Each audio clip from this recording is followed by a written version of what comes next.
In a world where the zombie apocalypse is running the whole damn show, supplies and weapons are basically the new religion. If you don't have them, congrats, you're zombie food by lunch. While everyone else is out there panic looting like headless chickens, our MC is chilling. Xiaoyang knew this mess was coming and prepped like a paranoid genius on 3 energy drinks. Dude built himself a full-on fortress, stacked supplies to the ceiling, and pulled his friends in so they could survive in comfort while the world outside went straight to hell. Of course, even mountains of supplies don't last forever when the apocalypse is busy screwing everyone equally. Just when things were about to get real ugly, Xiaoyang unlocked a system, a legit cheat code. The system throws tasks at him, and every time he clears one, boom, loot boxes. We're talking rare resources, insane buffs, and rewards so good they feel illegal. Each box turns him stronger while everyone else is still fighting over canned beans. This story of survival in an apocalyptic world kicks off with a harsh betrayal. The protagonist, Zhang Xiaoyang, finds himself suspended precariously above a cage packed with ravenous zombies. As if the situation wasn't dire enough, his ex-girlfriend sneers at him, taunting him about the deaths of all his friends. Her mockery reaches its peak as she assures him that his pathetic life is also nearing its end, soon to be just another addition to the carnage below. As Xiaoyang reflects on his misfortune, guilt and regret gnaw at him. He curses himself for trusting this treacherous woman, someone he now believes deserves a fate far worse than his. In her eyes, however, Xiaoyang's threats are meaningless. She's moved on to a wealthier, stronger man and tasks him with disposing of her former lover. Her new partner, a corpulent man named Li Shuxiong, eagerly agrees to the plan. He even suggests dragging out Xiaoyang's torment for her amusement. Before pushing the button that would seal Xiaoyang's fate, Fatty smugly thanked him for his generosity, gloating about the supplies they'd looted from him, which would keep them comfortable for months. With that, Xiaoyang was sent plummeting into the zombie pit. The frenzied zombies, driven by an insatiable hunger, swarmed Xiaoyang instantly. As agony overtook him, he clung to a desperate thought. If he could live his life again, he would make both Jing and Li Shuxiong pay dearly for their betrayal. Suddenly, Xiaoyang jolted awake to the grating sound of Jing's voice. She was nagging him, demanding to know why he hadn't added her name to the deed of his house. For a moment, he was disoriented. Was this a dream? Had he somehow gone back in time to before the apocalypse? Memories of his previous life flooded back. Jing had conned him, stripping him of his parents' inheritance and leaving him homeless. Shortly after, the apocalypse descended, unleashing a global catastrophe that turned humans into mindless, flesh-hungry zombies. Despite the chaos, Xiaoyang had managed to survive thanks to his resilience and the help of loyal friends. Together, they established a safe haven, fortified and well-stocked, where they could live without fear of the undead. But just when things seemed stable, Jing returned, feigning desperation to win his sympathy. Xiaoyang, blinded by her deception, let her in, only for her to betray him once more. She sabotaged the safe zone, allowing their enemies to breach the gates, leading to the destruction of everything they'd built. Now she was back, demanding an extravagant bride price and the deed to his home, as if her betrayal had never happened. This time, however, Jing was determined to take control. Though he kept his anger in check, he knew he needed a careful plan. Giving in to impulsive emotions could jeopardize everything. After pretending to agree to her demands, he sent Jing away, leaving her stunned at his newfound confidence. And used to being defied, she couldn't understand how her obedient slave had suddenly become so assertive. With Jing out of the picture, Xiaoyang could finally focus. He had a month left before the apocalypse struck, and every second was precious. He vowed to prepare thoroughly this time, ensuring that no betrayal or misstep would threaten his survival. Then something unexpected happened. A system notification popped up, resembling a video game interface. Xiaoyang discovered he had activated an apocalypse system, which came with missions designed to help him survive. His first task was titled Apocalypse Preparation, requiring him to secure a piece of land and stockpile enough supplies for a year. Completing the mission would earn him 10 points, which could be exchanged for valuable rewards in the system store. Our protagonist was thrilled with the unexpected perk, the system's missions and the rewards that came with completing them. What more could one ask for? However, the system store's offerings remained a mystery to him. It mostly stocked loot boxes and potions, such as those for boosting physical strength. Yet, his musings were interrupted by the loud growling of his stomach, reminding him he needed a proper meal. Reflecting on his past life, Xiaoyang recalled how he used to pinch every penny, starving himself to save for Jing's bride price. But things are different now. Determined to indulge, he decided to treat himself to a luxurious meal. With the impending zombie apocalypse just a month away, he figured he should enjoy the finer things while they lasted. A few hours later, his delivery arrived. Xiaoyang marveled at the sight. It was a legendary Michelin 3-star takeaway. Never in his wildest dreams could he have afforded such a thing before. He eagerly dug into the $300 braised pork, savoring every bite. After surviving on scraps during the apocalypse, the taste was heavenly, almost surreal. But Xiaoyang didn't stop there. He went into full food enthusiast mode, devouring dish after dish. His appetite seemed insatiable, and he nearly polished off everything when his phone rang. The caller, Xiaoya, Jing's friend. It seemed Jing had wasted no time complaining to her. Xiaoyang reluctantly answered, only to be greeted by an ear-splitting tirade. Xiaoya berated him, questioning how he could dare to treat Cui Jing so poorly. She insisted Cui Jing was merely testing his love, and claimed he had failed miserably. If he truly loved her, he'd prove it by handing over the deeds to his house and 1,000,000 yuan in cash as an apology. Xiaoya even offered to mediate with Jing if he complied. If not, he could expect a breakup. Xiaoyang's patience snapped. Who did she think she was to test him like this? Furious, he told her off and ended the call. He was done with greedy women who only cared about money. His priority now was to secure a suitable piece of land. He envisioned building an impregnable fortress, easy to defend and strategically located near water and forest. The following morning, Xiaong visited a real estate agency. A friendly consultant greeted him, asking if he was looking to rent or buy. Xiaoyang confidently replied that he was after something more valuable. Just then, the sales manager, Zhu, appeared and briskly ordered the consultant, Xiang, to help unload boxes of toilet paper. Despite Xiang's protest that she was assisting a customer, manager Zhu dismissed Xiaoyang outright, deeming him a broke nobody in shabby clothes who wasn't worth their time. The manager's arrogance irked Xiaoyang, who decided to put him in his place. He asked Zhu to repeat his words and explain his audacity in belittling others. Zhu, unfazed, doubled down, mocking Xiaoyang further. He even declared he'd eat a toilet on a live stream if Xiaoyang could afford to buy one. It was clear the manager was about to regret his words. Unbothered, Xiaoyang smirked and advised Zhu to prepare for a feast of porcelain. He clarified he wasn't here for a house, but to buy land. The announcement stunned everyone present. It wasn't every day someone came to buy land outright. Xiang quickly invited Xiang to sit, while she outlined the available options. Meanwhile, manager Zhu glared in disbelief, convinced Xiaoyang was bluffing. Xiang presented detailed listings, but Xiaoyang wasn't interested in browsing. He outlined his requirements instead. Land near mountains and running water, preferably with existing factories or large buildings. Xiang promised to check for suitable options.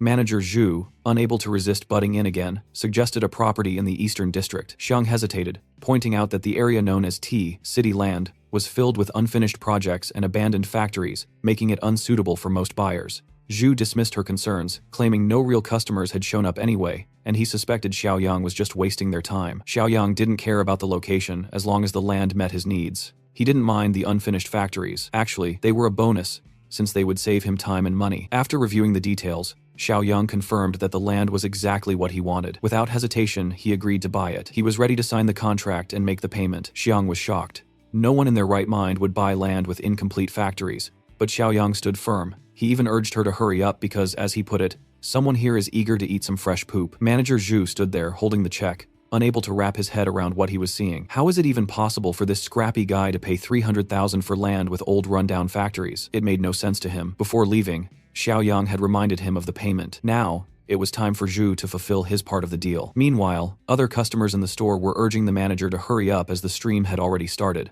One guy whose stomach wasn't feeling too great promised to at least make it fresh for the stream. Xiaoyang had completed the first task. The next step was to figure out how to turn the land purchase into a real business by gathering supplies. As he was leaving the real estate office, an old acquaintance, Li Shuxiong, spotted him and couldn't help but wonder what Xiaoyang was up to. But all thoughts flew out of his head when he saw what was going on inside.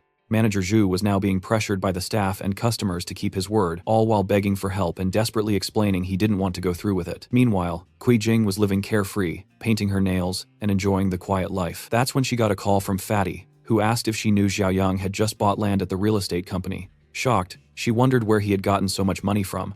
Fatty speculated it was probably the money he'd saved for the bride price. Cui Jing was furious. She couldn't believe Xiaoyang would use her money for something like that. Li Shuqiang urged her to stay calm and go talk to Xiaoyang about it. But Cui Jing's anger was blinding. She wasn't going to ask him anything. She was going to confront him. Back at his home, Xiaoyang was deep in thought about how to fund the supplies he needed to start building. Just then, there was a loud knock on the door. It was Cui Jing with her friend, still fuming over Xiaoyang's use of her money. Xiaoyang had no idea what she was talking about, and Cui Jing, with fire in her eyes, accused him of spending the bride price money to buy land. She claimed that, since the money came from her, the land was hers too. Xiaoyang, stunned by her accusations, didn't know how to respond. Finally, he decided to give her a straightforward explanation. He had plenty of money, but none of it would go toward her. He also knew about her little fling with Li Shuxiang. Cui Jing was baffled, not understanding how he knew. But her friend, sensing where the conversation was heading, suggested they calm down and resolve the misunderstanding. Xiaoyang, however, wasn't having it. "There's no misunderstanding here," he said. "Cui Jing isn't my girlfriend. She's just a doormat for that old fat guy." He slammed the door in their faces, tired of the drama. Cui Jing still couldn't understand how he knew about her and Li Shuxiang. Her friend was just as confused, wondering why Cui Jing hadn't told her about her relationship with Li Shuxiang. Jing quickly assured her it was nothing serious, just a few room rentals here and there. With things escalating out of control, they decided to head home and figure out their next move. But now, Xiaoya was thinking of taking things into her own hands and winning Xiaoyang over. After all, they were good friends. The following day, Xiaoyang arrived at his new property with a construction crew. He was ready to rebuild one of the factories, but wasn't sure how long it would take. Foreman Li quickly assessed the situation and explained that reinforcing the walls, setting up defensive towers, installing barbed wire, thickening the steel doors, and adding bulletproof glass would take some time. He couldn't help but wonder what kind of enemy Xiaoyang had made to need such heavy fortifications. Xiaoyang just waved him off, telling him that some things were better left unknown. He wanted to know how much it would cost to finish the project in a month. The foreman shook his head, stating that it couldn't be done that quickly. Xiaoyang wasn't fazed, saying he had connections who could get the job done faster. The foreman, standing his ground, said that the safety of the workers was more important. This took Xiaoyang by surprise. He had never met a foreman with a conscience. It turned out, though, that the cost would just be higher. Xiaoyang asked him to give him the price without further delays. After some quick calculations, Foreman Li estimated that if they were to finish in a month, the workers would need to work non-stop, and the cost would come to 20 million yuan. They'd also require a 5 million yuan deposit to start immediately. Xiaoyang didn't find this ideal. He told them to get started right away, and he'd transfer the rest of the payment within a week. The construction company had nothing to fear. If he failed to pay, the land would be theirs. Out of nowhere, Xiaoya appeared at the construction site. She confidently walked up to him, wrapped her arm around his, and asked, "What are you doing here?" Xiaoyang was already tired of this woman. In his past life, she, along with Jing, had driven him out of his parents' inheritance, and now he was ready to make her pay twice as much for everything she had done. No matter how much she pretended to be a good girl, he could see through her rotten nature. Xiaoya, seeing the construction site, asked with feigned interest, "Is this the land you bought? It's so beautiful here. I bet you want to build a villa, right?" But Xiaoyang didn't care about her assumptions or thoughts on what he should do with the land. Her attempts to act like she cared made him feel nothing but disgust. She couldn't understand his cold response. Normally, just a gentle touch from her on his arm would have made him nervous, but today, he didn't even flinch. Instead, he turned away from her indifferently, walking over to the construction workers to instruct them on fixing the gate, which needed to be widened. Xiaoya couldn't miss this opportunity. After Jing had ruined everything for Xiang, she thought this land might now be her chance. Xiaoyang returned home, his mind racing with ideas on how to get more money. After he had mortgaged his house, he received a loan of 3 million yuan, but that amount was barely enough to cover the first phase of construction. Still, considering the inevitable collapse of the world, he reasoned that it wouldn't matter. If he sold the house to a few buyers, it would be no problem. It was something that had to be dealt with no matter what. Then there was a knock on the door. Xiaoyang opened it to find his infuriating neighbor, Grandpa Li, standing there. This old man who lived downstairs was a wealthy, greedy person who owned the apartments on the first and second floors. He had been trying to buy the third floor from Xiang, but Xiaoyang refused to sell. As a result, Grandpa Li had started making life difficult for him, painting the doors, scattering trash, leaving coffins by his doorstep, and jamming locks.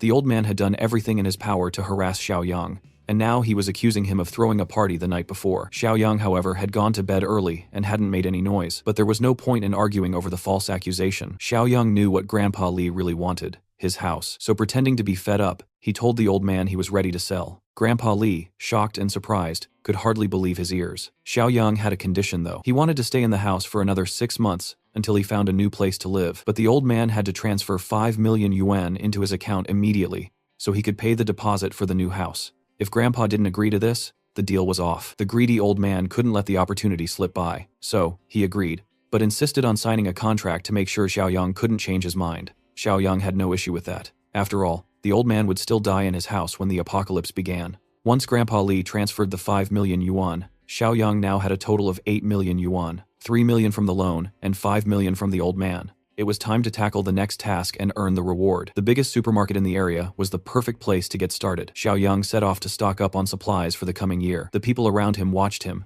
thinking he was mentally unstable. They kept their distance as he pushed several grocery carts through the aisles. When he reached the checkout line, the onlookers laughed at him, thinking he was just another fool caught up in the doomsday rumors. But Xiaoyang didn't care about their judgment. What mattered was completing the task that the system had set for him, and once he did, he earned 10 points. With those points, he bought a special supply box from the system store. Xiaoyang didn't hesitate. When he opened the box, he found a level 1 space ring, a personal subspace of 500 cubic meters, where time stood still, and anything stored there would never spoil. This was an incredible gain. The fact that time stopped inside the subspace meant he could store fresh food without worrying about it going bad. Along with a new item, Xiaoyang received a new mission, 10 years of sustenance, which would reward him with 20 points for completion. But just as he was starting to process his new acquisition, he was approached by the security chief of the supermarket, Yang Tao. Yang Tao, a former high school classmate, recognized Xiaoyang. He had been the lackey of a local bully, extorting money from weaker students. Xiaoyang had frequently clashed with him back in the day. Today, Xiaoyang didn't expect to run into Yang Tao here. Yang Tao insisted that Xiaoyang put everything back in its place, or else he wouldn't be kind. Xiaoyang responded that he hadn't changed at all, and was still picking on the weaker ones. However, Xiaoyang had no intention of returning the items. As a paying customer, he wasn't about to back down. Yang Tao immediately demanded Xiaoyang pay for the goods right there and then, threatening that if he didn't, things would get worse. An hour later, all the cashiers had finally totaled the items, 56,000. Yang Tao wasted no time demanding the payment. Without hesitation, our hero used his credit card like a tool of power. The transaction was completed successfully, leaving the security chief stunned. Just as Yang Tao was about to leave, ready to let the matter go, Xiaoyang called him to wait. Xiaoyang wasn't about to let it slide. He wanted an apology for Yang Tao's rude behavior, or he'd return everything. The security chief thought it was unnecessary, but with so many witnesses around, he knew better than to ignore it. Everyone had seen everything unfold, and was fully on Xiaoyang's side. They filmed the incident, threatening to make Yang Tao infamous on the internet unless he apologized. Xiaoyang even promised that if the apology was genuine, he'd buy 10 times the amount of goods. If Yang Tao didn't believe him, he could bring over the POS machine, and Xiaoyang would show him his account balance. When Yang Tao saw 7 million, his disbelief was evident. Xiaoyang only wanted an apology before he continued his shopping spree. Although the security chief struggled with his pride, the pressure was overwhelming, and he gave in, apologizing. As Xiaoyang walked past, he gave a piece of advice. Think before you act next time. You never know how things will turn out. Yang Tao, now trying to act friendly, asked why Xiaoyang was buying so much. Xiaoyang dismissed him, saying it was none of his business, and that he had big plans ahead. Yang Tao, seeing a business opportunity, offered his help. The supermarket didn't have enough stock for such a big deal, but he knew a wholesaler, Zhang Shengze, who had shifted to the wholesale business. Yang Tao immediately contacted him,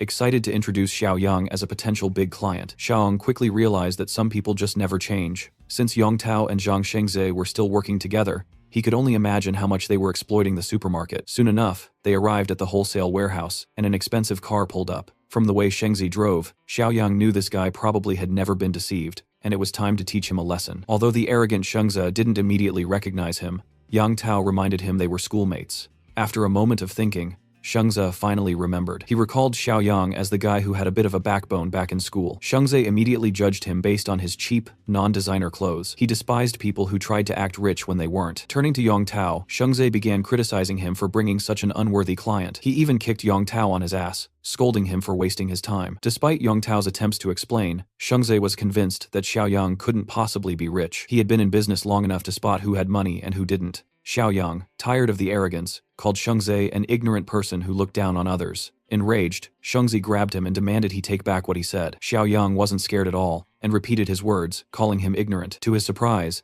it wasn't the insult about being looked down on that upset Shengzi, but the accusation of being illiterate. It turned out that this arrogant man was far too sensitive about his lack of education. Yang Tao, seeing things escalating, stepped in quickly, warning Xiaoyang to be careful not to provoke Shengzi further. Don't push him. He's really sensitive about being called illiterate. But for his trouble, Yang Tao received another kick and more insults from Shengzi, who was furious that he couldn't do as he pleased. Shengzi faced our protagonist with an ultimatum. Either Xiaoyang would purchase a massive shipment of goods, or he'd be forced to leave crawling on all fours. Xiaoyang didn't seem fazed by the threat. He calmly instructed Shengzi to release his grip and requested the account details. Moments later, Shengzi's furious expression turned into shock as he realized Xiaoyang had deposited 1 million into his account. Xiaoyang explained that this was just an initial payment. He intended to purchase 5 million worth of goods. Shengzi asked about the specific items Xiaoyang needed. Xiaoyang listed basics like oil, rice, salt, snacks, and beverages, goods that had long shelf lives. A sly smile appeared on Zhang Shengzi's face. He had just received a batch of near-expired products, and this was the perfect chance to unload them onto Xiaoyang. When they arrived at the warehouse,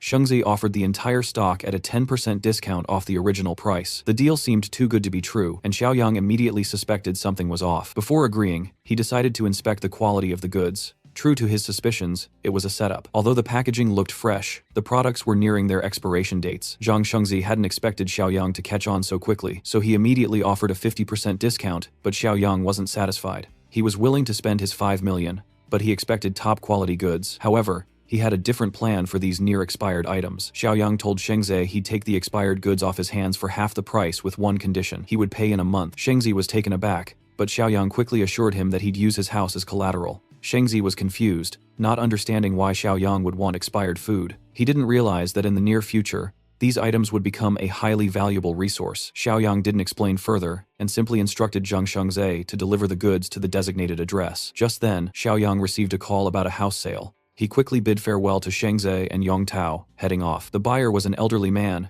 who offered a 400,000 down payment and 3 months for Xiaoyang to vacate. The deal seemed almost too smooth, making Xiaoyang a little suspicious. He asked the old man why he was in such a rush. The man explained that his granddaughter needed to move for school, and Xiaoyang was the only one selling a property in the area. The old man was so upfront, even providing all the details willingly. Xiaoyang asked if he wasn't worried about the price being raised. The old man, realizing his slip, started pleading with Xiaoyang not to take advantage of him, as this was all his life savings. Xiaoyang, not want to exploit a genuine person, assured the old man that their deal was set and signed a contract. The old man was overjoyed, grateful that his granddaughter had a home, and even apologized for distracting Xiaoyang from his work. As Xiaoyang observed the old man's kindness, he felt concerned. He didn't think the man and his granddaughter would survive the apocalypse for long. Before the man left, Xiaoyang asked for his address. Later, Xiaoyang visited his property, where construction was progressing steadily. He checked with a foreman who confirmed that nearly 80% of the work was done. The walls and doors were reinforced just as Xiaoyang had requested, and the warehouse was ready for use. Excited by the progress, Xiaoyang immediately contacted Zhang Shengzi to expedite the delivery of the supplies. The warehouse, which looked more like an underground bunker, began filling up quickly. By evening, everything was in place under Xiaoyang's meticulous supervision. Once the workers departed, Xiaoyang took a moment to inspect the work. Everything was on track, and he could finally relax. At that moment, the system sent a notification congratulating him for completing the task, earning him 20 system points. When he opened the system store, he found a new item available, abilities that could be awakened before the apocalypse. Without hesitation, Xiaoyang bought a box. Upon opening it, he unlocked a level 1 ability called Mind's Eye, which allowed him to detect hostility from others. Feeling satisfied with his new power, Xiaoyang knew this would be invaluable in the early days of the apocalypse. Just as he began to unwind, the system sent him another task: gather weapons, lots of them. Xiaoyang wasn't fazed. Arming himself was exactly what he had planned. It was time to get ready for the coming chaos. Sometime later, Xiaoyang found himself at the heart of the city's late-night black market, ready to procure the weapons he needed. As he wandered through the bustling market,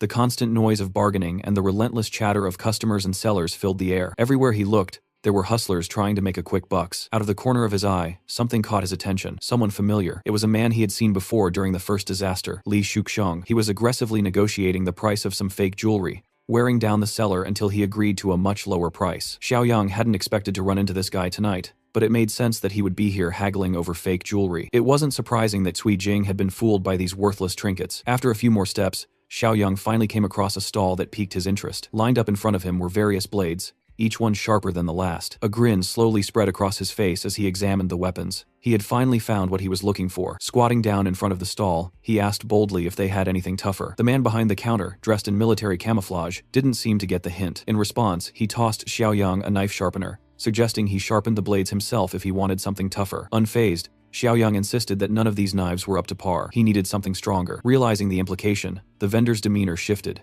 his tone turning serious as he asked if Xiaoyang was looking for trouble. Just then, the sound of a phone notification interrupted the tension. Xiaoyang had just transferred 200,000 yuan to the seller's account. Holding up the receipt, he made it clear he was serious. The seller's attitude flipped instantly, as he acknowledged the transfer and reassured Xiaoyang that he was indeed a serious buyer. The seller quickly called one of his men to watch over the stall, while he took Xiang to a more private location for the transaction. They entered an innocuous building nearby, where the seller started pitching some homemade guns. They were small, intended for target practice, priced at 2,000 with cheap ammo. Xiaoyang turned him down immediately, which seemed to ignite a competitive spark in the seller. He then showed off some replica revolvers modeled after military handguns. For 5,000, Xiaoyang could get a 9mm gun with bullets costing 5 each. Though Xiaoyang found the offer acceptable, he had already prepaid 200,000, so these options didn't interest him much. Curious about the prepayment, the seller asked what it meant. Xiaoyang explained that the earlier transfer was just a 10% deposit for a larger order worth 2 million. The seller, now a bit wary, questioned the young man's background. Xiaoyang quickly made up a story about how his subordinates usually handled these types of shady transactions, but he had come in person and didn't appreciate being questioned about his identity. Realizing that Xiaoyang must be involved in something serious, the seller urged him to wait. As he hurried off to a different room, he locked the door behind him and scanned the area through the window. Turning back to Xiaoyang, he assured him he had come to the right person, and that they would proceed with the deal at midnight, the day after tomorrow. He insisted on cash payment only. When Xiaoyang finally left the building, the seller treated him like a VIP. However, as fate would have it, he bumped into the same familiar face from earlier in the night market. Li Shuxiong couldn't help but comment on the coincidence. Now, it made sense why Xiaoyang had been spending so much. Li Shuxiong also suspected that Xiaoyang's involvement with Kui Jing had something to do with it. He figured the kid had recently picked up too many tips about finances and was now planning to sell everything and live a life of comfort. Zhang Xiaoyang paid no mind to the ramblings of the fatty, whose words were nothing more than empty noise. He figured it would be more practical to test out his newly unlocked ability. As he opened his mind's eye, a faint aura shimmered in his gaze. Above Mr. Cam's head, a symbol of happiness floated, while an angry one appeared above Luong. This power was definitely proving to be useful. To test it further, Xiaoyang decided to speak out loud, mocking the fatty for buying cheap secondhand items just to deceive Kui Jing. He also pointed out that the girl was nothing more than his secondhand trash, just like the rest of the junk he was trying to pass off. The comment made the fatty's anger indicator turn even darker, as he fired back with curses, clearly irritated by the jab. Watching the situation escalate, Mr. Cam, eager to keep things under control, asked Xiaoyang if that fat-ass man was bothering him. With a subtle nod, he labeled Li Shuxiong as an enemy, a clear message. Mr. Cam quickly reassured his new important client that his staff would deal with the matter and teach the fatty a lesson. Xiaoyang didn't mind, but advised them not to go too far, since he still had plans for him in the future. As the group of muscular thugs approached the overweight man, his bravado disappeared. He stammered, his usual arrogance replaced with fear. Mr. Cam didn't waste any more time with the man. With a swift motion, he pulled out a baton, and the men quickly took care of the fatty, leaving him bruised and battered on the dark road. His white suit was now covered in shoe prints, and his face showed the evidence of a hard beating. The incident only deepened the fatty's hatred for Xiaoyang. 2 days later, the agreed-upon meeting was set at a warehouse, and both parties were punctual. In front of Xiaoyang, a truck full of suspicious crates awaited, exactly what he was hoping for. When his firearm arrived, signaling the success of his task, the system rewarded him with 10 points, bringing his total to 20. He eagerly opened the crates, revealing an arsenal of weapons, heavy rifles, pistols, and all the necessary gear. Then, unexpectedly, the system added a bonus, a +2 physical enhancement potion. Xiaoyang was pleasantly surprised by this bonus, especially since it was double the strength of the potions in the system store. Not wasting a moment,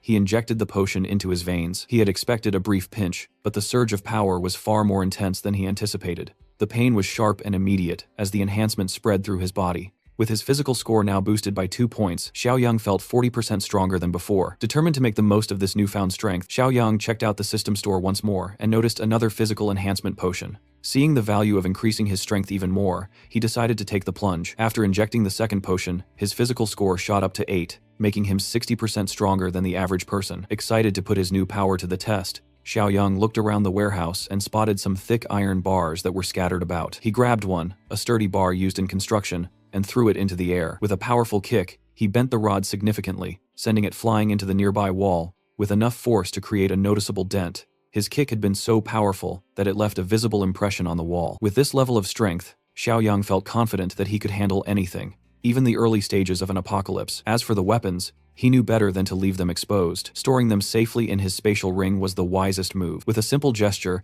he pointed the magical ring at the contents of the truck, and the weapons were absorbed into the ring instantly. The day after tomorrow, the apocalypse was set to begin. Time was running out, and Xiaoyang still had a few things to wrap up. However, he couldn't shake the image of the old man who had tried to buy his house. The old man had offered what little savings he had to secure a future for his granddaughter. Xiaoyang had been through countless battles and betrayals during the first apocalypse, but he'd never ignored the needs of the less fortunate. The least he could do was send some supplies to the old man and his granddaughter as a small token of repayment. The following day, Xiaoyang found himself at a shabby apartment building, located in a rundown area of another city. The building was in such bad condition that without a GPS, it would have been impossible to find. The old man had been renting in such a low-cost, dilapidated place, and without an elevator, it was clear he wasn't well off. His apartment was located on the top floor. Xiaoyang knocked on the door, but then quickly realized he should probably remove the supplies from his storage ring, or explaining them would be difficult. Activating the ring, he watched as box after box of essential supplies materialized, filling the hallway with provisions.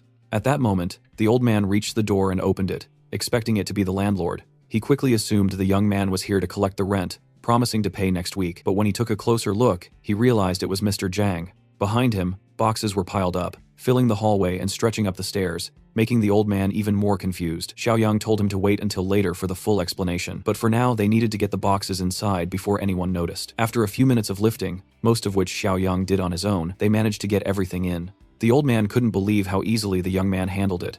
not even looking tired. Meanwhile, Xiaoyang was checking the space, trying to figure out if it could serve as a safe shelter. He decided it would do, especially since the front door was sturdy enough. Once everything was inside, Xiaoyang turned to the old man, urging him to pay close attention. He explained that the supplies they brought needed to be rationed carefully because they were meant to last for about 6 months, starting tomorrow. Just as he was about to go into more detail, something caught his eye. A photo placed nearby. It was of the proud old man with a beautiful young woman, his granddaughter. To his surprise, the woman in the picture was none other than Li Shanshan, a close friend from his past during the first apocalypse. Xiaoyang immediately asked the old man if the girl in the picture was named Shanshan. This puzzled the old man further, as he hadn't mentioned her name to the young man before. Xiaoyang's expression grew serious, and he quickly asked where Shanshan was now. The old man explained that she was still at school while they were finishing up the house paperwork. Xiaoyang remembered how Shanshan had once regretted dragging her grandfather into the chaos during the early days of the first apocalypse. He recalled how her grandfather had risked everything to save her. In that doomed timeline, the old man had fought his way through a zombie-infested school to save Shanshan, only to die in the process. As someone who had been close to the old man in his past life, Xiaoyang promised himself he wouldn't let that happen again. Turning to the old man, he declared that the house was no longer for sale. The old man panicked, thinking Mr. Zhang was backing out of the deal. But Xiaoyang gave him a chilling piece of news. The world would soon descend into chaos, and the house along with Shanshan's school wouldn't matter. The only thing that mattered now was getting Shanshan to safety. This sudden declaration only confused the old man further. Xiaoyang realized he couldn't explain everything in detail right now. So, he decided to simplify things. He urged the old man to imagine the horrors of a famine. While it sounded terrifying, the old man couldn't grasp how this applied to their situation. Seeing that words weren't enough, Xiaoyang decided to show him instead. With a simple gesture, he made all the supply boxes disappear, sucked into a storage ring in an instant. The room, once crowded with boxes, was now completely empty. The old man stared, dumbfounded. Xiaoyang calmly explained that he had special powers and could see the future. If the old man wanted to survive and save Shanshan, he needed to listen carefully and follow his lead. Their next task was to get Shanshan out of her school. As they drove there at full speed, the old man was still trying to process everything, his mouth opened in disbelief. Xiaoyang drove like a man on a mission, ignoring all traffic rules in his haste to get there. When they arrived, they found Shanshan surrounded by a group of students near one of the school buildings. She was being bullied by a couple of jealous girls. One slapped her across the face, while another kicked her in the stomach for daring to speak out. The situation was escalating, but the old man was too focused on reaching his granddaughter to notice the growing tension. As he ran toward Shanshan, the bullies shifted their attention to him. He yelled at them to stop hurting his granddaughter, but their attitude only grew more aggressive. A group of thugs stood in his way, showing their weapons and telling him to back off and let the girls handle things. Without hesitation, the old man charged forward, yelling at the young men for being heartless bullies. One of the thugs raised a steel bat and aimed it at the old man's head. It would have been a serious blow if it hit, but Xiaoyang reacted quickly, stepping in to stop the attack. He glanced at the thug with disdain, realizing that the younger generation still had a lot to learn about bullying. The other two thugs thought Xiaoyang was Shanshan's older brother and tried to threaten him, but Xiaoyang was ready. With a swift movement, he delivered a powerful kick to one of the thugs,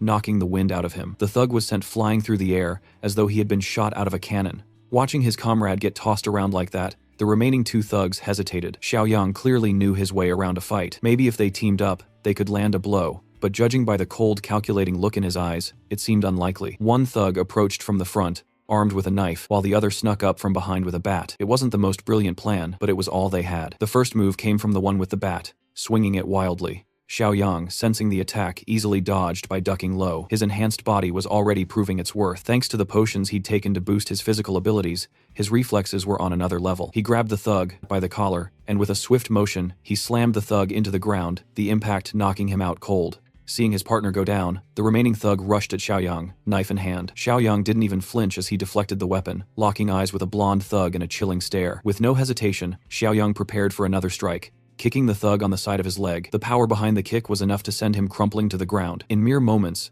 the two wannabe tough guys were out of the picture. Now, Xiaoyang's focus shifted to the bitches assaulted Shanshan for no reason. After surviving the brutal first apocalypse, Xiaoyang had adopted a mantra of equal rights, equal fights. So, without warning, he slapped one of the girl across the face.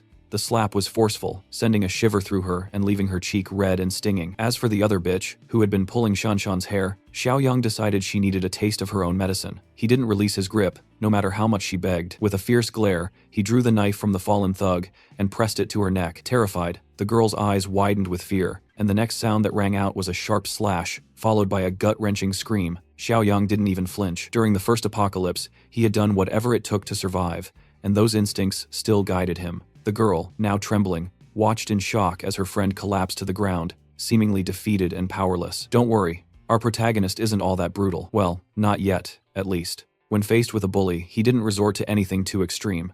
Instead, he just gave her a little haircut. Yep, right there in front of everyone, humiliating her completely. Did she learn her lesson? Not a chance. The bully, furious and teary-eyed, screamed that she wouldn't let Xiaoyang get away with it. But he didn't even flinch at her empty threats. With an air of dominance, he glared at her crumpled figure on the ground, sprinkling the freshly cut locks over her head like confetti, a final touch of maximum disrespect. While everyone else stood around, baffled by his actions, Xiaoyang calmly told her he'd done her a favor. According to him, long hair would only become a burden soon enough. The crowd didn't get it, but he seemed to know exactly what he was talking about. Shifting his focus to Shanshan, Xiaoyang told her to get with them immediately. Inside the car, Grandpa Li told Shanshan that she is not going back to school anymore. The old man had a wild look in his eyes as he explained his reasoning. A massive famine is coming, and survival has to be our top priority. Shanshan understandably thought her grandpa had lost it. She was convinced he'd fallen for some scam call or hoax. As they bickered in the back seat, Xiaoyang just watched, amused but relieved to see Shanshan safe. Finally though, he spoke up, revealing the real reason for the urgency. The famine story was a lie. He'd made it up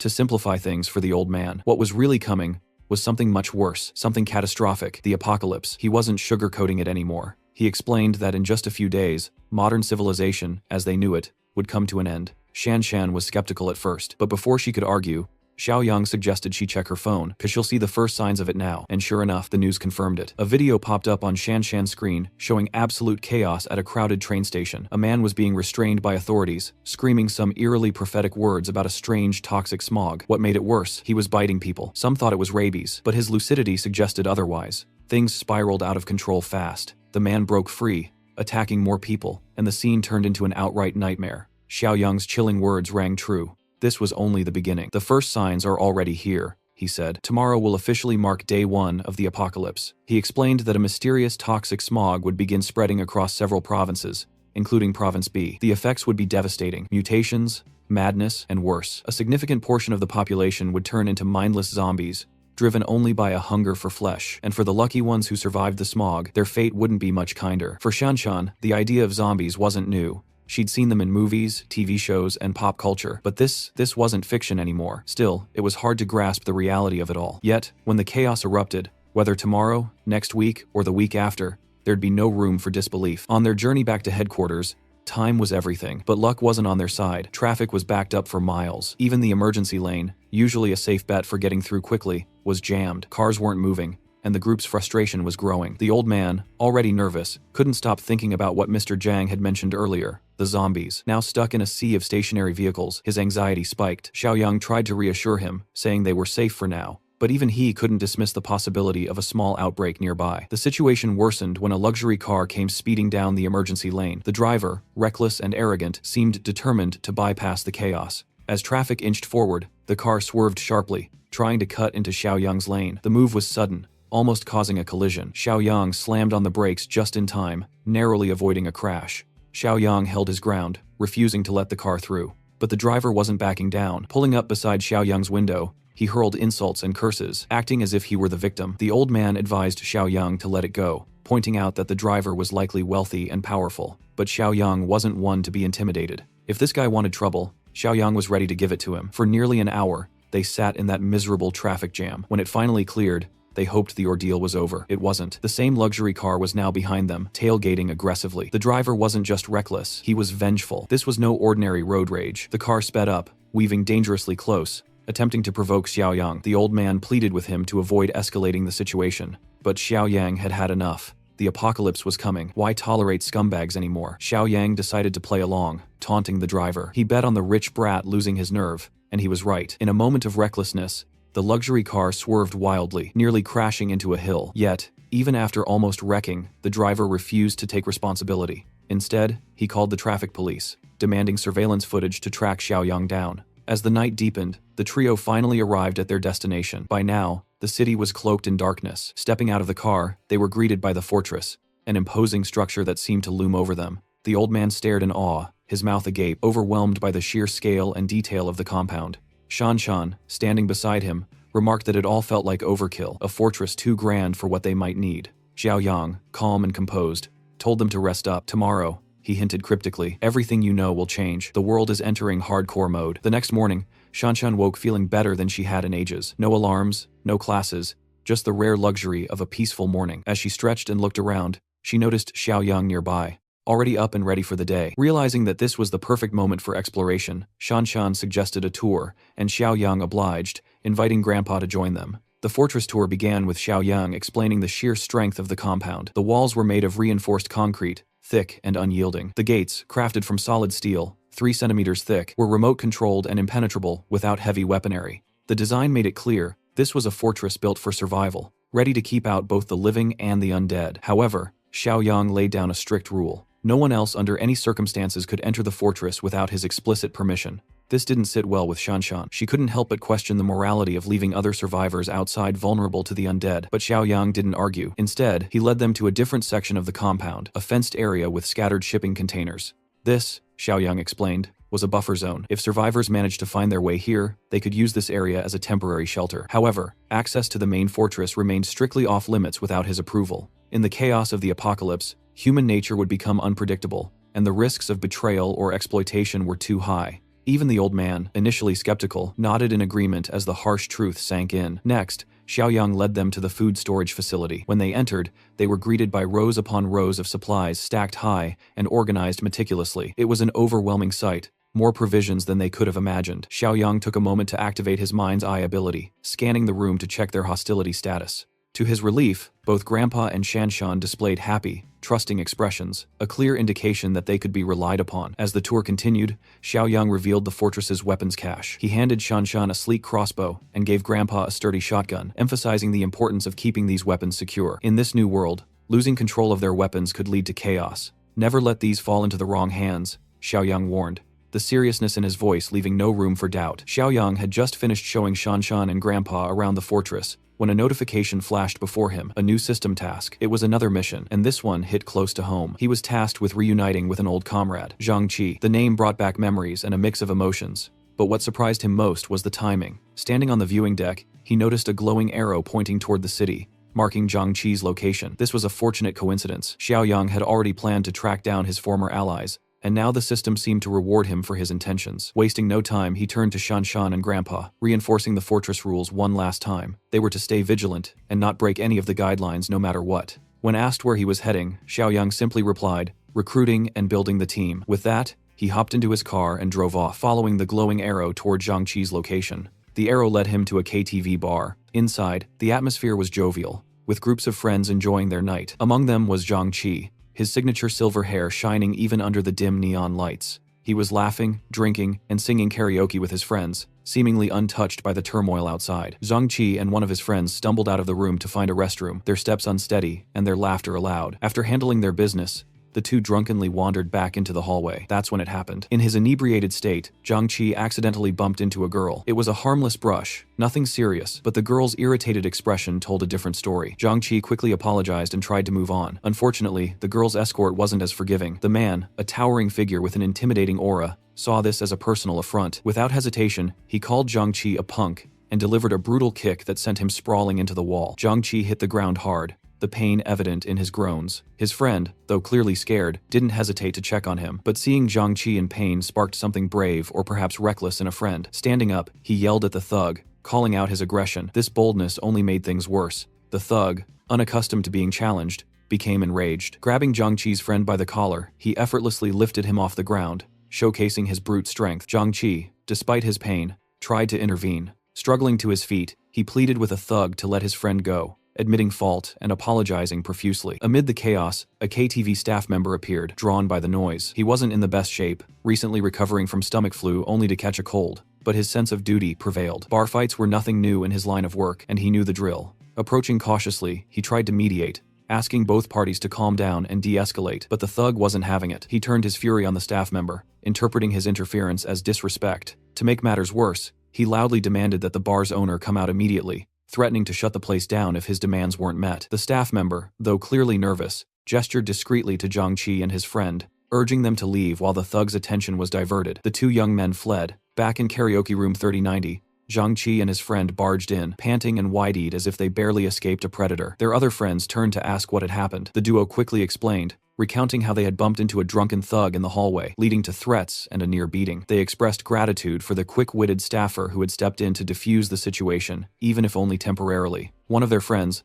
the hot-headed Chen Chong, wasn't having it. He stood up, declaring that their mechanical engineering class had a reputation to uphold and shouldn't back down from anyone. He even suggested rallying other students from their department to teach the thugs a lesson. Zhang Qi, however, stopped him in his tracks. Acting tough and seeking revenge was a foolish move, with less than a year until graduation. They didn't need trouble. They needed to keep their heads down and focus on their celebration. Reluctantly, Chen Chong sat back down, and the group decided to resume their singing and dancing, trying to salvage the night. But trouble wasn't done with them yet. Moments later, the drunk thug and his gang burst into the room. Their arrival was loud and violent, with the thug dragging the battered KTV staffer by the collar, before throwing him onto the floor like a rag doll. The sight of the injured staffer silenced the room, and a chill ran through the group of college boys. The thug, his eyes scanning the room, pointed directly at Zhang Qi and his friends, grabbed them. He barked at his crew. His henchmen moved swiftly, closing in on the group. Fear paralyzed the students, who didn't dare resist. They had seen what the thugs were capable of, and didn't want to escalate things further. Chen Chong, however, wasn't about to go down quietly. He taunted the gang, daring them to let him make a single phone call, implying he had backup of his own. This only enraged the thug further. Grabbing a full whiskey bottle, the thug smashed it against Chen Chong's head. The impact was brutal, sending a mix of blood and whiskey streaming down Chen Chong's face as he collapsed to the floor. Zhang Qi watched in horror, his mind racing. Outside the KTV bar, help was arriving, but he didn't know it yet. Xiaoyang had just pulled up, stepping out of his car with a calm smile. The glowing system notification had guided him here, and the sight of the lively bar amused him. A KTV bar was exactly the kind of place he expected college-age Zhang Qi to frequent. Inside, chaos continued. Chen Chong, despite his injuries, showed remarkable resilience. Grabbing a nearby metal ashtray, he tried to fight back. His guts impressed even the thugs, but his defiance irritated them more. The gang quickly subdued him, and the head thug delivered another savage blow with a fresh bottle. Blood splattered as Chen Chong slumped to the floor, groaning in pain. But Zhang Qi wasn't one to back down. Ignoring the armed thugs surrounding them, he charged at the head thug, determined to stand up for his friend. Glasses, the ever-loyal companion, joined in to support him. Their bravery was admirable, but the odds were overwhelming. 2 college students against a gang of thugs was a recipe for disaster. The remaining friend in the group, the cowardly dude, was trembling in fear, unwilling to join the fray. Amidst the chaos, something even more terrifying began to unfold. The injured KTV staff member, lying in a heap on the floor, suddenly began to stir. His movements were jerky and unnatural, his groans becoming guttural snarls. His skin pad and his veins darkened. A horrifying transformation was taking place. In mere moments, he became a rabid zombie. With terrifying speed, he lunged at the nearest thug, sinking his teeth into the man's back like a predator attacking its prey. The bitten thug yelled in shock and pain, trying to shake the zombie off. At first, he thought it was just some deranged, dog-like behavior, but the creature's bite was unrelenting, and its strength was unnatural. Another thug rushed to pull the zombie off his friend, but the creature was too strong. In a swift motion, it let go of its first victim and latched onto the second thug's arm, biting down with alarming ferocity. The room erupted into screams as panic spread among the gangsters and students alike. Meanwhile, Zhang Qi and Glasses tried to hold their ground. Even as fear gripped their classmates, the cowardly friend was now trembling uncontrollably, nearly fainting from terror. The situation looked bleak. The zombie's attacks were relentless, and its enhanced physical strength made it nearly impossible to overpower. If this continued, everyone in the room was at risk of falling victim to the infected staffer. At that moment, Zhang Xiaoyong had arrived. Without hesitation, he grabbed the rabid zombie by the back of its neck and effortlessly lifted it off the ground with a single arm. The sheer strength he displayed stunned everyone in the room. Xiaoyang carried the struggling zombie to the nearest glass wall and smashed it into the pane, shattering it completely. Glass shards rained down as the zombie slumped momentarily, dazed from the impact. Xiaoyang turned back to the room, his voice cutting through the chaos like a blade. "Everyone, stop." The thugs, the students, and even the terrified Zhang Qi froze. Xiaoyang's cold demeanor and the ease with which he had handled the rabid zombie commanded instant respect and fear. The thugs, who had struggled with the creature in pairs, realized this newcomer was no ordinary man. However, the head thug wasn't ready to back down. Misreading the situation, he directed his anger toward Xiaoyang, still thinking he was the top dog. Ignoring the thug entirely, Xiaoyang turned to Zhang Qi. "Were you bitten?" Zhang Qi, still reeling from the chaos, stammered, said he wasn't bitten. Without wasting time on further explanations, Xiaoyang simply ordered Zhang Qi to follow him. For some reason Zhang Qi couldn't quite explain, he felt an unshakable compulsion to comply. However, as he moved to follow, the head thugs stepped in his way, still clinging to the delusion that he was in control. Before another fight could erupt, one of the bitten gangsters began coughing violently. His voice was, and he groaned about a splitting headache and dizziness. Xiaoyang's sharp eyes scanned him, catching the unmistakable early signs of mutation. The thug exhibited every classic symptom: relentless coughing, extreme dizziness, and that ominous bite wound festering on his shoulder. Even the thug's offhand comment about having a runny nose earlier in the day confirmed Xiaoyang's suspicions. "Yep, he's bitten," Xiang muttered to himself, watching as the rot visibly spread from the infected wound.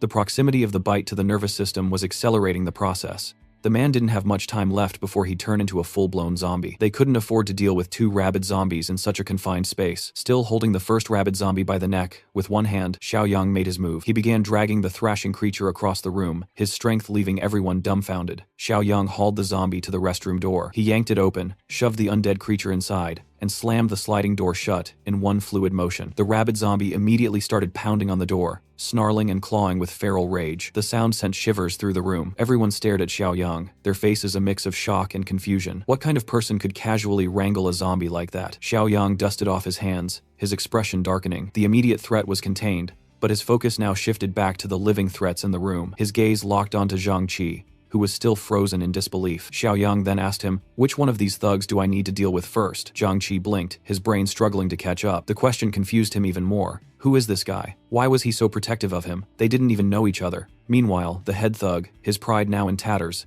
decided he'd had enough. "You're dead, punk," he roared, charging at Xiaoyang with a wild swing. Xiaoyang didn't even flinch. His expression was one of pure boredom, as if he were dealing with a pesky mosquito. Before the thug's fist could connect, Xiaoyang moved like lightning, grabbing the man's face with one hand. His fingers dug into the thug's skin as he pushed forward, smashing him face first into the glass table in the center of the room. The table shattered with a deafening crash, sending shards flying everywhere. One of the other bitten gangsters, his face pale and sweaty, staggered forward in a fit of rage. Xiaoyang adjusted his stance, his movements calm and precise. In one swift motion, he delivered a sharp blow to the man's windpipe. The thug collapsed instantly, his breath choking out as he fell flat on his back. As his comrades rushed to his side, panic set in. The thug started convulsing violently, foam spilling from his mouth as his body jerked uncontrollably. His eyes rolled back, and his skin began to turn an eerie gray. The infection had reached its final stage. The man was turning right before their eyes, and there was nothing they could do to stop it. Xiaoyang stepped forward, flexing his fists.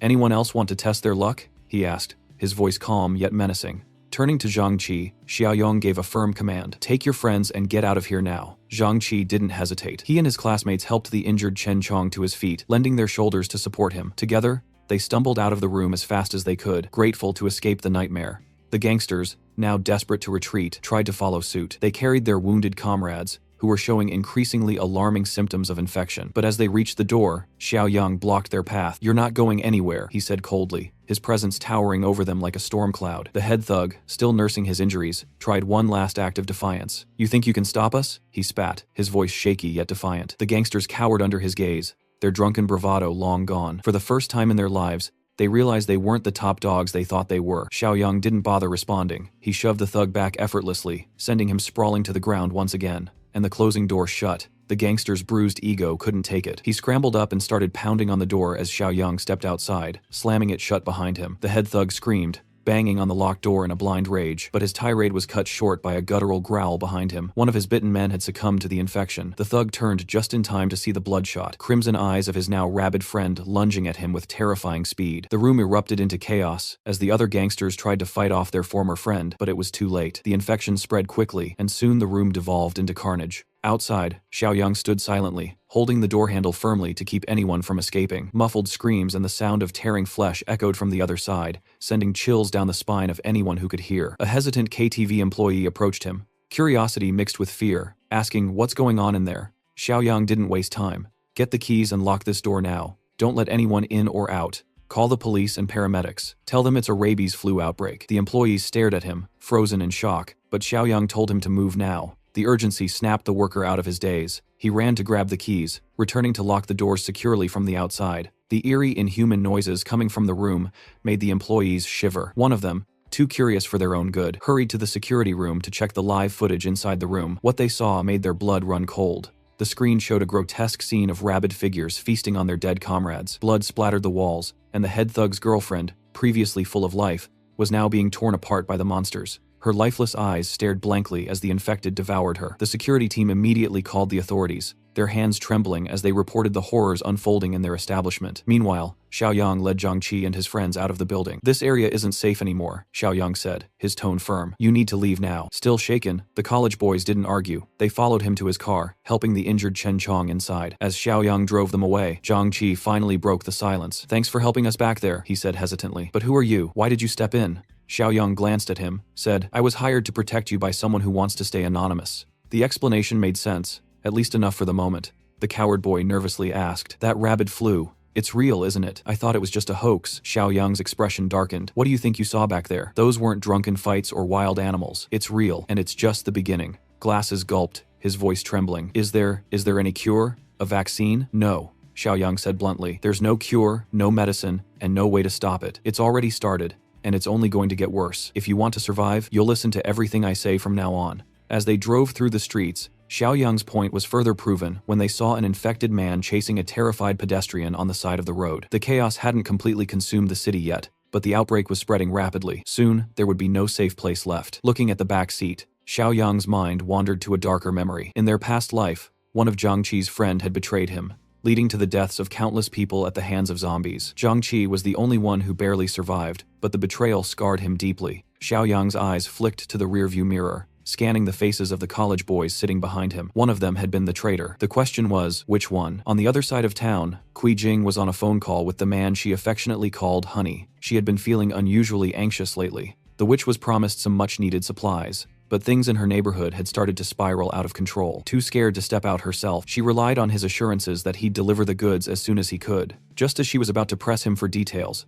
a sudden knock at the door startled her, nearly causing her heart to leap out of her chest. She hung up immediately, her breath shaky as she cautiously approached the door. Peeking through the peephole, she exhaled in relief. It was her friend, Xiaoya. Kui Jing quickly unlocked the door to let her in. Even as they exchanged greetings, a lingering unease hung in the air. Earlier that day, an elderly man named Lu, who lived on the building's first floor, had been taken away by both the police and an ambulance. Though the incident was hushed up, Kui Jing had heard the commotion from her apartment that morning. The two witches began to piece together what was happening around them. It was hard to dismiss the growing evidence that the rabies flu news wasn't just media fear-mongering. As for Li Shuxiong's promised delivery of supplies, it was still nowhere to be seen. Xiaoya had warned Ka Jing that greasy fatty couldn't be trusted, but they both knew he had his uses.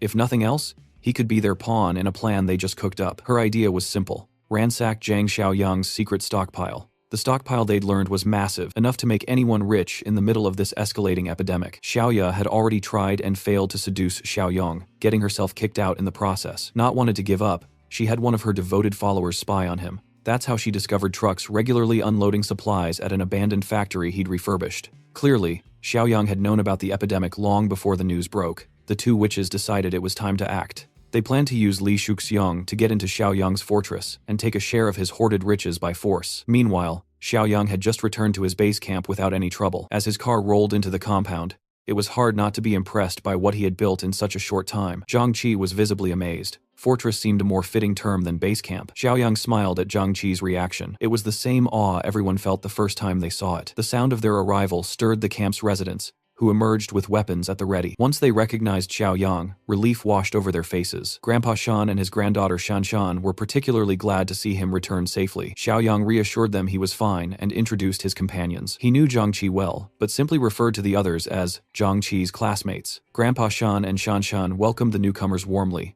assuring them they were now in a safe place. Xiaoyang quickly assigned Grandpa Shan to take the group on a tour of the fortress, explaining the rules and regulations. Glasses, one of the newcomers, couldn't help but feel like they'd walked into a military base. Before they could even start the tour, Yiming, another new arrival, timidly spoke up. He asked if they could be given weapons to help defend the fortress. Xiaoyang shot him a sharp look, suspicion flickering in his eyes. They had barely been there an hour, and this guy was already asking to be armed. That was suspicious. Glasses whispered to Yiming, urging him to tone down his eagerness. They were newcomers after all. Trust had to be earned first. To calm the situation, Xiaoyang promised that weapons would be issued to everyone in a few days. For now, their priority was to get Chen Chong's head injury treated. His condition was severe, so the medical room was their next stop. After a few hours, the boys finally managed to shake off the tension and the lingering smell of booze after their life-or-death ordeal. Yiming turned to Glasses with a grumble. "Why'd you stop me earlier?" he asked. "If you hadn't, we'd probably have guns by now." Yiming's little speech about needing protection in their current situation would have been funny if it weren't so irritating. Without weapons, he compared staying in the fortress to being under house arrest.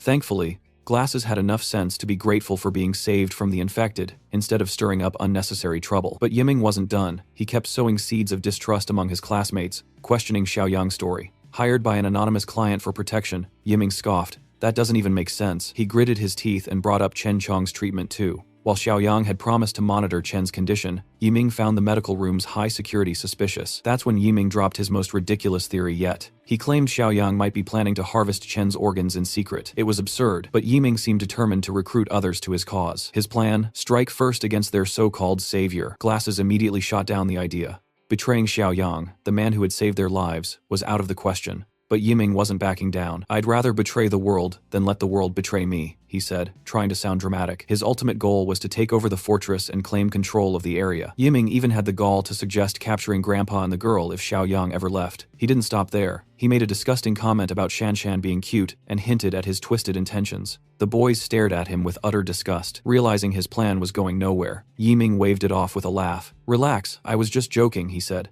Zhang Qi, naive as ever, took the excuse at face value. Glasses pointed out the obvious. If Xiaoyang really wanted to harvest their organs, they'd already be locked up and helpless by now. As the group left the showers, Yiming silently wrote them off as not worthy of his grand plans. He was convinced that in times of chaos, only the ruthless survive. While Yiming brooded over his rejected schemes, Grandpa Shan gave Xiaoyang an update. Zhang Qi and the others had started settling in, and Chen Chong was on the observation. As instructed, all doors and windows had been secured. Xiaoyang thanked Grandpa Shan and Shanshan for their hard work, urging them to rest up. Before they left, Xiaoyang gave them a quiet warning. "Keep an eye on Zhang Qi's classmates," he said. "I'm sensing some traitorous vibes." In the dead of night, Xiaoyang headed straight to his warehouse to take care of some business. He opened the systems item shop and carefully inspected the offerings. With a few clicks, he redeemed the Level 1 Apocalypse Farmer box for 2 points, the Level 1 Food Supply box for 5 points, and the Level 1 Armed Deterrent Supply box for another 5 points. This left him with 8 points remaining. The rewards were as practical as they were impressive. The Apocalypse Farmer box provided 5 corn seeds, ensuring a potential food source for the long term. The Food Supply box delivered an impressive haul: 200 kilograms of starch sausage, 100 kilograms of pre-cooked braised pork with preserved vegetables, and 50 boxes of pickled cabbage noodles. Meanwhile, the Armed Deterrent box contained 1,500 rounds of 9mm ammunition, a crucial asset for defense. Xiaoyang piled the rewards together and couldn't help but feel a sense of accomplishment at the sheer size of the haul. In an apocalypse where resources would soon become scarce, supplies like these were priceless. It wasn't the same as having money to spend freely, but in this grim reality, this was worth far more than cash. The next morning, the tranquility of the fortress was shattered by the arrival of multiple vehicles pulling up to the gate. Armed men carrying blades poured out of the cars, their movements brisk and purposeful. A man in a suit, clearly in charge, ended his phone call and barked orders at his crew. "Break down the gate," he yelled. The group, nicknamed the Stupid Army, for good reason, began bashing the steel gates with bats and kicking them with all their might. After several minutes of futile effort, the men complained loudly about the gate's thickness. Furious, Mr. Suit ordered his men to bring out their big guns. However, instead of explosives or heavy weaponry, the crates they carried contained something much less impressive: wine bottles.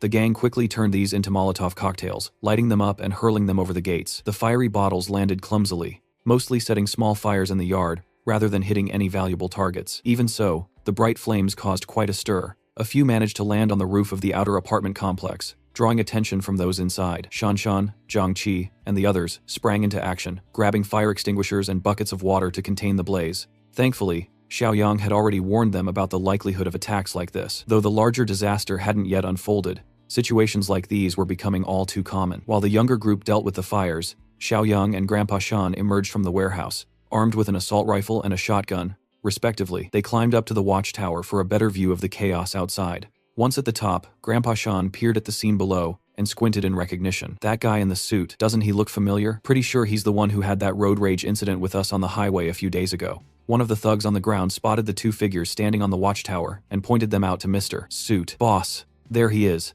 That's the guy from the road." Mr. Suit's anger exploded. Recognizing Xiaoyang, he screamed obscenities, his voice carrying loud and clear to the watchtower. "You little punk, you got some nerve. Get your ass down here or I'll burn this place to the ground." Xiaoyang, calm and composed, replied coldly, "You've got 5 minutes to get off my property. If you're still here after that, you won't like what happens next." The gangsters were enraged. To them, Xiaoyang's warning was nothing more than a brat's empty threat. Instead of backing down, they doubled down on their efforts, hauling out 2 more crates of Molotov cocktails to negotiate their way in. Suddenly, Xiaoyang's system sent him a new task. While Grandpa Shan was stressing over whether they should fire a warning shot, Xiaoyang was busy reading the mission details. The task was straightforward. Eliminate the threats as quickly as possible for a reward of 10 points. The generous reward quickly dispelled any notion of firing warning shots. These intruders were no innocent bystanders. They were criminal gangsters, causing chaos even before society had fully broken down. Their reckless use of Molotov cocktails could have easily burned someone alive. Xiaoyang believed that leaving scum like this alive during the apocalypse would only lead to more harm for innocent people. With that thought in mind, he made his decision. Without warming, he steadied his aim and pulled the trigger. The first bullet tore into Mr. Suit's arm, stunning him in his silence and causing him to clutch his now severed limb. The man's agonized screams filled the air, and the thugs quickly realized they had picked the wrong fight. From the watchtower, Xiaoyang remained calm on the outside, though he silently cursed himself for missing the kill shot. His aim had grown rusty after living a peaceful life for so long. The thugs, panicked by the sight of the assault rifle, scattered in dove for cover behind their vehicles. Leading the retreat was none other than their injured boss, Mr. Suit. But Xiaoyang wasn't one to let his targets escape. With a grim determination, he began picking off the retreating thugs one by one. They had rained fire on his property, so he returned the favor with lead, aiming for their chests, heads, and anything else in his line of sight. It was a brutal slaughter. Mr. Suit, driven by pure adrenaline, managed to reach one of the vehicles and scramble inside, ignoring the bleeding stump that used to be his arm. He screamed at the driver to get them out of there immediately. Grandpa Shan, watching from the tower, cast a worried glance at the escaping car, but Xiaoyang showed no concern. This was why he had grabbed the automatic rifle from the armory. Taking careful aim, he tracked the vehicle's movements and unleashed a relentless barrage of high-caliber bullets.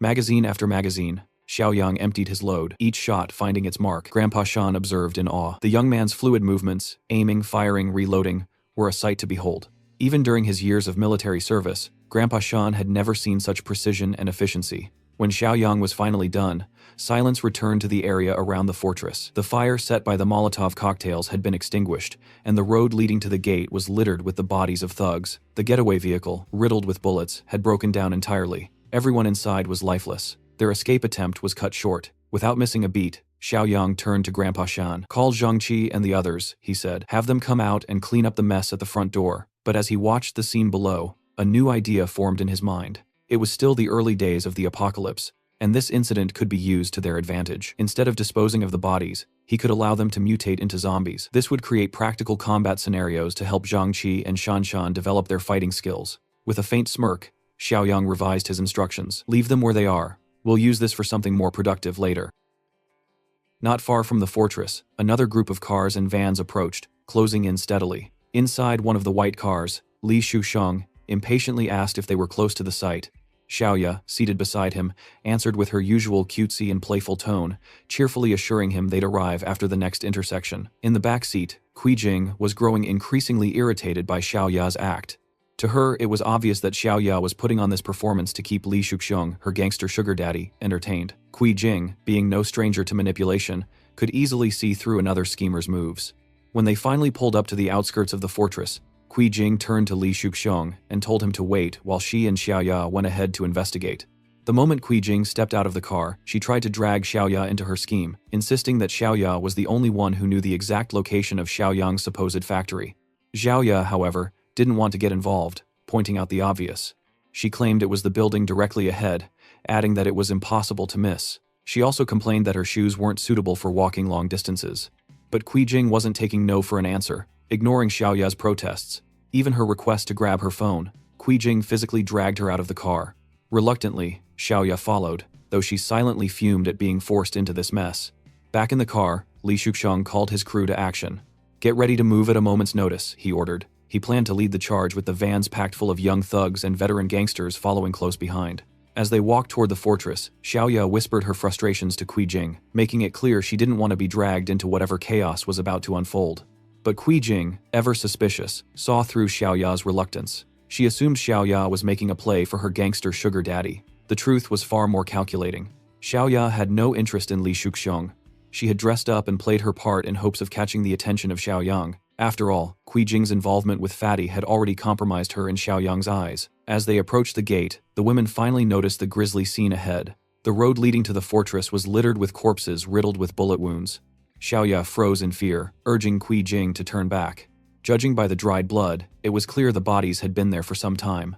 Jing, however, was undeterred. She guessed that the bodies belonged to two rival groups who had fought over Xiaoyang's supplies.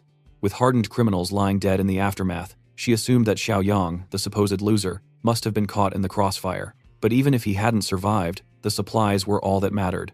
Xiaoya tried to reason with her, suggesting they let Li Shuxiong and his boys handle the situation. But Qijing insisted on sneaking closer to check if the factory gates were locked. What the women didn't know was that the gangster corpses had already begun mutating, the virus in their systems activating post-mortem.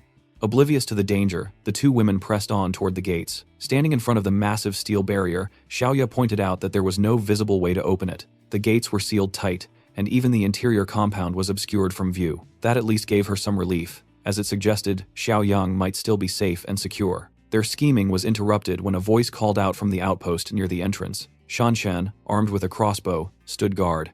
Putting on a tough front, she demanded to know who they were and how they'd found the fortress. Xiaoya quickly adopted a friendly tone, pretending to be an old acquaintance. She told Shanshan that the two of them were friends of Xiaoyang. Qijing, always bold, went a step further, claiming to be Xiaoyang's girlfriend. Shanshan, unimpressed, turned back toward the compound to inform Xiaoyang of the two witches outside, one of whom was making wild claims about being his girlfriend. As soon as Shanshan was out of earshot, Qijing began venting her frustration. She accused Xiaoyang of ditching her for a younger woman, clearly referring to Shanshan. Xiaoya, more pragmatic, warned Qijing to keep her emotions in check. Shanshan had a crossbow and wasn't afraid to use it. The women's confidence, however, lay in their belief that Li Shuxiong and his armed gang could pull off the heist. As far as they were concerned, all they needed to do was open the gates and let the chaos unfold. When Xiaoyang arrived at the watchtower and laid eyes on the two women, two of the most troublesome figures from his past, his anger was barely contained. Secretly activating his mind's eye, he appraised their status. Sure enough, their outward friendliness was nothing but a facade. Both women were seething with hidden negative emotions, each trying to manipulate the situation to their advantage. Xiaoya wasted no time putting on her performance, claiming they had come to check on Xiaoyang out of concern. She painted a picture of chaos and worry, trying to appeal to his pity. But Xiaoyang, having learned his lesson from past experiences, wasn't falling for it. With a cold smirk, he called their bluff. So he asked, his voice dripping with sarcasm, "What kind of weapons did you bring with you this time?" The scheming duo, Qijing and Xiaoya, stood frozen in place. Their plans had been completely unraveled before they even stepped into the fortress. To make matters worse, Xiaoyang decided to teach them a lesson right then and there. From the watchtower, he opened fire, raining bullets onto the spot where they stood. Panicked, the two women screamed and danced around, dodging the shots. They shouted at him, calling him crazy for being so reckless. But Xiaoyang, standing tall and calm, emptied his magazine without hesitation. Xiaoya was terrified of the firearm and tried to appeal for a calmer, less hostile resolution. Qijing, however, doubled down, treating Xiaoyang as the weak, spineless fool she always thought he was. They couldn't have been more wrong. Killing them outright would have been too easy for Xiaoyang. Instead, he had something far darker and more gruesome in mind, a punishment that would match the malice in their hearts. That's when the groans started.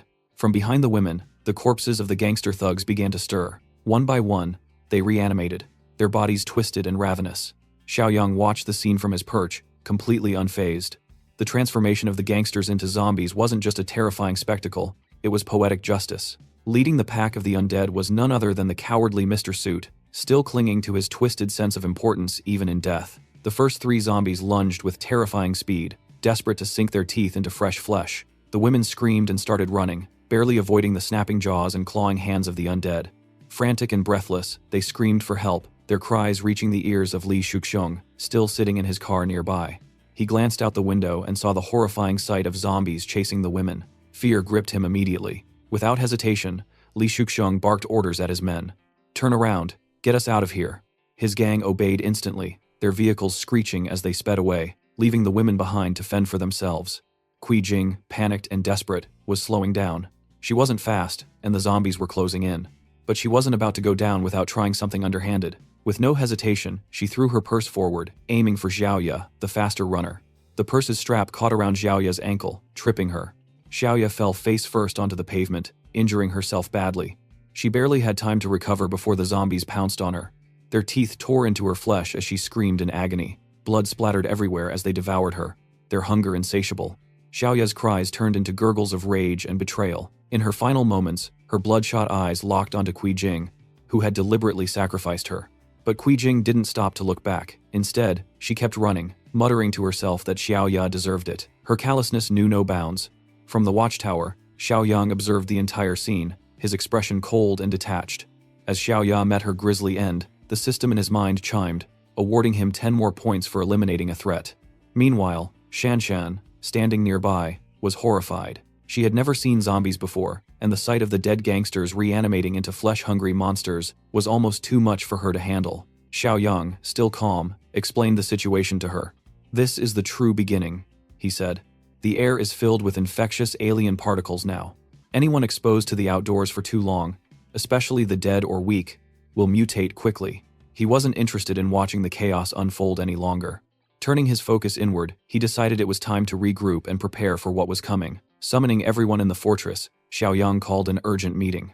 Once everyone was gathered, he laid out his plan. For the next 2 days, they needed to stay indoors. Windows and doors were to be sealed. No one was to go outside for any reason. This would give their bodies time to gradually adapt to the infection, reducing the risk of mutation. Hearing this, Zhang Qi brought up a critical concern. What about Chen Chong? He was still unconscious in the urgent care room. The mention of Chen Chong shifted the mood. While his head wound had improved thanks to basic medical care, he still hadn't regained consciousness. Worse, his condition was deteriorating. It was clear that the infection was spreading rapidly through his body. Even though his subconscious fought back against the mutation, the virus was relentless. His veins bulged visibly, the infection coursing through him like wildfire. Meanwhile, the city had descended into utter chaos. Violence and pandemonium filled the streets.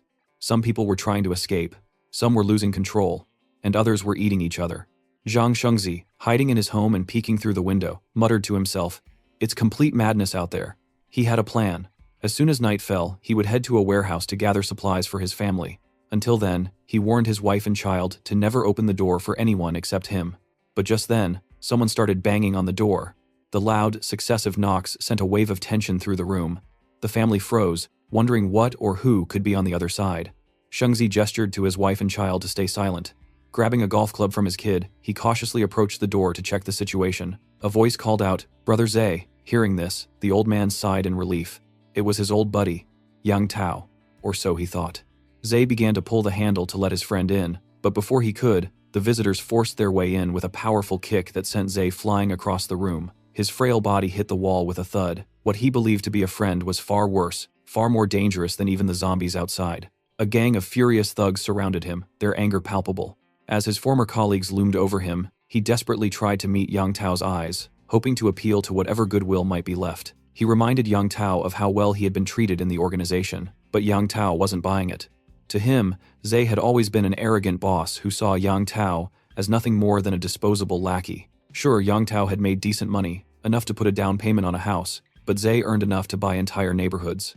But this wasn't about the past, it was about business. The thugs weren't here to chat.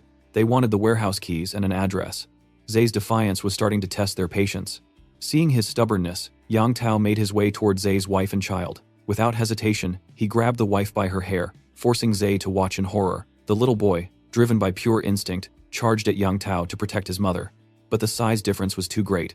All the child could do was sink his teeth into the thug's arm, his face soaked with tears of fear. It didn't work. Yang Tao retaliated with a sharp slap that sent the boy reeling. Watching his family suffer, Zay's anger boiled over. He shouted at Yang Tao, demanding he come after him instead. Yang Tao, however, remained calm. He promised no further harm would come to the mother and child if Zay cooperated and led them to the warehouse. Left with no choice, Zay complied, and the group set off, dragging him along as their hostage. They soon arrived at the warehouse. The mechanical door creaked open, revealing only a few scattered supply boxes, a far cry from the treasure trove the thugs had expected. It turned out that most of the stock had already been sold, even the nearly expired food to a big client. Hearing the name Zhang Xiaoyang, their wealthy buyer, sparked a new idea in Yang Tao's mind. Why stop here? They could raid Zhang Xiaoyang's factory and claim his massive stockpile of supplies for themselves. If they succeeded, they'd be set for life. Brother Zay strongly advised against such a reckless plan. During his routine deliveries, he had accidentally spotted a young man carrying a gun. This led him to suspect that Xiaoyang had somehow learned about the looming disaster beforehand. Yang Tao, however, remained calm and unbothered by the mention of guns. To him, it was a matter for Brother Zay to handle, not his concern. The thug's explanation was simple yet chilling. His job was to take Zhang Xiaoyang's supplies in exchange for ensuring the safety of his wife and son. Yang Tao called it a fair trade. But Brother Zay was trapped in a terrible dilemma, torn between saving his family and his moral compass, unsure how to navigate the crisis. Back in Xiaoyang's seemingly impenetrable fortress, the situation was tense yet quieter. Following repeated failed invasion attempts, the group had assembled in the urgent care area to confront a grim reality. Their biggest problem now lay in the bed before them, Chen Chong, who had succumbed to the infection. After losing consciousness for several days, he had finally woken up, but his mind was gone. His body was alive, but his humanity had been lost. His classmates were devastated. Tears flowed as they mourned their brave and kind friend. Almost everyone was crying. Everyone except Yiming. Unlike the others, Yiming boldly declared that they should kill Chen Chong immediately. His suggestion shocked the group. Xiaoyang turned to look at the defiant young man, while Zhangqi glared at him with disgust and disappointment. How could you suggest something so cruel? But Yiming stood firm. He argued that Chen Chong was already gone. If they didn't put an end to his suffering now and he somehow broke free, everyone's lives would be at risk. Xiaoyang, known for his pragmatism, agreed with Yiming's cold logic. The chances of recovery were nearly zero. Slowly, he drew his combat knife and unsheathed the blade. But instead of handling the matter himself, Xiaoyang handed the knife to Yiming. "You want him gone? Then you do it," Xiaoyang said calmly. Yiming froze, fear spreading across his face. Every fiber of his being resisted the idea of carrying out the execution. Xiaoyang, unimpressed, reminded him of how he had been asking for a weapon since the beginning. "Here's your weapon," Xiaoyang said, pushing the knife closer. "Use it." But Yiming couldn't bring himself to move. His hands trembled, his courage failing him completely. After a tense moment, Zhangqi stepped forward. Swallowing his fear, he took the knife from Xiaoyang's hand. "I'll do it," Zhangqi said, with determination. He wasn't proud of the decision, but he knew it had to be done. If Yiming was too much of a coward to act, then he would. As he gripped the knife, Zhangqi hesitated. His mind wrestled with the reality of the situation. Could he really go through with it? Xiaoyang, observing his hesitation, asked calmly, "Are you sure? Once you do this, there's no going back. If you're wrong, it makes you a murderer." Zhangqi clenched his jaw. "I trust you," he said to Xiaoyang, his voice firm despite the turmoil in his heart. Xiaoyang smiled faintly, almost as if he had expected this response. He gave Zhangqi the green light. Zhangqi approached Chen Chong's bedside, tears streaming down his face. He raised the knife high, aiming for his friend's throat. His hands shook as he prepared to strike. But just as the blade was about to pierce the flesh, Xiaoyang intervened. The knife stopped midair. Zhangqi, startled and confused, turned to Xiaoyang, desperate for an answer. "Why did you stop me?" he asked with a shaky voice. The answer was straightforward. The system had given Xiaoyang an intriguing evaluation. For now, he instructed everyone to leave. They had something extraordinary in their possession, a zombie that still held value. Chen Chong had transformed into a rare mutated variant, a discovery of immense significance. The group left the urgent care unit and went about their tasks within the fortress, leaving only Xiaoyang and the mutated zombie behind. Chen Chong, now a grotesque creature, thrashed violently, desperate to sink his teeth into Xiaoyang's flesh. His bulging veins, dark and foreboding, were enough to haunt anyone's dreams. But not Xiaoyang. Standing face to face with the aggressive mutant, Xiaoyang remained calm, even exhilarated. With a hint of excitement in his voice, he told the creature it had an important mission to fulfill. Outside, near the fortress on the town's outskirts, a car was swerving uncontrollably, struggling to stay on course. With no other vehicles on the road, the poorly driven car eventually crashed into a lamppost, rendering it useless. Brother Zay stepped out, scratching his head in frustration. His bad luck had cost him a car before reaching his destination. Fortunately, the factory wasn't far, just a short walk away, so he was almost there. However, his calm demeanor quickly shifted to fear when a gang of zombie stragglers attacked. Drawn by the noise, Brother Zay foolishly shielded himself with his arm, allowing the zombie to bite deep into his flesh. He pushed the mindless monster away, his left arm bleeding. As the zombie staggered to its feet, Brother Zay ran back to the wrecked car, desperate to find the crowbar he had prepared as a weapon. It might help, but would it be enough? His anger and adrenaline fueled his strength as he swung the crowbar, striking the zombie across the face with a brutal hit. After knocking the eager zombie down, he continued bashing its skull until it stopped moving completely. Dealing with one of these creatures had drained him, and standing exposed while more zombies approached was not a good strategy. He couldn't afford to stay there, so Brother Zay made his way toward the factory, his body shaking uncontrollably. He feared it was the virus spreading inside him from the bite. At the front gate of the fortress, a cluster of stationary zombies awaited their next prey, conserving energy. To avoid the trouble, Xiaoyang quietly opened the side door for the team's mission. Behind him, the rest of the crew, armed with their chosen weapons, followed. Most carried melee weapons, and Shanshan complained that all the gear strapped to their bodies made movement awkward.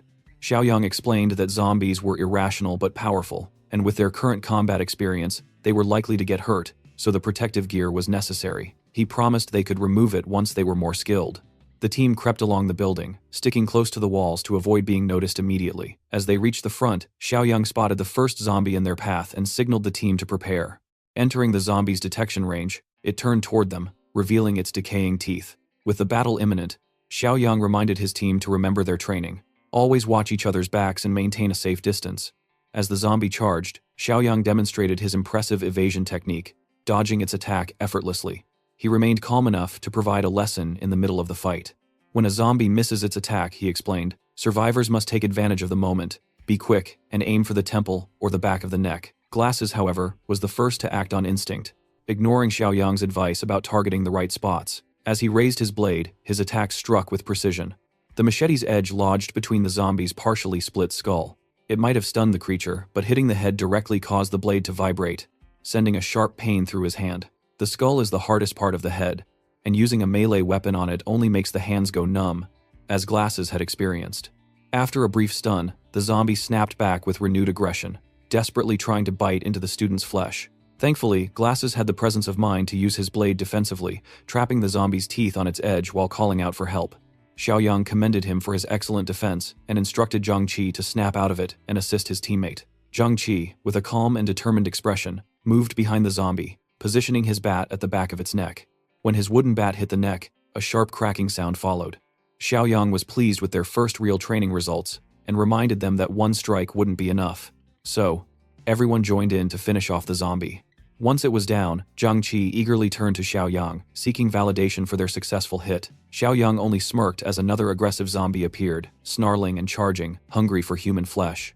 Zhang Qi's face turned worried, fearing Xiaoyang might be sneak attacked by the mindless corpse. But instead of a bite, the group watched as Xiaoyang turned around, grabbing the zombie by the head like a toy. He pushed its mouth away from his body while the zombie struggled helplessly. Xiaoyang reminded everyone to follow his example, always observing their surroundings and never letting their guard down. Zhang Qi took this lesson to heart, while the others were simply amazed by Xiaoyang's proficiency with just his bare hands. Meanwhile, Brother Zhe, still fighting through his bite wound, inched closer to the factory gate. From his hiding spot, he could see more mutants wandering the area. He began to wonder if Zhang Xiaoyang had already met his end when he suddenly heard voices near the outer wall. He recognized Xiaoyang's face and moved closer for a better look. Using a van as cover, he peered through and saw Xiaoyang with a group of strangers hunting mutants, crushing their skulls with every blow. However, the desperate gangster failed to notice something lurking beneath the van. It was none other than Xiaoya, or what was left of her. Despite the zombie infection, her heavy makeup hadn't changed her face much. She reached up, grabbing Brother Zhe's foot and refusing to let go. Her sudden grip made him stumble, and when he looked down, his eyes widened in terror. Xiaoya's torn mouth opened to emit a guttural roar, her clothes in tatters. It seemed like this might be the end for Brother Zhe. Before he even had a chance to fight back, as he braced for death, a gunshot rang out. Someone had taken pity on him and saved him. It was none other than our hero, Xiaoyang. Now, the zombie Xiaoya was headless, and not just in a metaphorical sense. Her head was physically gone. Brother Zhe was left disgusted, throwing the corpse away from him. When Xiaoyang saw Zhe, he was surprised to find him there and immediately asked what he was doing in this chaotic situation. Zhe, like all of his previous fake friends, didn't rush to explain himself. Instead, he pretended to be pleased to see Xiaoyang alive, even with the madness all around them. But as he got closer, Xiaoyang noticed a bite mark on Zhe's arm. In the heat of the moment, Zhe didn't realize it, but Xiaoyang pointed it out clearly with the barrel of his automatic rifle, warning him not to come any closer. At that moment, Zhe realized his fate was sealed. He wasn't giving up though. He had one last chance to save his family. Zhe begged Xiaoyang not to shoot him yet, and asked for a favor. Xiaoyang agreed to listen, but only on the condition that Zhe stayed where he was. This was Zhe's last effort to save his family. He was already infected, and soon he would become one of those crazy zombies. But he still had one final request. Yang Tao had kidnapped his wife and son and was using them to blackmail Zhe, forcing him to infiltrate Xiaoyang's base and seize all of its resources. Zhe admitted that he wasn't a good person, but even he had never done anything as evil as what Yang Tao was doing to his innocent family. He feared for their lives, knowing that if they were left in Tao's hands, their fate would be worse than his own once he turned into a zombie. So, Zhe pleaded with Xiaoyang to take care of his family. Even though he knew he had only helped him before for his own benefit, Xiaoyang was aware of Zhe's greed, but he had to admit that Zhe had saved him time in the past. He pondered the right thing to do. The fortress had enough space, and the number of men far outweighed the women. Breaking that balance wouldn't be an issue. Luckily, he didn't have to think long. A notification from the system arrived, offering a new mission called Entrust the Wife and Child. To complete it, Xiaoyang would have to rescue Zay's family, and he would gain more points for this task than for clearing out zombies near the fortress. Without hesitation, Xiaoyang agreed to take care of Zay's family. Zay, overwhelmed with gratitude, couldn't believe Xiaoyang's kindness. He even bowed, saying that he could never repay him in this life, but would serve him faithfully in the next life. But Zay had one final request. Xiaoyang pretended not to understand. But it was clear Zay didn't want to turn into one of those monstrous zombies and put his family at risk. He asked Xiaoyang to end his life now. Xiaoyang, however, wasn't in a hurry to act. Unlike Zay, he understood how the apocalyptic world worked. Instead, he told Shashan to bring a bicycle from the warehouse for Zay. He advised him to go as far from people as possible to a completely isolated place. Zay didn't understand why Xiaoyang was doing this, but he didn't question it. He didn't have much time left and had no choice but to follow Xiaoyang's instructions, driven by thoughts of his wife and son. Zay took off on the bicycle, determined to escape the inevitable zombie transformation that was already spreading through his body. Meanwhile, Xiaoyang and his team finished clearing out the zombies near the fortress. They piled them up, drenched them with fuel, and set them on fire. It was a tough day, and they were exhausted, but at least now the zombies would never rise again. Xiaoyang's team was now experienced enough to defeat a zombie in close combat without taking damage. However, when dealing with larger groups, they were still unprepared. Xiaoyang quickly advised his team to head back to the fortress, where he entrusted Grandpa Shen with a critical task: guarding the weapons warehouse. The safety of the fortress would be in the old man's hands while Xiaoyang went into the city that night. Grandpa was curious about Xiaoyang's plans. Jiangqi wanted to accompany him, but Xiaoyang quickly reassured them there was no need. They weren't ready for the dangers of the city, and it was more important to protect the fortress. He had to trust the old man to handle the defense. Before leaving, Xiaoyang loaded up on melee and ranged weapons and prepared to buy more supplies from the system store. Unfortunately, it was updating too slowly, and he was frustrated. He manually updated the store, and 3 new supply boxes appeared: Black Tech, Life-Saving, and Armed Deterrent. The Black Tech box was the most expensive, and with the manual update cost increasing to 4 points, Xiaoyang had to be careful. Still, he bought the Black Tech supply box. After opening it, a blinding light filled the car, and Xiaoyang was rewarded with a physical enhancement serum that increased his strength by 5 points. The intense flash made him momentarily disoriented, but once the pain subsided, he realized the value of the serum. With his strength now at 13 points, about 2.6 times stronger than an average person, he was ready for the mission ahead. Back at Brother Zay's home, things were tense. His wife was trying to reassure their son, telling him that his father would take care of everything. But Yang Tao's thugs had grown impatient. They broke into the room, and the terrified wife asked what they were going to do. The answer was clear. Yang Tao was going to have his fun. Sadly, in this apocalyptic world, no one would come to her rescue. That was exactly what Yang Tao was counting on. Xiaoli's clothes were being torn apart by a group of thugs, their faces showing not even a hint of shame.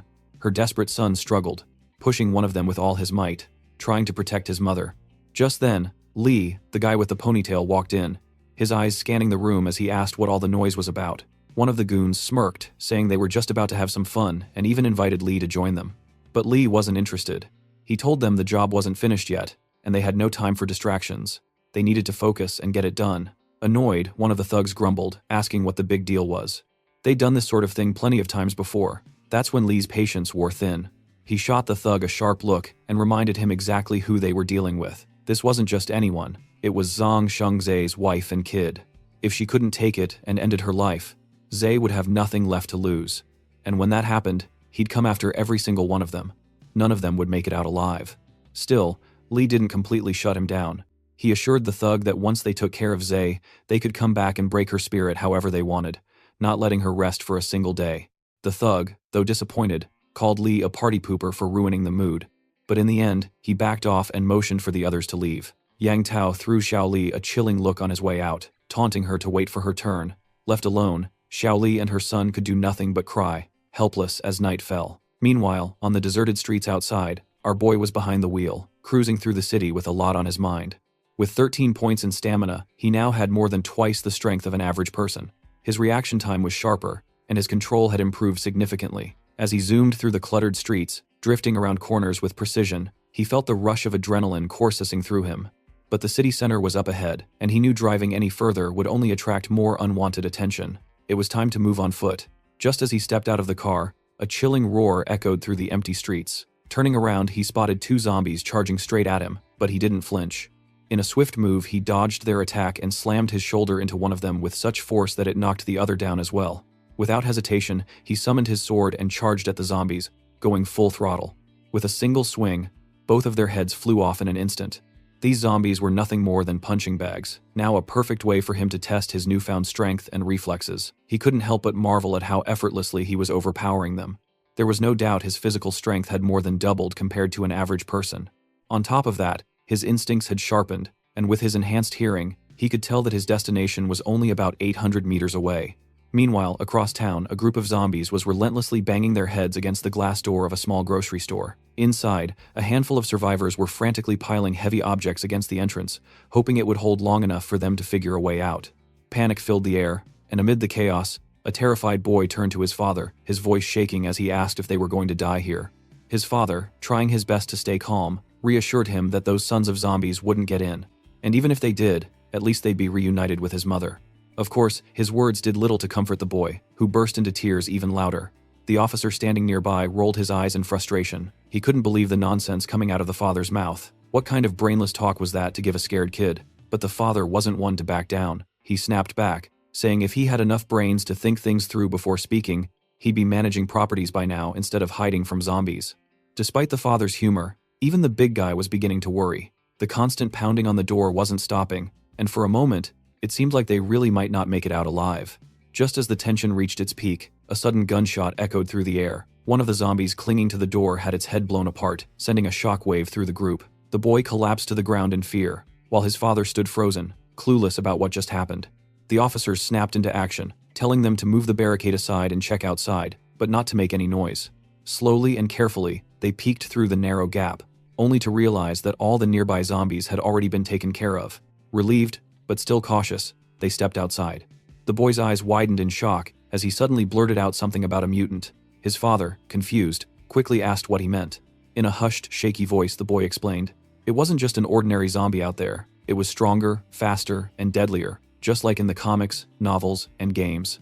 The father was getting more and more annoyed with his son, who couldn't stop talking about games, even in the face of danger. Frustrated, he snapped at him, wondering how his son could still be so obsessed with entertainment at a time like this. No wonder his grades were always the worst, the father thought bitterly. Don't forget that this father's name is Old Song, so we will be calling him that from now on. The officer, growing impatient, turned to him and told him to cut it out. How were grades even relevant right now? They had bigger things to worry about. He urged them to stay focused and keep an eye on their surroundings. After all, they didn't want that mutant zombie ambushing them out of nowhere. As they moved forward, the officer repeated his warning, reminding them to stay alert. Step by step, they carefully made their way toward the base. Eventually, they reached a fork in the path and came to a stop. That's when Old Song's eyes landed across the street. There stood a young man, clearly focused on something. It was none other than our boy, deep in thought, busy adding points to his system and fine-tuning his stats. Before anyone could think, Old Song's son suddenly screamed in panic, pointing at him and shouting that it was a mutant zombie. But the officer, being the only one with some common sense, quickly assessed the situation. This guy didn't look like a zombie at all. He looked like a survivor. Our boy couldn't help but chuckle at the boy's wild imagination and casually told him to stop jumping to conclusions. The officer, now relieved, stepped forward cautiously and warned our boy that it was too dangerous to be wandering around alone. He suggested that they should stick together if they wanted to survive and invited him to join their group. Curious but cautious, Zhang Xiaoyang Shang asked them who they were and why only a few of them were out here. As he scanned the area, the officer explained that they were searching for supplies and mentioned that many civilians were still gathered at Rancian Garden. The mention of the place triggered a memory in Xiaoyang's mind. He recalled that Jinyu Mansion was nearby, not far from where they stood. Old Song immediately agreed, pointing out that it was just across the street. He then urged Xiaoyang to join them, emphasizing that there was strength in numbers. With Officer Li carrying a gun and their experience dealing with mad zombies, they were confident in their ability to protect him. Of course, they had no clue about our boy's true capabilities, but instead of showing off or bragging about his strength, he simply nodded and agreed to go with them. And with that, they cautiously continued their journey forward, each step taken with care and vigilance. Old Song looked at Zhang Xiaoyang with a curious expression, asking why he wanted to go to Jinyu Mansion. He wondered if there was someone important he was trying to find. Xiaoyang simply replied with a yes, offering no further details. But Old Song wasn't done yet. He pressed on, asking if it was a relative or perhaps a girlfriend. Then, with a somber tone, he reminded Xiaoyang that it was the end of the world, and whoever he was looking for was probably already dead. He advised Xiaoyang to prepare himself mentally for that harsh reality. The officer gritted his teeth and nodded.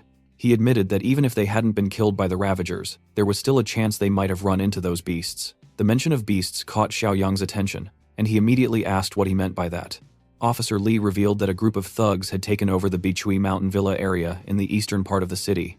To survive, they didn't hesitate to harm other survivors. Their group had once encountered them and lost many companions in the process. Officer Li's face darkened at the memory, and he decided not to dwell on it further, simply reminding everyone to stay vigilant when dealing with other survivors. Suddenly, a sharp voice cut through the tense atmosphere. The boy shouted for the officer to be careful. Spinning around, Officer Li spotted a zombie lunging straight at him. Without hesitation, he took it down with a few well-placed shots. He stood there, panting heavily, his heart pounding in his chest. For a brief moment, he thought it was over. But the relief didn't last long. The sound of gunfire had attracted more zombies, and panic quickly set in. Just then, his eyes landed on an abandoned bus nearby. Without wasting a second, he signaled for everyone to run toward it. Xiaoyang, however, grinned to himself, thinking a step ahead. Running blindly could attract even more zombies, but the bus, being a closed shelter, offered solid defense. The only downside, if it got surrounded, there would be no way out. By the time he finished his assessment, everyone had already made it into the bus. Officer Li, still catching his breath, called out to him, urging him to hurry and keep up. Just as the tension reached its peak, Zhang Xiaoyang jumped into the bus, and Officer Li wasted no time slamming the door shut behind him. With urgency in his voice, the officer warned everyone to stay alert and check each seat for any hidden ravagers. But before anyone could act, the boy shouted, his voice filled with panic, that the zombies weren't giving up. They were still gathering outside. Officer Li gritted his teeth in frustration. Despite their quick escape, the undead were still on their trail, closing in fast. The bus shook violently as the zombies began banging on it, their relentless attacks growing stronger with each passing second. The officer struggled to keep the door shut, but it was clear the pressure was becoming too much for him. Just then, Xiaoyang stepped forward and, without hesitation, slammed the door with such force that the zombies were thrown back, and the door sealed shut completely. Officer Li stood there stunned, his jaw hanging open in disbelief. The sheer strength Xiaoyang displayed was beyond anything he could have imagined. Without wasting a moment, Xiaoyang came up with a plan. He firmly stated that he'd hold the door shut, buying them time, while the others should break the windows and fight back. Surprisingly, Officer Li nodded, deciding to put his trust in Jiang's judgment. Without delay, they shattered the bus windows, and Old Song took the lead, striking down the zombies that tried to cling to the vehicle. The others quickly joined in, making sure Old Song didn't lose his balance while hanging out the window. Meanwhile, Officer Li held back from using his bullets, carefully counting his remaining rounds. He knew he couldn't afford to waste them, and needed to save them for when things got truly desperate. That's when Xiaoyang pulled out a crossbow, casually handing it to the officer. Li stared at him in confusion, unable to comprehend how Xiaoyang had just produced the weapon out of nowhere. Xiaoyang simply shrugged and said he'd picked it up earlier, as if it was no big deal. With no time to question further, Old Song and Officer Li got to work, using the crossbow and their own strength to push back the attacking horde. After what felt like an eternity, they finally managed to clear out the zombies and step out of the bus they had been using as shelter. The boy, now beaming with confidence, puffed out his chest and declared that they had just turned a dangerous situation into a safe one. He was convinced this wasn't mere luck. Surely they were the chosen ones, the children of fate in this apocalypse. But before his excitement could get out of hand, Xiaoyang firmly reminded everyone to stay cautious and avoid making the same careless mistakes again. Meanwhile, back at the fort, everyone was anxiously hoping that things would go smoothly for Zhang Xiao. Yiming decided to keep watch. Seeing his sudden enthusiasm, the guy with glasses couldn't help but tease him, asking why he was suddenly so dedicated. Annoyed by the remark, Yiming shot back, telling him to stop talking nonsense. He reminded him that he had always been sincere about his duties. The fatty, realizing he might have pushed too far, quickly backed down and asked why Yiming was getting so worked up over a little joke. Despite the light-hearted moment, Grandpa Shen stepped in, deciding that since Yiming was willing to take charge bravely, everyone else should head back to their rooms and rest. They needed to be well prepared to make the most of Yiming's help. Before leaving, he advised Yiming to wake everyone immediately if anything unusual happened. As the night deepened and silence settled over the fort, Yiming sat quietly, realizing how late it had gotten. He knew the others were already fast asleep, but his mind remained focused on his real goal. He was determined to settle things before our boy returned. In the dimly lit room, the old man slept soundly, the key to the weapons room lying just inches from his pillow. Moving with practiced stealth, Lu Yiming quietly opened the door and crept inside. Step by step, he approached the bed, his eyes fixed on the key. Just as his fingers were about to grab it, the old man stirred unexpectedly, his voice breaking the silence as he groggily demanded to know what Yiming was doing. But before he could react further, Yiming landed a solid punch to his face, knocking him out cold. Without wasting a second, Yiming snatched the key and bolted out of the room. The old man, groaning in pain, called after him, shouting for the key to be returned. His cries quickly roused the others, and within moments, the entire fort was in an uproar. As the old man frantically explained what had happened, everyone sprang into action, chasing after Yiming. But Yiming was one step ahead. As he ran, he tossed anything he could find in their path: chairs, boxes, anything to slow them down. Strangely enough, instead of simply jumping over the obstacles, they all stood there as if frozen, like game characters stuck behind an invisible wall in a restricted area. It was almost comical how easily they were stopped. While making his escape, Yiming noticed the nursery room up ahead. Since he was already in this deep, he figured he might as well go all the way.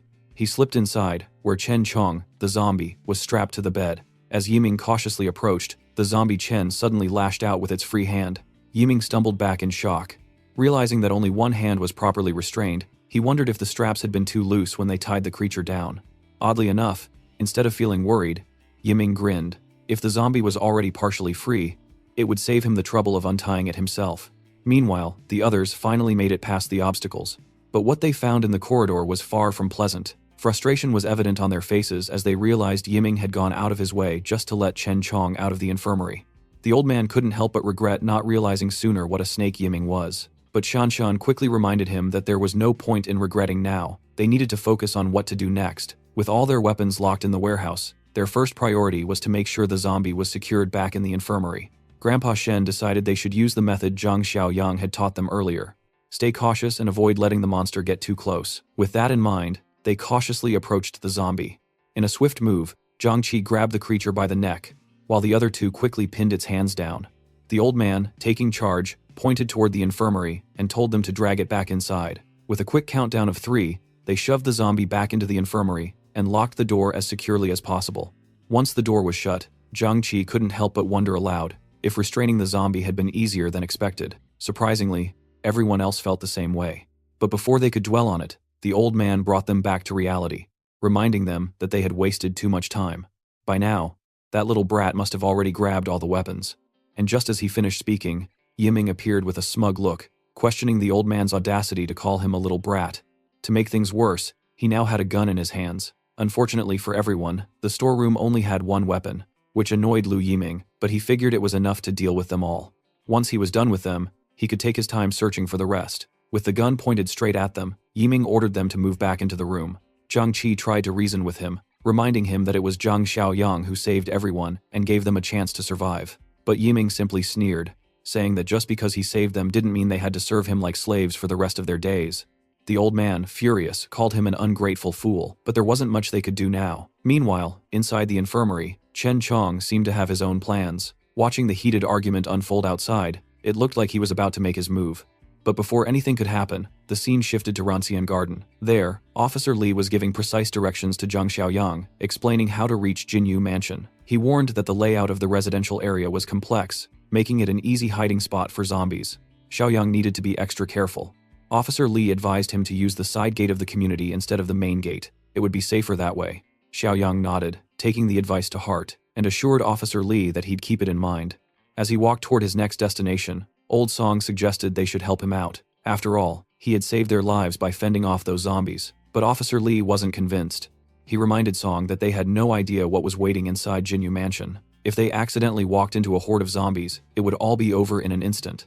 Still concerned, Old Song asked why they were letting Xiaoyang walk straight into what seemed like certain death. Officer Li sighed, saying he had already warned the boy as much as he could. There was nothing more to do now but feel sorry for him. However, Li also pointed out that Xiaoyang shouldn't be underestimated. His skills were far beyond ordinary. Meanwhile, outside the mansion, zombies roamed everywhere, and inside, the goons holding Zhang Shengzi's family hostage were getting impatient.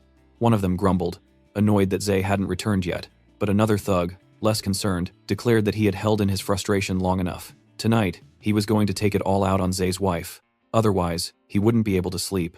It was clear that these fools were simply waiting for a dead man to walk through the door. However, one of them, smarter than the rest, pointed out that Zhang might already be dead. After all, he had gone out alone. The disgusting thug shrugged and added that when they finally got their hands on the woman, they'd make sure to tie her up tight so she wouldn't even have the chance to take her own life. Hearing their vile plans, the woman trembled in fear, helpless against their cruelty. Finally, the man with the ponytail gave the signal, allowing his men to do as they pleased. But he made one thing clear. Nothing should happen to her, at least not while they were busy with their dirty games. Just then, something outside caught Ponytail's attention. His eyes narrowed as he noticed something unusual. The zombies, every single one of them, had mysteriously dropped dead. He had no idea what was going on, but we know who did this. Curious, Ponytail decided to check it out, wondering if a rescue team had arrived. But before he could take another step, his life came to an abrupt end. The moment he stepped outside, a dagger slashed through his throat, cutting it clean. His head hit the ground with a dull thud, rolling away lifelessly. Meanwhile, the other thugs in the room were ready to claim their prize. Their faces lit up with twisted excitement as they eagerly undid their belts, their eyes filled with sick anticipation. Xiaoli's son clung to her desperately, but they yanked him away without a second thought. A sharp slap landed across Xiaoli's face, silencing her cries. The kid, despite his fear, refused to back down, his tiny fist clenched, ready to fight with everything he had. But the thugs had no patience for his defiance. They kicked him out of the room, slamming the door shut behind him, leaving him alone outside. Just then, the headless body of the guy with the ponytail collapsed to the ground in front of him. The boy stood frozen, his eyes wide in shock. But what stunned him even more was the dark silhouette standing in the doorway.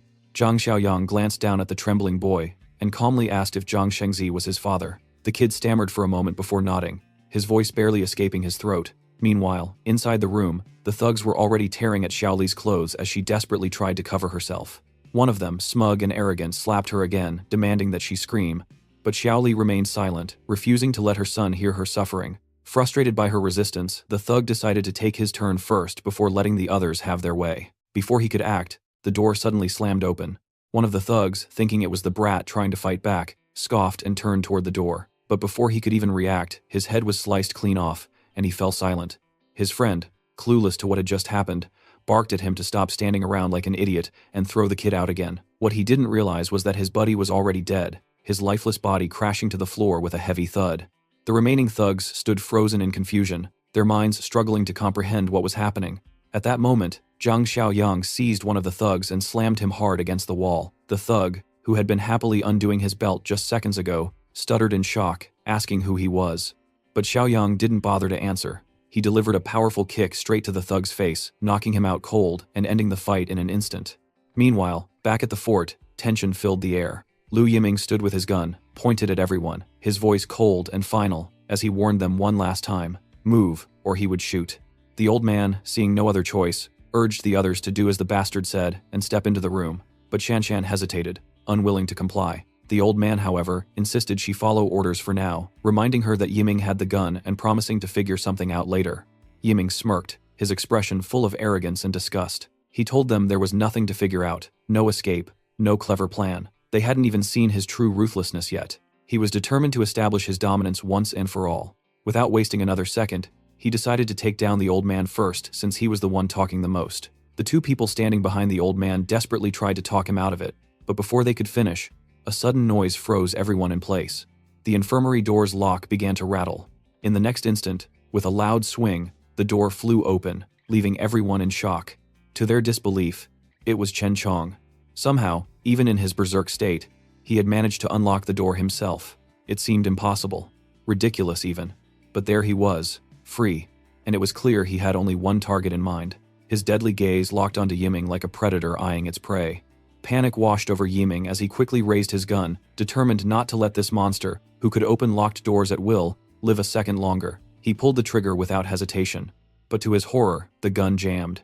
His eyes widened in despair as he realized he was completely screwed. Before he could even react, Chen Chong lunged at him with terrifying speed.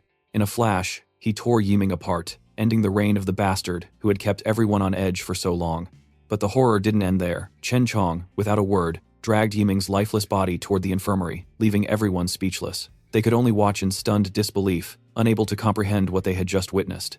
Then, in a chilling move, Chen Chong picked up the key to the infirmary door, tossed it aside, and locked himself inside once again, leaving everyone outside standing in utter bewilderment. Meanwhile, Zhang Xiaoyang had finished dealing with the thugs and finally freed the terrified mother as she clung to her son protectively. Xiaoyang called the boy over to him. But the mother, holding him close, anxiously asked what he intended to do with her son. Without offering any explanation, Xiaoyang simply told the kid to come. After a moment of hesitation, the boy assured his mother that everything would be fine and slowly stepped forward. When he reached him, Xiaoyang handed him a dagger and, in a calm yet firm voice, told him to finish off the thugs. The remaining goons, realizing what was coming, dropped to their knees and started begging for their lives. Even the mother, desperate and afraid, pleaded with Xiaoyang, insisting that her son was just a child. But Xiaoyang's response was unwavering. He stated that the boy wasn't just a kid anymore. Everything changed from this moment on. From now on, he was the one responsible for protecting his mother, and if he wanted to keep her safe, he needed to gather his courage and eliminate the monsters who had hurt her. As the disgusting smirks of the thugs flashed through his mind, a wave of anger surged within the boy. Fueled by rage and newfound determination, he charged at them, striking them down one by one. The mother's horrified gaze never left her son, and though the thugs were finally gone, the boy's heart remained heavy. He knew that no matter how many enemies he defeated, his father was never coming back. Overwhelmed by grief and frustration, he turned to Xiaoyang and asked if his father was really gone. Pushing up daisies now, Xiaoyang, with a heavy heart, gave him a solemn yes. Unable to bear the weight of reality, the boy let the bloody knife slip from his hands and ran straight into his mother's embrace, holding her tightly, searching for comfort in her warmth.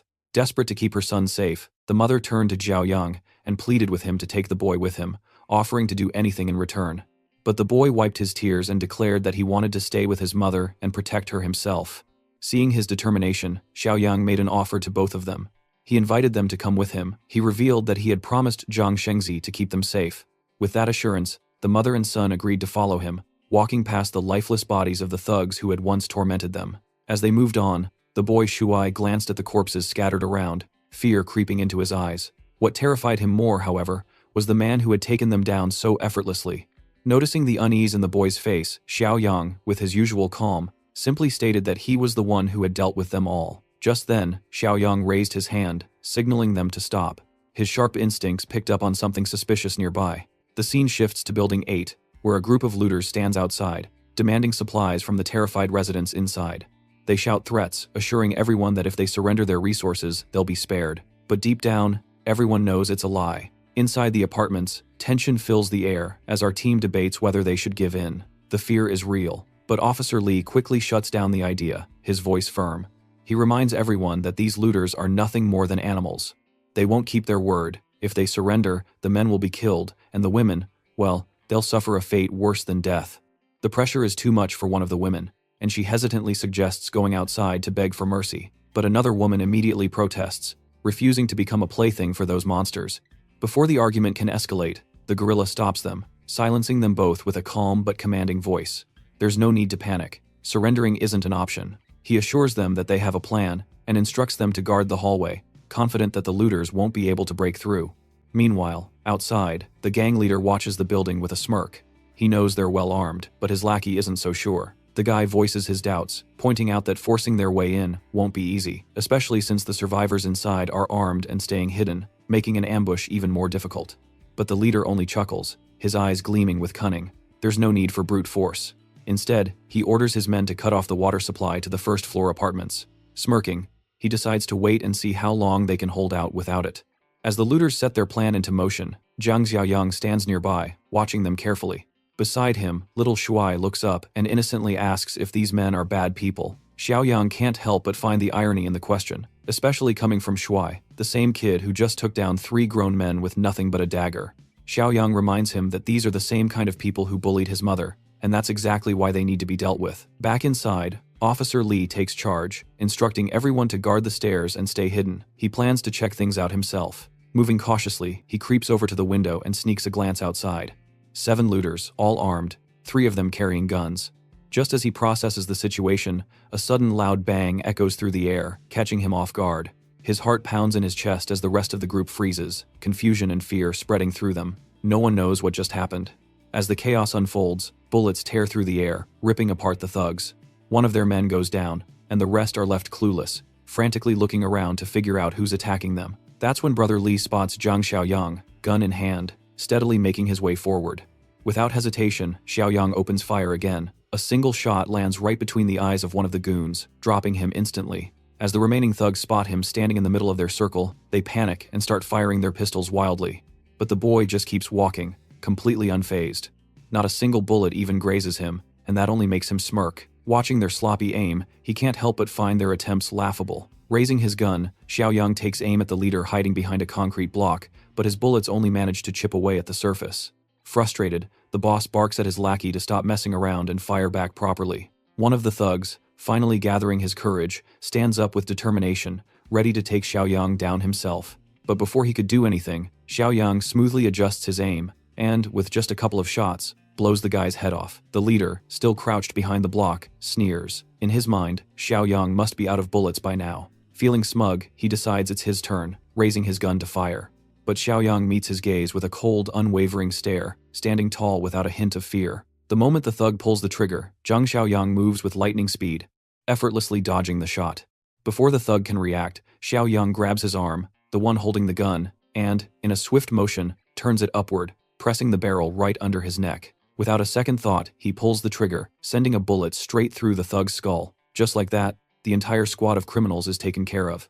Without wasting a moment, Xiaoyang rummages through the leader's dead body, searching for anything useful. Once he's done, he steps into the building, only to be greeted by the last remaining goons of the squad. Desperation fuels them as they charge at him. But Zhang Xiaoyang doesn't even flinch. He stays rooted in place, calm and collected. The silence is shattered by 3 crisp gunshots, each perfectly placed, dropping the thugs one after another. Watching all of this, Shuai is over the moon, his excitement barely contained. He's beyond impressed with how effortlessly Xiaoyang handled the fight, and can't help but admire him even more. Just then, a system notification appears in front of Xiaoyang, revealing his next objective: recruit survivors from Rangxian Garden. Completing this task promises a valuable reward. Curious, Xiaoyang asks about these people, and Officer Li responds, explaining that they're from the Bichui villas, located to the south of the city. Officer Li quickly called over the 2 men in yellow jackets, Lu Chao and Xinji, instructing them to brief Xiaoyang about Bichui since they had just come from the south. Without hesitation, the 2 men shared what they knew. The people in Bichui weren't just survivors, they were an organized gang, well-armed and well-supplied, holed up in Bichui villas. They had taken in nearly all the survivors from the southern regions. Hearing this, Zhang Xiaoyang paused for a moment, memories from his past life flooding back. He couldn't help but wonder, if Bichui was where Li Shuxiong and Kui Jing settlements had been, could it be them who had taken over? He turned to Lu Chao and Xinji, asking if they meant that Bichui was the only settlement left in the south. One of the men nodded, explaining that it hadn't always been this way. The gang, armed to the teeth, had crushed smaller settlements one by one. Wherever they went, they slaughtered half the population, abducted young women, and recruited anyone willing to submit. Zhang Xiaoyang was sure now. He knew exactly who was behind this. Officer Li, noticing his certainty, asked what he meant. Without hesitation, Xiaoyang pointed out that the 3 guys they had just taken down were carrying handguns, which meant there were likely more of them out there. He told the men to hold onto the guns and check for extra magazines. There was no doubt they'd need them. Handing over his rifle to Officer Li, Xiaoyang told him to keep it, adding that he'd leave them with 5 magazines. He warned that the Bichui crew wouldn't let this go easily, but with these weapons, 10 or so men should be able to hold their ground. Xiaoyang then instructed them to stay put for a couple of days while he reorganized things back home. After that, he would return and personally deal with the Bichui gang. His words left one of the men standing nearby in shock. He pointed out that the gang was probably dozens of times stronger, if not more. It wasn't a small task to go against them. Officer Li, clearly concerned, tried to talk him out of it. He suggested that it wasn't worth the risk and that they could always look for another place to settle, but Xiaoyang simply told him not to worry. He already had unfinished business with the Bichui crew. Besides, in a few days, he planned to come back with a bigger vehicle and evacuate everyone to the east of the city near the old Tea City, where he was building a stronghold. He would need all the help he could get. With that, Xiaoyang turned to leave, casually tossing a goodbye over his shoulder and telling them to take care of themselves.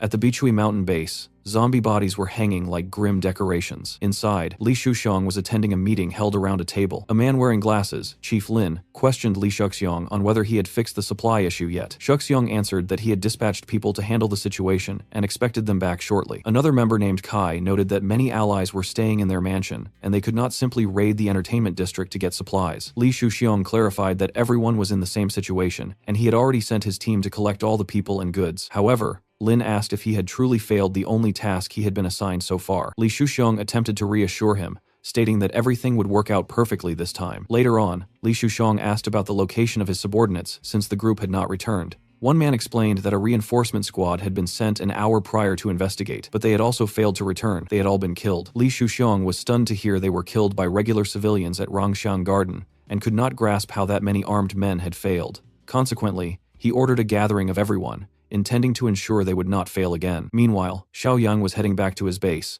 Shanshan got excited when she heard the car approaching. Upon his arrival, he finished the mission and gained 25 more system points, bringing his total to 36. Shanshan felt relieved to see him return. Xiao Yang asked if Yiming was a traitor. Surprised, Shanshan asked if he had been aware of that the entire time. Instead of answering, Xiao Yang told Zhang Qi to take Xiaoli and her son to the infirmary. Afterward, they asked if he really knew Yiming was the traitor. Xiao Yang clarified that he wasn't certain, but he had a suspicion that one of Zhang Qi's friends was a problem. Because of this, he had only left a fake weapon in the armory to avoid larger risks. Grandpa Shen then mentioned another significant topic. He noted that Chong, who was in the infirmary, was acting strangely. Xiao Yang replied that he already knew Chong was a special zombie and an extremely rare mutant. Entering the infirmary, Xiao Yang asked if Chong understood him and instructed him to blink 3 times if he did. Chong complied. Xiao Yang explained that after the apocalypse began, some of the infected underwent different mutations. These rare mutants possessed higher intelligence and more potential than standard zombies, and they could keep pieces of their previous memories. He noted they were very fortunate that Chong was one of these rare types.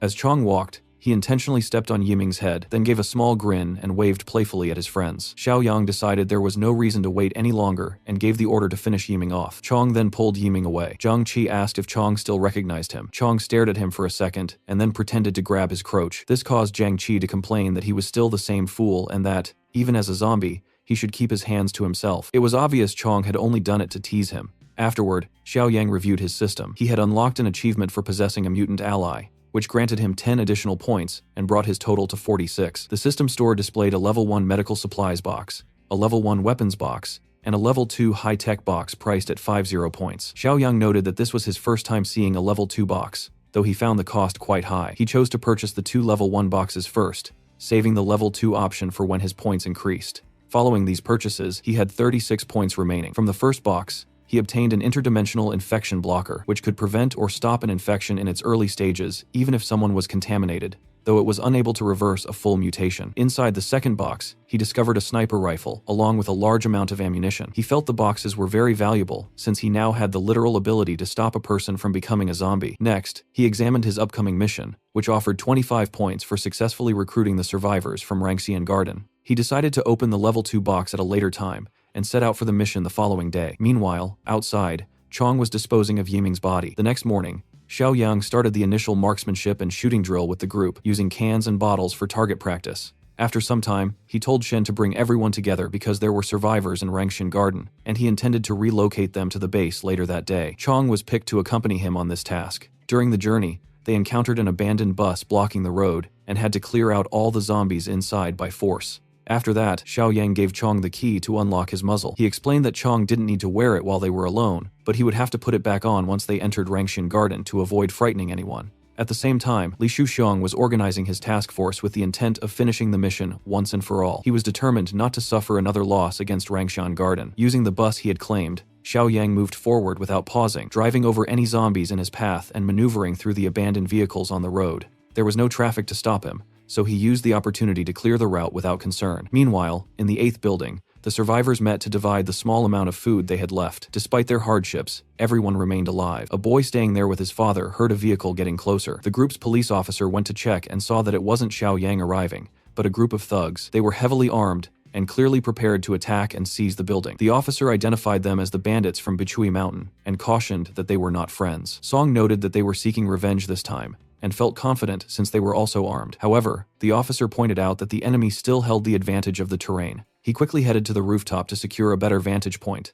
telling the rest of the group to stick to the agreed-upon plan. Meanwhile, Li Shuxiang and his men repositioned themselves slightly to find a suitable vantage point to fire at the building. They readied their submachine guns and unleashed a coordinated volley of gunfire. Li Shuxiang then picked up a loudspeaker to threaten the occupants and issue a warning. Before he could speak, however, one of his allies was killed by a shot to the head, and another was brought down by a shot to the leg. The shooter was the police officer, who was well positioned on the rooftop with his AK-47. This caught the enemy group off guard, as they had been misinformed that the residents only possessed a pistol. A surprised Li Shuxiang remarked that he didn't know how they had obtained an automatic rifle. Under the circumstances, he stated they needed to retreat, but commanded everyone to wait for his signal. One impatient man tried to run too early and was killed by headshots. It was only after the signal that they began a disciplined withdrawal. Even so, they were picked off one by one. Realizing the battle was lost, Li Shuxiong used his own subordinates as bait to distract the marksman. He managed to reach the car, abandoning a wounded comrade who was promptly killed by the officer's fire. Meanwhile, Xiao Yang remained on the road. During his drive, he encountered Li Shuxiong's car but decided to let them pass, as he had a more pressing objective to complete.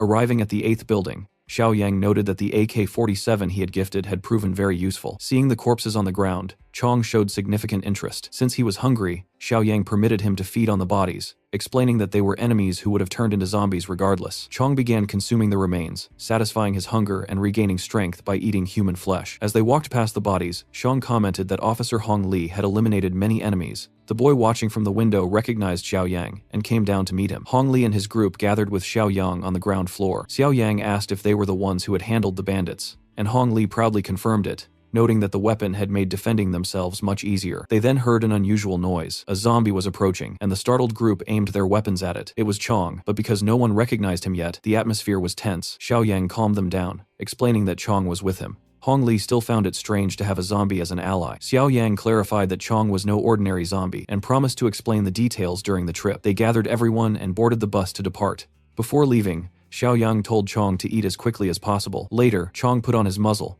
which also served as a mask to avoid frightening the others. The boy asked if Chong had put the mask on himself, and Xiao Yang warned him to be careful speaking that way around Chong, as he was easily offended and might react poorly. When Chong stepped onto the bus, his weight caused the vehicle to rock, impressing Hong Li with his strength. After Chong finished eating, he tried to return the bus key to Xiao Yang and mumbled a few words. It was evident that consuming human flesh had caused him to evolve. He was now able to speak basic words, similar to a child learning to talk. This suggested he would grow even stronger and more intelligent in the future. Despite him not being a normal zombie, they continued their trek back to the base. Meanwhile, Li Shuxiong returned in a state of defeat and dejection. Back at the base, he was severely reprimanded for failing once again. He attempted to defend himself by saying he didn't know the enemies possessed an automatic rifle, but Chief Lin did not believe him. When Lin questioned how peasants could obtain such a weapon, Li Shuxiong suggested they send someone to verify it themselves. At that moment, Kai knocked him down with a kick and threw him out of the room, calling him a failure. As Li Shuxiong departed, another member remarked that Kai only wanted to smash Fatty's girlfriend. Kai denied this sarcastically in his own defense. The boss told everyone to settle down, stating they would find the right time to handle the situation. Overhearing this, Li Shuxiong was furious. Later at his home, he began breaking things in a fit of rage. His gold digger plastic girlfriend tried to calm him, urging him to control himself, but Li Shuxiong was resolute. He told her not to pack anything because they were abandoning the place. Deeming it too unsafe, he planned to flee and ordered that the remaining survivors be gathered to escape at midnight. Meanwhile, the bus carrying the survivors from Rangxian Garden pulled into Xiao Yang's base. By recruiting the 5 individuals from the garden, Xiao Yang fulfilled his mission, but since he brought a total of 8 survivors, he secured 5 bonus points. This brought his system total to 66 points. He then informed Chong that they would be heading to the southern part of the city the following night. Hong Li questioned why they would venture into such a perilous area, and Xiao Yang clarified that he had unresolved matters to settle with the people from Beechway Mountain Villa. Later, while in his room, Xiao Yang consulted his system once more, prepared to purchase the final level 2 high-tech crate. He spent 50 points on the crate, leaving him with 16 points remaining, and hoped the investment would be worthwhile. Upon opening it, he discovered a physical enhancement serum plus 20. He was struck by how valuable such an item was for a level 2 crate. After applying the serum, his physical attribute climbed to 33 points, making him more than 6 times stronger than a typical human. His reflexes improved so significantly that he was able to catch an insect out of the air without effort. Afterward, Xiao Yang prepared to board the bus for his next expedition to handle the remaining issues. While practicing with his weapons, Hong Li noticed him leaving and asked if he could assist in any way. Xiao Yang suggested that he stay to guard the base, noting that Hong Li was a skilled marksman who could also train the other survivors. Hong Li agreed, noting that training was his specialty. With that, Xiao Yang and Chong departed on the bus for their mission. In the meantime, at the Beechway base, Li Shuxiong attempted to flee with his group under the cover of night. However, they were immediately intercepted by a car carrying Chief Dongshu. Dongshu questioned where he thought he was going, and Li Shuxiong tried to lie, claiming he was simply on his way to Rangxian Garden to finish a mission. To expose the lie, Dongshu ordered the truth to be shown, and his men threw the corpse of one of Li Shuxiong's messengers directly in front of him. When one of Li Shuxiong's subordinates tried to intervene by claiming the man was a friend, a nervous Li Shuxiong punched him and insisted he had never seen the man before. Dongshu and his men then opened fire, killing all of Li Shuxiong's subordinates and leaving only Li Shuxiong alive. Cruelly, Dongshu mentioned that someone in the car had a very loose mouth. At that moment, Li Shuxiong realized that Kui Jing had betrayed him by telling them everything. He became enraged, questioning how she could do such a thing. Kai wanted to know what to do with Li Shuxiong, and Boss Lin ordered his immediate execution. With no way to defend himself, Li Shuxiong was hanged and left in front of the base as a grim warning to any other potential traitors. After some time, Xiaoyang arrived with the bus, and that was the first thing he saw. He recognized Li Shuxiong's cruel fate and told himself it was deserved. Even so, he saw a use for him. He freed the now zombified body and remarked that despite such a tragic end, Li Shuxiong could still help him get revenge. Meanwhile, inside the Beechway base, there was a disgraceful scene that does not deserve a detailed description. Kui Jing was wearing extremely revealing clothes and was clearly involved in an intimate situation with Lin. While they were distracted, Kai heard a strange noise coming from outside. He peeked out and saw the guards were dead as someone knocked on the door to draw their attention. Xiaoyang approached stealthily from behind without giving them a chance to react. He slit Kai's throat, killing him silently, and then threw another knife with precision into Lin's head, killing him instantly and spraying blood everywhere. Terrified, Kui Jing recognized Xiaoyang and asked how he had gotten there and what he wanted. Xiaoyang observed the situation and sarcastically noted how much fun she seemed to be having, commenting on what Li Shuxiong would think if he saw that. Kui Jing tried to react but had no time. Xiaoyang released the zombie Li Shuxiong, who completely ignored his former ally and went straight for Kui Jing, who was now tied up and unable to resist. She died in a miserable and cruel way, devoured by the one she had betrayed. Later, Xiaoyang instructed Chong to feed on the bodies scattered throughout the base. Meanwhile, with his new superhuman senses, Xiaoyang heard something coming from a nearby building. They were the voices of hostages being threatened by the bandits. One said a child would be perfect as meat, but the boss, an obese man, disagreed, saying she was too skinny and suggested taking another chubbier boy. The child was torn from her mother's arms while she begged for mercy, crying and pleading for them to spare her son. In the midst of that horror, they heard a loud crash outside. The boss thought it was the sound of a shotgun, but another reminded him only he had such a weapon. Just as the child was handed back to her mother, the door slowly opened. The boss ordered one of the men to check, but he regretted it immediately. He was violently grabbed by Chong, who appeared like a predator. The bandits fired desperately, but couldn't stop him. Chong smashed through the window as if it were paper, broke the boss's neck, and massacred all the remaining criminals with brutal force, sparing only the hostages. The people, terrified, didn't know what to think of that monster, and wondered what kind of zombie he was not to attack them. Xiaoyang arrived shortly after and praised Chong's work, noting he didn't even need to remove his mask. Chong commented that the mask made everything more fun. The hostages were still scared to see a talking zombie, especially a child who said he was a powerful monster that had killed everyone. Xiaoyang reassured the group, explaining that Chong wouldn't attack them. The mother of the child said she had seen something similar before, mentioning that in the eastern part of the city there was a similar creature. Xiaoyang reflected on this, surprised that these mutations were appearing so soon. He had thought it would take another month or two for such cases to become common. The city of Decor, located to the east, wasn't very far from there. He concluded that, like Chong, there were other rare mutants. Some zombies, depending on the individual, could retain part of their sanity and memory, turning into extremely efficient killers, but there were also unstable mutations that were far more violent and dangerous to everyone. Chong asked Xiaoyang if he was like those dangerous mutants. Xiaoyang explained that he didn't need to worry because he wasn't like that. In fact, he told Chong that he was one of the luckiest, and with Xiaoyang around, he would never lose his sanity. Then Xiaoyang asked if there were any other survivors in that place. The people replied that there were still several locked rooms and mentioned that there were people alive in the basement. When they went down there, they found a terrible scene. It looked like a human slaughterhouse full of human remains. Xiaoyang thought that might explain why there were no other survivor groups in that area. They must have killed so many people on purpose. He considered that either the meat had been wasted because there weren't enough people to eat it, or it was being used to feed zombies. Xiaoyang asked about the situation in an office they had mentioned earlier. One of the men explained it was about a kilometer away near the south gate, where several people had been locked up and would probably suffer the same fate. That was when Xiaoyang received a new mission from the system called Utopia Subpar. The goal was to expand and improve the community, aiming for the highest score possible. At that moment, he had only 2 progress points, and would earn 20 system points upon completing the objective, in addition to the 36 he already had. At the sales office previously mentioned,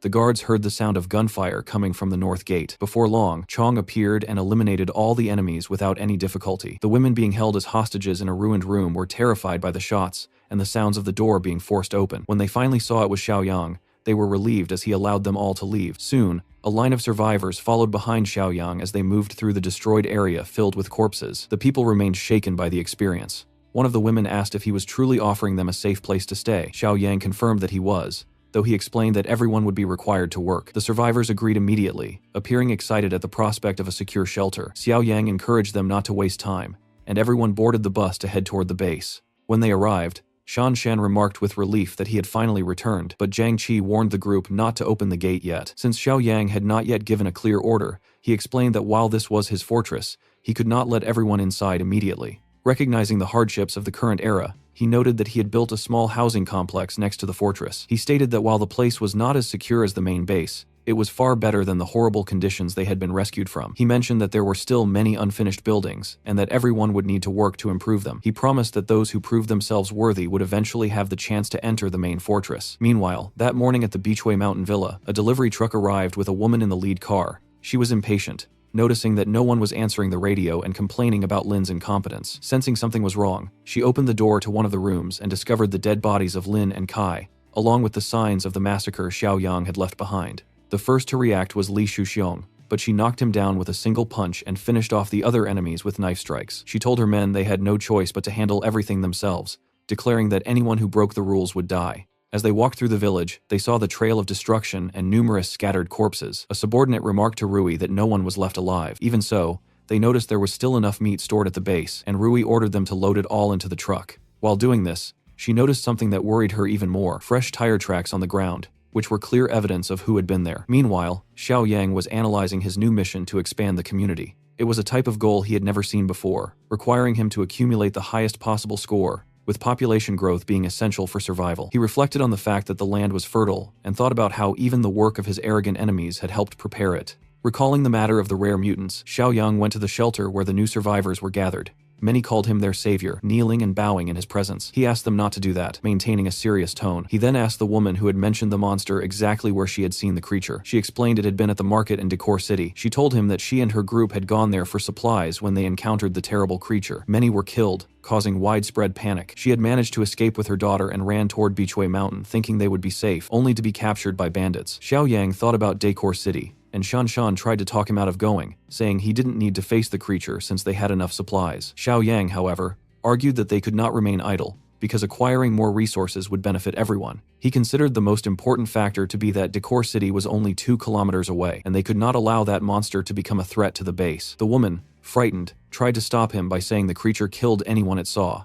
Xiao Yang confidently replied that he knew what he was doing. He asked Jiang Qi to call Chong because they were going to visit the city to solve the problem. In Decor City, another group of survivors gathered inside an old real estate office. Among them, an arrogant man argued with a secretary about searching for supplies in a nearby supermarket. The manager, who knew the area, believed there might still be items there, though another man was more pessimistic, suggesting it had likely been looted already. The secretary tried to keep the group hopeful, reminding them that even looted markets usually have something useful left behind. When they finally entered the supermarket, they found a dark and eerie environment. They managed to find some supplies, though they were few. Soon, a strange sound emerged from the darkness. A small horde of zombies appeared, and was eliminated with some effort by the survivors, who found the setting very unsettling. They decided to quickly grab what they could and leave. However, deep in the shadows, a silent mutant watched them, waiting for the right moment to strike. While the survivors gathered goods, the secretary lay down on an old bed to rest, suggesting they could turn the place into an improvised base. Outside, the manager and another man smoked and discussed the plan. One asked if it was safe to stay, but the manager admitted he wasn't sure.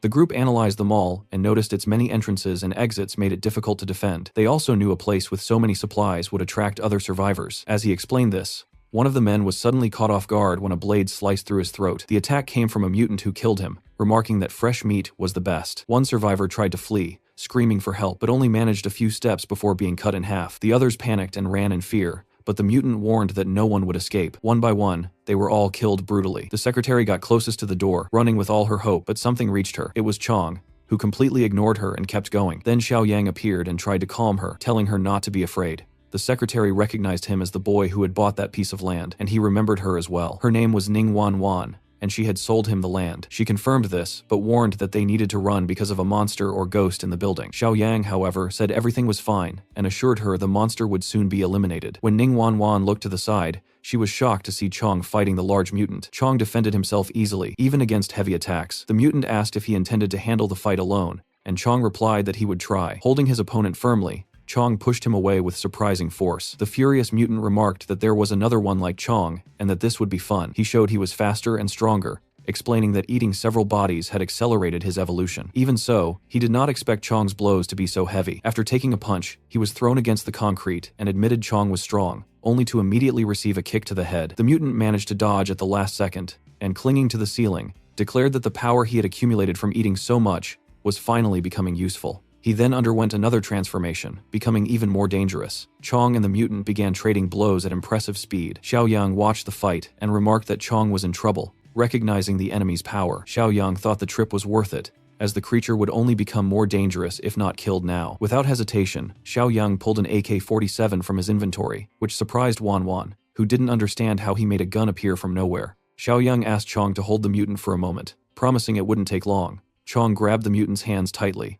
allowing Xiaoyang to shoot straight at the creature's head. The mutant survived the initial shot, admitting Xiaoyang was different for being able to hurt him, but swore he would now kill him. Xiaoyang was shocked the shot wasn't enough, but did not stop. He fired for several seconds until the mutant's head looked like a sieve, ending the threat. After the battle, Xiaoyang asked why Chong had not eaten the mutant's body, suggesting it might make him stronger. The system quickly notified him that he had received another mission point for removing a danger to the community. Satisfied, Xiaoyang said that since they were there, they would not leave empty-handed. They decided to clear out all available supplies, and he used his spatial ring to store everything. Zhang Qi watched, always finding Xiaoyang impressive. Xiaoyang remarked that instead of letting the bodies turn into monsters, he wanted to know if Chong was still hungry. Meanwhile, not far away, Rui and her subordinate were carefully observing Xiaoyang's base. They studied the guards and the number of people inside, concluding that while the group was decent in size, they were poorly armed, a weakness they could exploit. The driver asked if this was the same man who had defeated the Bichui group. Rui confirmed it was, recalling that they had used stealthy tactics to take down the other faction. She mentioned she had already warned people from the district that the area was unsafe. To Rui, it looked like a divine gift,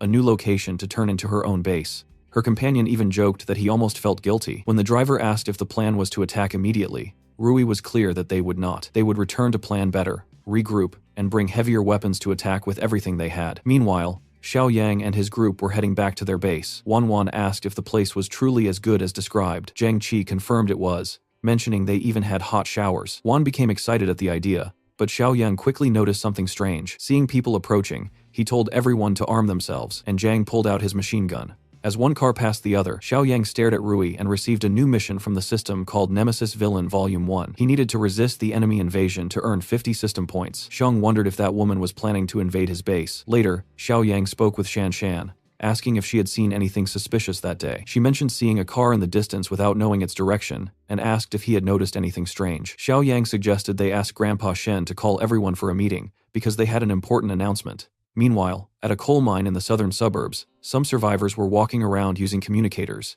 They had been lured there by a message promising a base. They were searching for the exact location when Rui's car and her team approached. She asked if they had come because of the message, and if they wanted to see the base. The survivors confirmed they had, impressed by Rui's appearance, and she replied they had arrived at the right time, asking them to follow her. The men showed suspicious intentions. Later, at the base built in the coal mine, the group was very impressed by the scale of the place, saying they had finally found a good home. One of them asked for a bathroom, and Rui smiled, telling him to follow her. While the two of them were in the bathroom, Rui followed the man inside. He seemed to pick up on what he thought were her intentions and told her not to be shy. However, Rui did not hesitate and pressed a knife to his neck. She explained coldly that she thought they would be good survivors, but they turned out to be a disappointment. When she finished, Rui calmly returned and saw that her subordinates had already completed the rest of the work. All the survivors were dead. She stated they would soon call for transport to take the bodies away. Back at Xiaoyang's base, everyone had gathered. Hongli asked if someone really wanted to attack and who they were. Xiaoyang explained they lacked clear information on the enemy, but needed to prepare for an attack at any moment. He said that Chong and Zhang would go with him to finish the construction of the unfinished structures, and that they planned to temporarily move the refugees there. Many people, including little Xiaoyu, volunteered to help, showing a willingness to cooperate. Wan, noticing the tension, decided she would go as well. Hong Li and Grandpa Shang were left in charge of defending the base, while the rest of the group went to the abandoned buildings to salvage what they could. This task force reached the unfinished buildings and had to eliminate numerous zombies upon arrival. In the end, no one was hurt. Chong took the opportunity to eat, and Xiaoyang told everyone they would stay there for now, since an attack could happen in the coming days. Some refugees volunteered to fight and help with the defense. Xiaoyang said that was fair, but first asked them to clean the entire place. He explained that he would later send weapons and ammunition, and that everyone must follow orders and communicate via radio. Meanwhile, Rui was busy preparing all of her weaponry for the upcoming assault. During this time, it was revealed that she also had a mutant within her own forces. She informed her group that they needed to take the attack very seriously, because the people at that base had completely wiped out the village. One of the men questioned who exactly had performed that feat. Rui replied that it was a group located in the eastern suburbs, and announced that they would begin the attack the following morning. Throughout the night, Xiao Yang was checking his system. He had accumulated 46 points. He considered what he could buy and decided to purchase the Level 2 Awakened Powers box for 25 points, along with the Level 2 Post-Apocalyptic Farmers box and the Level 1 Supplies box. He bought them all at once since he had enough points. In the Awakened Powers box, Xiao Yang gained the Physical Strength Overload ability, which was capable of increasing all his stats by 25% for a limited time. However, once the effect wore off, he would be temporarily weakened. He calculated that with his current 33 strength points, using the overload would push him past 40, which was the equivalent of 8 times the strength of a normal human. He was excited to test this new ability. The next morning, Rui set out with all her people and weapons to attack Xiao Yang's base. She explained the strategy to everyone, saying that the first group should drive to the shelter and kill all the refugees. Meanwhile, the other group would try to open the metal gate. The mutant in their group showed enthusiasm, saying he was hungry. At Xiao Yang's base, Hong Li was analyzing the terrain and commented that he had found good spots for cover, even if the view was a little more limited than from the watchtower. Xiao Yang told him not to worry since that would not be a big problem. Hong Li asked why. That was when Xiao Yang remembered that Hong Li had worked as a sniper for years. Hong Li corrected him, saying he had only worked for a few months, but Xiao Yang asked if he could shoot accurately between 100 and 200 meters. Hong Li interrupted, saying there was no need to worry because he could shoot well up to 500 meters. Xiao Yang thought that was more than enough. Soon after, Zhang appeared carrying something very heavy. When he opened the crate, everyone saw it was a Barrett, which was an impressive elite weapon. Hong Li was surprised, saying he was not even sure he should be touching something of that level. Xiao Yang said he could use it, but warned they only had 2 magazines, meaning 10 bullets in total. Even so, Hong Li was thrilled with the weapon. Xiao Yang then asked Zhang if the rest of the people were ready. If they were, they should put everyone on alert since the enemy could arrive at any moment. Later, Shan Shan noticed something different on the horizon. Hong Li said he saw it too, and thought it was probably the enemy. At the same time, one of Rui's subordinates noticed that the refugees who should have been in that area were gone. He suggested they might have been eaten by zombies. The driver asked if they should stop the car to check, but Rui was direct, saying no. She ordered them to go even faster, explaining that if the enemy saw them approaching at high speed, it would make the attack harder to contain. All of Rui's units advanced together. On the other side, Shan Shan confirmed they were enemies and told everyone to open fire. Rui's group's vehicles were hit along with the drivers, who died in the shootout. The first car to lose its driver ended up exploding in the distance. Rui questioned how they had been spotted so easily. Even though she was irritated, she ordered everyone to keep advancing until they reached the wall of the enemy base. That was the moment for the mutant to use his large saw to try to cut through the steel gate. Inside the fortress, Shan Shan warned everyone there was someone trying to break the gate. They needed to shoot, but the people on the street were already ready to fight back. Amid the gunfire, even Kai ended up getting shot in the shoulder, and Zhang warned everyone to be careful, even recognizing the enemy was well armed. One of the men in the base said not to be afraid because they had enough ammo. Meanwhile, the gate kept being cut. Xiao Yang told everyone to relax, saying he had a plan to deal with it, and ran to another part of the base. In the street, one of Rui's subordinates commented that they had already used up half their ammo. Then was when the mutant finally managed to open the gate with the saw. Everyone ran to provide cover, while Rui looked curious to see how they would handle the mutant. She ordered everyone to rush in at the same time, while the mutant pushed the gate open. Inside the base, Xiao Yang signaled to Hong Li to wait for his command, explaining that he wanted him to aim at the biggest enemy, and that he needed to eliminate him with the next shot. The survivors were terrified when they saw the mutant enter. Normal bullets did not penetrate its flesh, which also regenerated quickly with each hit. Watching this, Rui sarcastically commented that they seemed shocked because it was the first time they had seen an evolved mutant. Xiao Yang explained to Hong Li that normal weapons would not work, but his would. With just one shot from the Barrett, he blew off not just the mutant's head, but also part of its neck and torso. Rui was completely shocked to see that, and wondered if they really had weapons of that caliber. At that moment, Xiao Yang appeared, firing his AK at the attackers and completely pinning them down. The enemies tried to flee to their vehicles. Rui, furious, cursed Xiao Yang as that damn kid, and even threw one of her own subordinates in front of the bullets to escape, tossing his body forcefully. Even so, Xiao Yang managed to dodge the attacks and told Hong Li she was trying to get away. Hong Li fired again and hit Rui's leg, causing her to fall to the ground. Although he considered the shot a mistake for not killing her, she was pulled into the car by her men and managed to escape even though she was badly wounded. Xiao Yang said it was fine because they would get their revenge later. The mission Nemesis Villain Volume 1 was completed successfully. He had repelled the invaders and received 50 reward points from the system. The mission to expand the community was also helped by the victory, as he gained morale among his members, earning 2 more points. In total, he now had 76 system points. Next, he received the new mission, Nemesis Villain Volume 2, which required attacking the enemy base and eliminating the cannibals to receive another 50 points. Even so, he reassured the group by saying he knew exactly where the enemies had gone. The people celebrated the victory, pleased that they had not lost anyone from the fortress, even though there were some injured. Xiaoyang ordered everyone to be taken to the infirmary immediately to disinfect their wounds. He also asked for all the bodies inside the fortress to be removed,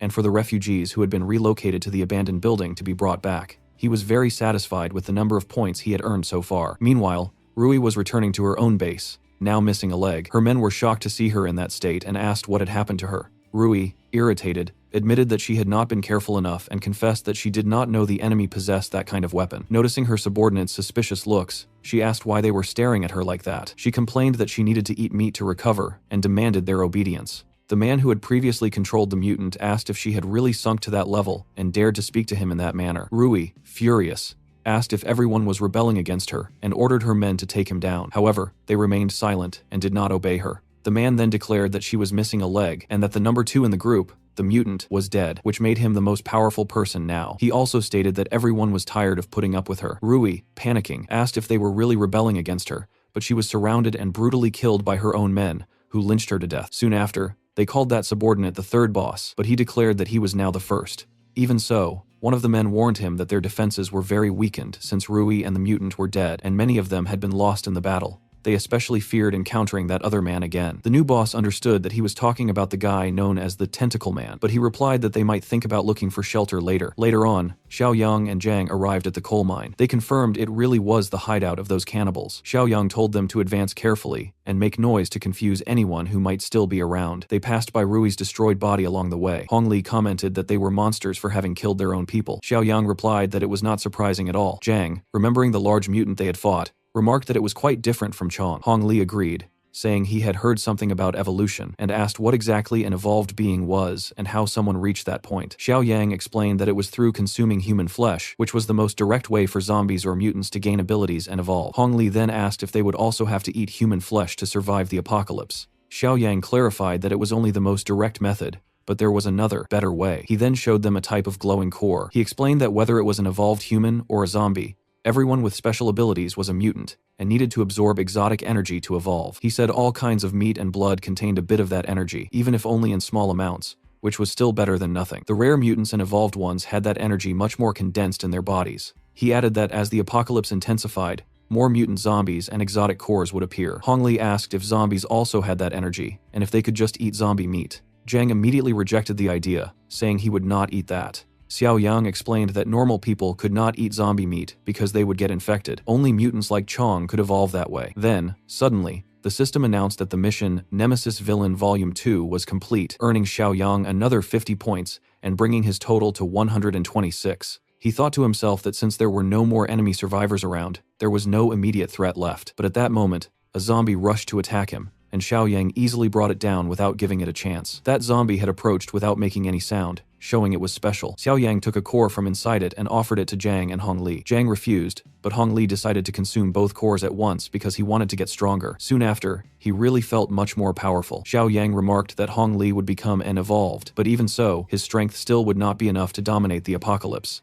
Hong Li promised he would not get arrogant. With the immediate danger gone, Xiaoyang decided that everyone would return to the base.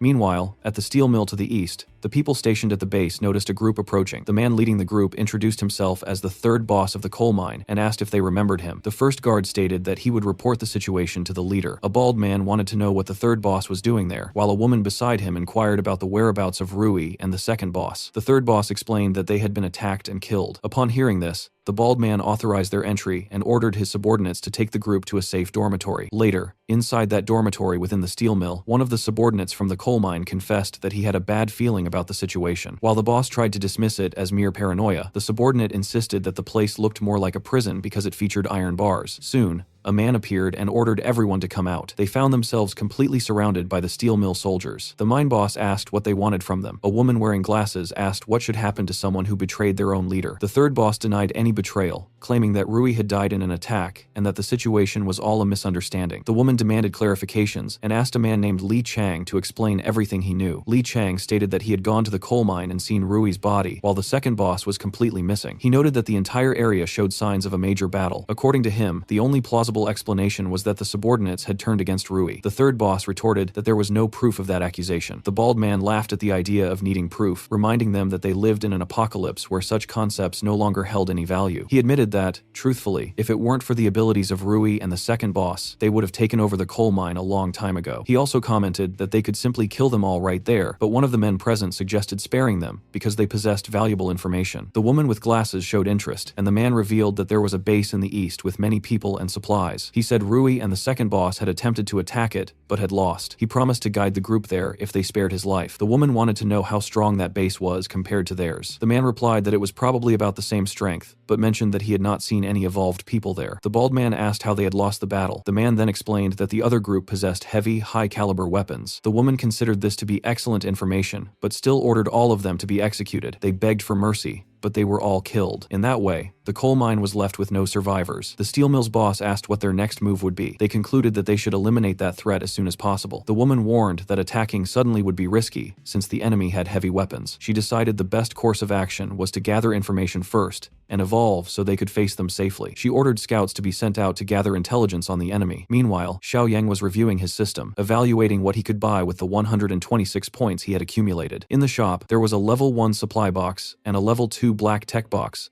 available for a total of 55 points. Xiaoyang remarked that those boxes were very good and purchased both, which left him with 71 points remaining. In the supply box, he found 500 kilos of premium lotus root powder, 200 kilos of cocoa butter cakes, and 150 liters of cooking oil. In the level 2 black technology box, he obtained 20 more units of physical enhancement serum. He wasted no time and used the serum on himself immediately. Suddenly, Shanshan entered the room, warning him that a very suspicious person had appeared at the base. This man identified himself as a messenger and assured the guards he was not an enemy, asking specifically to speak with the leader. When questioned, he confirmed he was looking for Xiao Yang. As soon as Xiao Yang showed up, the messenger's tone changed, becoming much more friendly. He introduced himself as Shu Axing, claiming to be from the steel mill to the west. Uncle Song reacted with surprise upon hearing the name. He explained to Xiao Yang that the largest steel mill in the region was located to the west, near the coal mine, and it currently functioned as a large survival base just a few kilometers away. Xiao Yang asked Shu Axing why he had come specifically to their base. Shu Axing replied that the world was very chaotic, and that since they were all survivors, they should unite. He stated he had been sent by his leader to recruit new allies,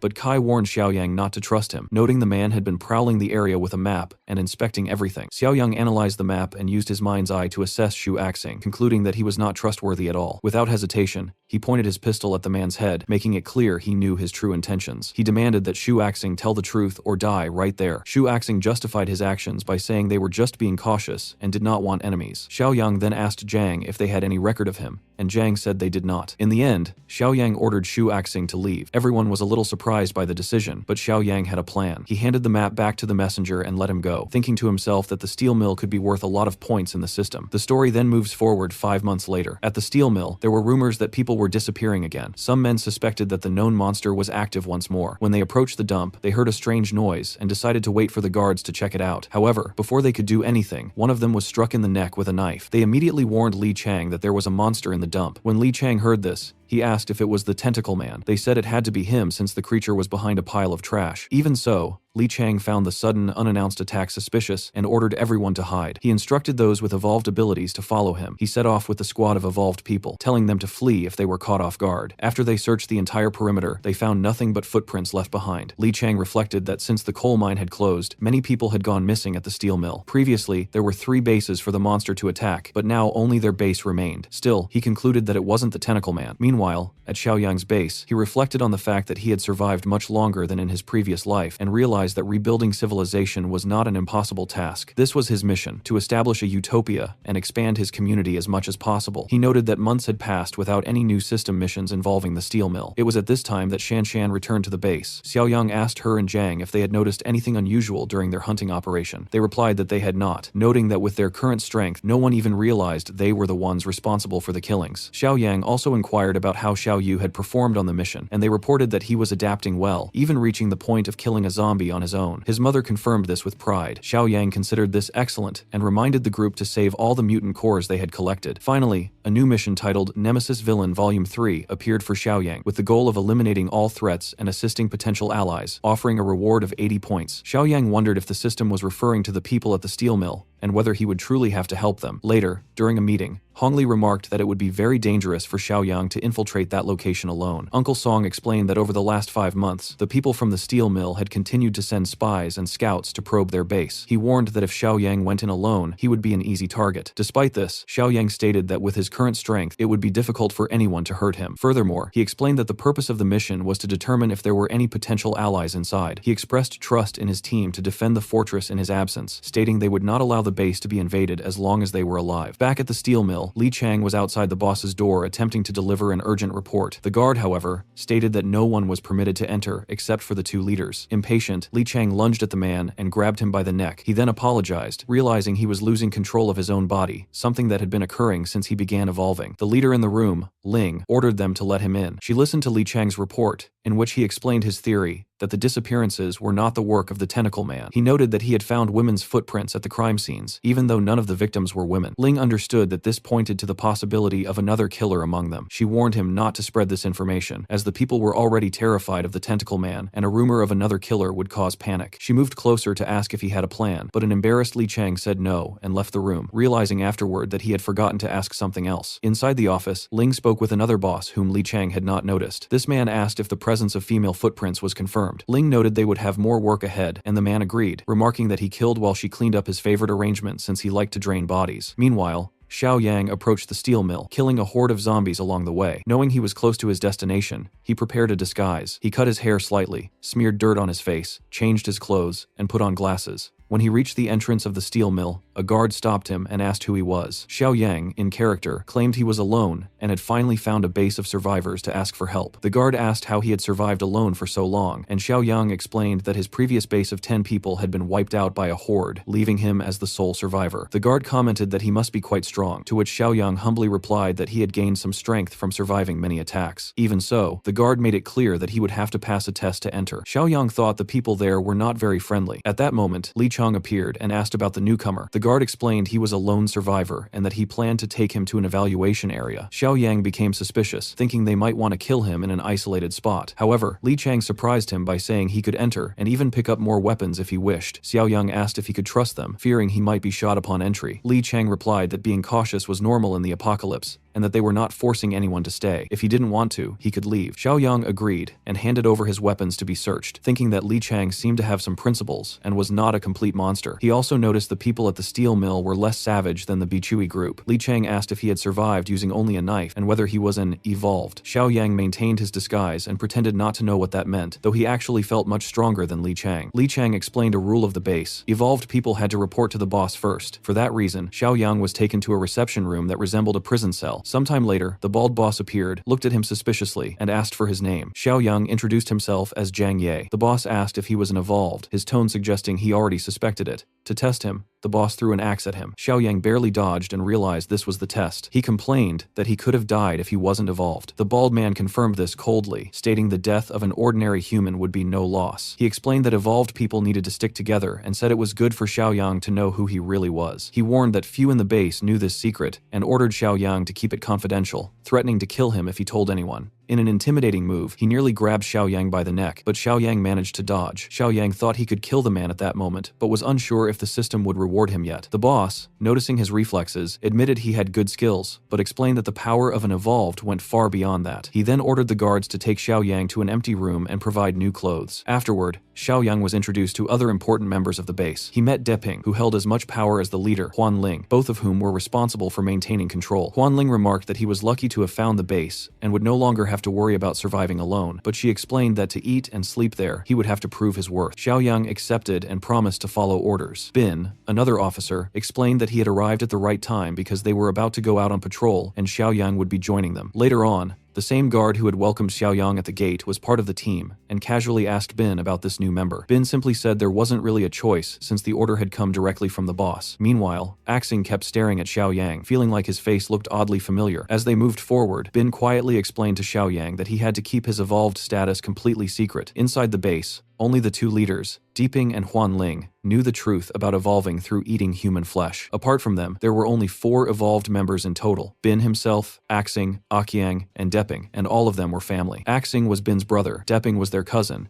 and both of them were nephews of Hongling, so the secret stayed within the family. Bin made it clear that if this secret ever leaked, everyone would immediately assume Xiaoyang was responsible. Hearing this, Xiaoyang recalled seeing Axing pass by his old base about 5 months ago. He then asked about another officer, and Bin explained that it was Li Chang, a highly talented and powerful foreigner, but someone who had no knowledge of their secret. Bin warned him again that if the truth ever got out, Xiaoyang would be killed without hesitation. Xiaoyang internally admitted that Chang did seem incredibly capable, and that with more resources or proper support, he could easily surpass the other leaders. Soon, the group arrived at a small survivor base. According to their intel, there were only 7 people inside, none of them evolved and barely armed. Xiaoyang couldn't help but wonder why they were targeting such weak people, but Bin clarified that they weren't planning to kill them outright, they intended to recruit them. Aqiang then added that since Xiaoyang was now evolved, he needed to start changing his mindset. In their eyes, they were no longer ordinary humans, but a superior species standing at the very top of the food chain. Xiaoyang questioned whether they planned to recruit people only to eventually send them to the slaughterhouse, but Bin explained that not everyone would be recruited. Some would be killed immediately, depending on how valuable they were. For now, he told Xiaoyang to just observe and learn. Meanwhile, the survivors at the small base were busy building a wall when they suddenly spotted a massive horde of zombies heading straight toward them. Panic kicked in, and they tried to defend themselves using their weak weapons, but it wasn't enough, and some of them were killed. Watching this, Xiaoyang quickly realized how cruel the plan was, and started wondering if the real intention was to lure zombies in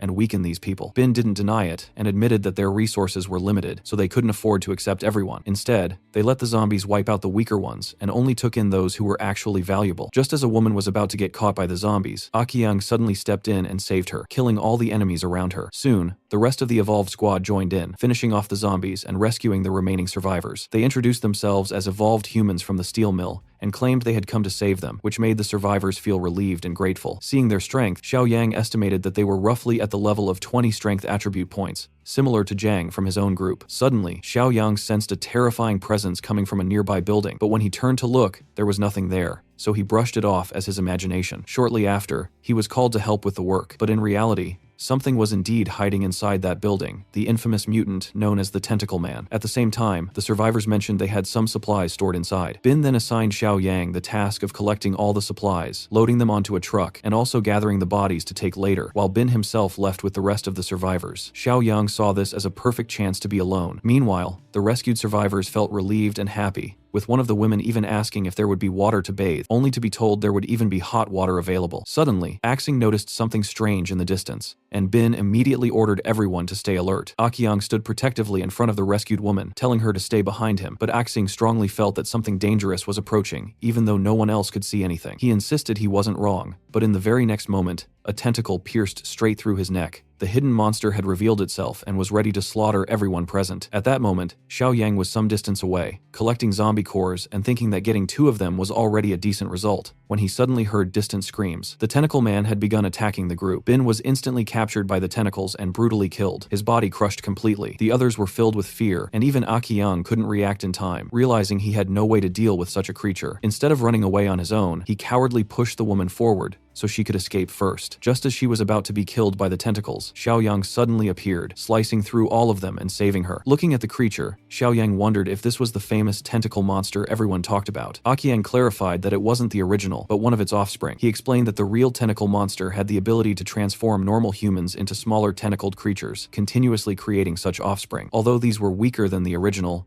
they were still extremely dangerous, and even Aqiang admitted that facing the real monster would be very difficult. Even so, Aqiang noticed that Xiaoyang alone was able to deal serious damage to the creature. Amid the chaos, Aqiang decided to run away, claiming he would bring reinforcements, while the other survivors followed him. Deep down, he knew that getting reinforcements was just an excuse to leave Xiaoyang alone with the monster, but he didn't care. Soon after, He was grabbed by multiple tentacles at once, yet he remained calm and began analyzing the creature, finding its nature quite interesting. Using a clever move, Akyang turned the creature's own tentacles against it, and realized that despite its appearance, he had far greater weight and strength. Taking this opportunity, he decided to activate his physical overdrive ability, something he hadn't tested before. The moment he activated it, his strength increased massively, allowing him to drag the monster violently across the ground. Then, with a brutal pull, he tore off all its tentacles and completely decapitated it. The woman nearby was terrified, not of the dead monster, but of Akyang himself. Seeing her reaction, Akyang reminded himself that he was still human and not a monster. At that point, reinforcements finally arrived, with Depping and Huanling leading them. After assessing the situation, Akyang informed them that their comrades had been killed by the offspring of the tentacle monster. Chang then asked about the new guy, assuming Xiaoyang had also died since even the three of them hadn't been able to defeat such a creature. Hearing this, Depping became furious, calling everyone useless, and even killing the first soldier he saw as an example. However, at that exact moment, Xiaoyang appeared and threw the remains of the monster he had killed alone onto the ground. Chang and Hongling were clearly surprised to see that he was still alive. Hongling confirmed that those remains indeed belonged to the tentacle monster's offspring. Xiaoyang coldly stated that he had killed the creature and avenged their fallen companions. The leaders exchanged looks, questioning whether he was truly that strong. Xiaoyang then added that besides taking the creature's body, they should also prepare a truck to transport the supplies from the rescued group. Later, during a private meeting, Deeping asked Akyang if he truly believed that the monster was stronger than Chang. Akyang confirmed it, explaining that his own brothers had been killed instantly, and admitting that even he and Chang would struggle to defeat such a creature. Deeping reflected on this, and acknowledged that the newcomer did seem unusually capable, recalling that Xiaoyang had already shown exceptional reflexes in a previous private interaction. However, Huanling warned them not to exaggerate, suggesting that the others might have simply been caught off guard by an ambush. At that moment, Li Chang entered the room to offer condolences for the deaths. Depping accepted it coldly, stating that in the apocalypse,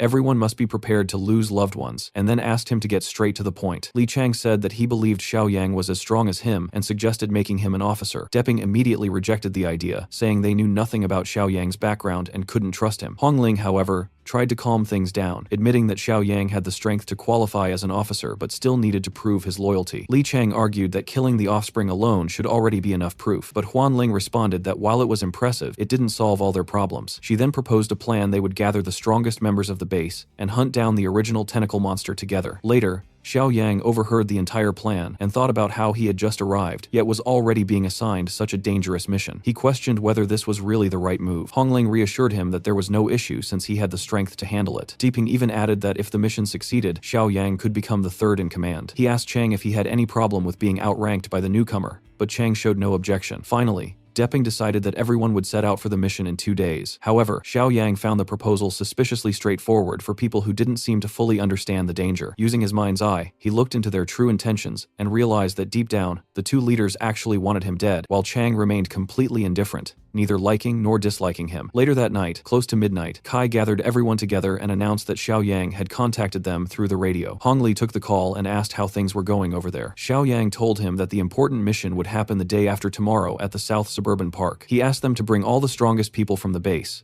including Chong, because the time had come to completely wipe out the threat at the steel mill. After hearing that, Hongli began organizing the group and decided that Grandpa Shan, even though he was highly skilled, could not go. He was simply too old, and the mission would be too dangerous for him. Grandpa Shan accepted that decision without complaint, saying he would stay behind to guard the base and wishing the others good luck. Hongli then put the team together. The youngest boy also wanted to join, but his mother protested, saying the mission was only for adults. The boy argued back that he needed to prepare for the apocalypse and that he was not a child anymore. Song told the mother to calm down, reminding her that the boy was already capable of killing zombies by himself. In the end, Hongli agreed and said he actually liked the idea, believing it would be good for the boy to gain experience as early as possible. When the day of the operation arrived, everyone finally assembled with the leaders Li Chang and Xiaoyang, prepared for the mission that could decide all of their fates. Xiaoyang was uneasy, wondering whether his people would really be able to get him out of there when the time came, but Depping assured him that he already had a plan. As Xiaoyang observed the building, he noticed his own group positioned above with binoculars and long-range weapons, ready to move at the right moment. Hongli reminded everyone that it had been Xiaoyang himself who insisted that no one should remain close to the park. Now they were preparing ropes so they could descend at the perfect timing and strike the enemy from behind. At the same time, the leaders from the steel mill had brought a child to use as bait, which was obviously cruel. Huanling explained that she personally had to take the boy into the park because the tentacle monster kept calling for its son. Their idea was to use that false hope to lure it out and then attack at the right moment, while making sure the child would not actually be harmed. Even so, the child resisted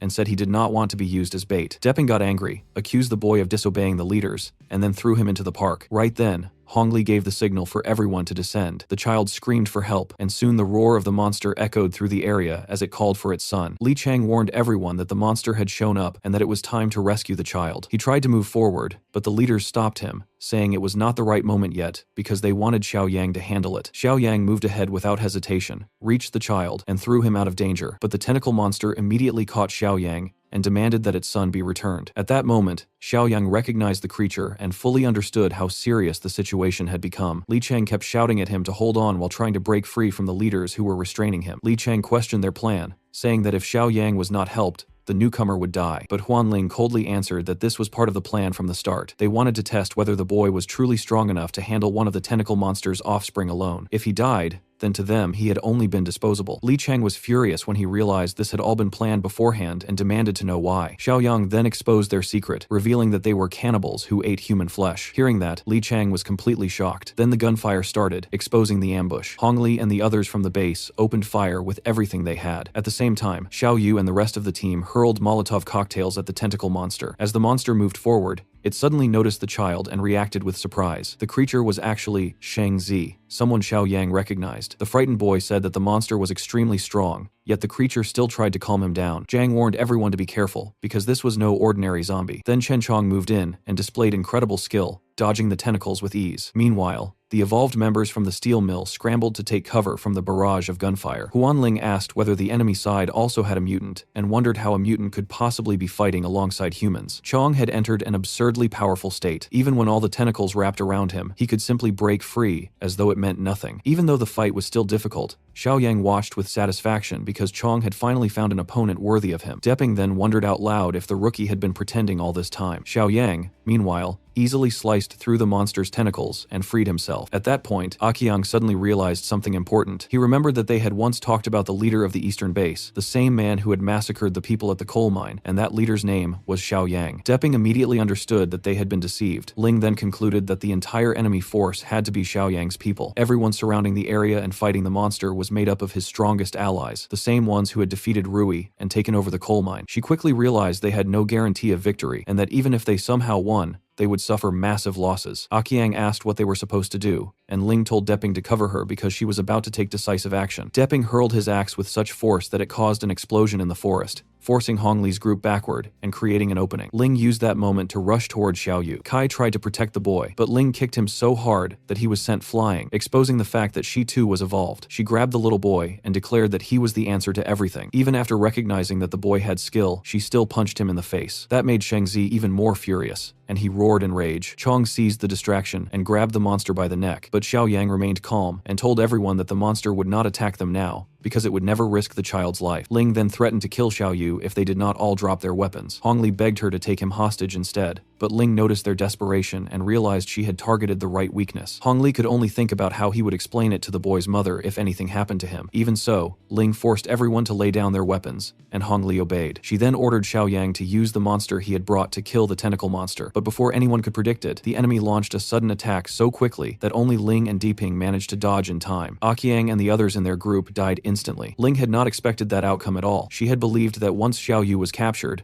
the tentacle monster would become obedient, but Xiao Yang only smiled while he and Chong watched without showing even the slightest concern. Hongli panicked as he saw the tentacle monster reaching for Xiao Yu, but Xiao Yang calmly assured him that the boy was not in danger, and when the creature finally reached him, it simply called him son. That was the moment Xiao Yang revealed the truth and said the creature's real name was Shengzi. He reminded the monster that he had kept his promise to protect its wife and child. The boy, completely confused, asked whether that creature was really his father, and Xiao Yang confirmed that it was. That meant his earlier suspicions had been right. Shengzi was not just some monster, but a mutant, just like Chong. The boy's very first reaction, after realizing this monster was truly his father, was to hug him tightly because he had missed him so deeply. Deeping could not hide his shock at the bizarre scene unfolding in front of him, and he ordered the remaining people in his group to retreat, but Shengzi had no intention of letting them escape that easily. He grabbed the bald man and prepared to slaughter him. Meanwhile, Ling chose not to help and instead tried to flee as well. She had already decided that even if she fought together with Depping, they still had no chance of defeating those monsters. so escaping was the only option left. But a tentacle caught up with her, smashed her face into the ground, and dragged her right back. Deeping laughed at her with contempt and said she deserved it. He then looked at Li Chang and said that now it was just the two of them, so they had to cut through the tentacles together. But before anything else happened, Xiao Yang silently appeared behind Li Chang and warned him not to move, promising that if he cooperated, he would leave alive. Li Chang did nothing to help. Depping was then yanked away violently, his face smashing so hard into the ground that his nose broke, his forehead split open, and several of his teeth were knocked out before he was finally torn apart. Ling ended up meeting an equally horrific death, getting crushed until she was reduced to little more than a pile of meat. After seeing everything that had happened, Xiao Yang concluded that the mission called Nemesis Volume 3 had been successfully completed, with all potential threats eliminated. He received 80 points for it, raising his total to 151. The so-called potential allies mentioned in the mission turned out to be Sheng Zi and Li Chang. Xiao Yang then asked Li Chang if he still had any doubts about why all of this had been done. Li Chang first wanted to confirm whether they were truly from the Eastern Base, and Xiao Yang confirmed that they were. He then brought up the disturbing topic of evolving by eating human flesh. Xiao Yang explained that evolved individuals didn't just appear randomly. Reaching that level of strength required consuming human flesh. Hearing this, Li Chang was struck with horror as he recalled how he had once fed meat to a starving mother and her daughter, not knowing where it had come from. The realization hit him that he might have unknowingly been serving human flesh to people all along. He then remembered a tense moment during the earlier tentacle monster incident, realizing that the woman's daughter hadn't been killed by the monster, but had instead been taken to the slaughterhouse.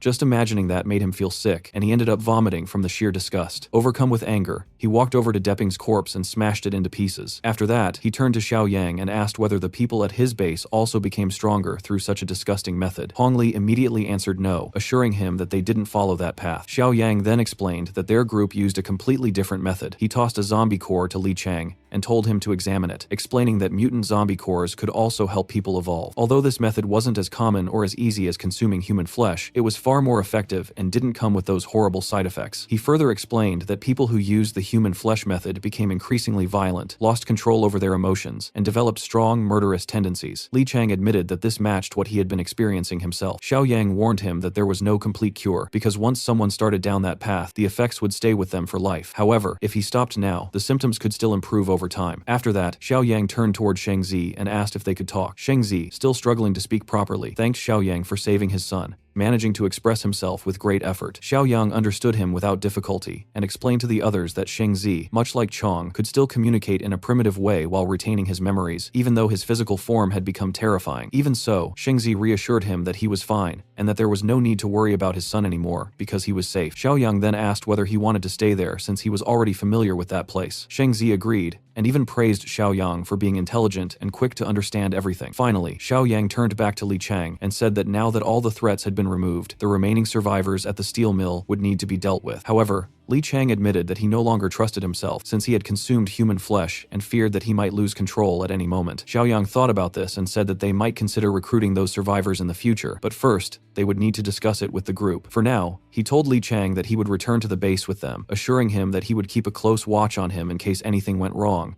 and told him not to worry. Meanwhile, at the border of City S, a massive horde of mutant zombies had created a thick and unusual fog that covered the entire area. A group of survivors was desperately trying to rescue the last companion they had left behind, but they soon realized there was no saving him. Not only had he been torn apart by the zombies, but he had also turned into one of them. One of the survivors, completely exhausted, admitted that she couldn't run anymore, while another insisted that if they stopped even for a moment, they would all die. After pushing themselves with great effort, they finally felt the wind on their faces and realized they had reached the border. Without wasting time, they kept running until they saw the moonlight, feeling a brief sense of relief after escaping that suffocating fog. However, that moment of calm didn't last long. A carnivorous plant-like zombie suddenly attacked them and killed one of the women, making the situation even more grim. One of the survivors broke down crying over her death, but despite that, they had no choice but to keep moving forward. Now, only 4 of them remained. As they continued running, they knew the mutant zombies were still chasing them. The man leading the group eventually recognized the area and said they had reached the park in City M. Although they felt some relief upon arriving, one of them pointed out that the place felt strange and completely abandoned. The leader tried to explain it by saying the city had probably been evacuated. Soon after, they noticed a figure in the distance that looked like another survivor, but it turned out to be Sheng Zi. The group immediately panicked and ran away, even though Sheng Zi didn't chase them and simply stood there, indifferent to their escape. One of the black-haired survivors wondered why a plant-type monster would appear outside the forest, and at that exact moment, a horde of plant zombies emerged again, completely surrounding them. Some of the survivors began to accept their deaths, One of them collapsed to the ground, crying, while another raised his gun, ready to end his own life before being devoured. Suddenly, tentacles appeared and saved them. It was Shang Zi who stepped in and wiped out the entire horde of monsters without leaving any behind. Later, back at the base, Xiao Yang casually commented that it had been a very windy day. Thinking about everything that had happened, he received another 20 points for completing the Utopia mission and an additional 60 points as extra rewards, bringing his total to 231 points. He then decided to check the system's new shop, where he found 3 main options: a level 2 weapons box costing 20 points, a level 3 superpowered awakening box costing 100 points, and a level 2 black technology box costing 50 points. Curious, Xiao Yang wondered if there was another level 3 box available, since last time he had obtained physical overload and was eager to see what he might get this time. Without hesitation, he bought all 3 boxes. From the level 2 weapons box, he received an armored jeep. From the superpowered awakening box, he gained a new ability called Imprisonment Mark, which allowed him to place a slavery seal on a target and turn them into a servant, although he could only control one person at a time. From the black technology box, he obtained a plus 30 physical enhancement serum. Even with these rewards,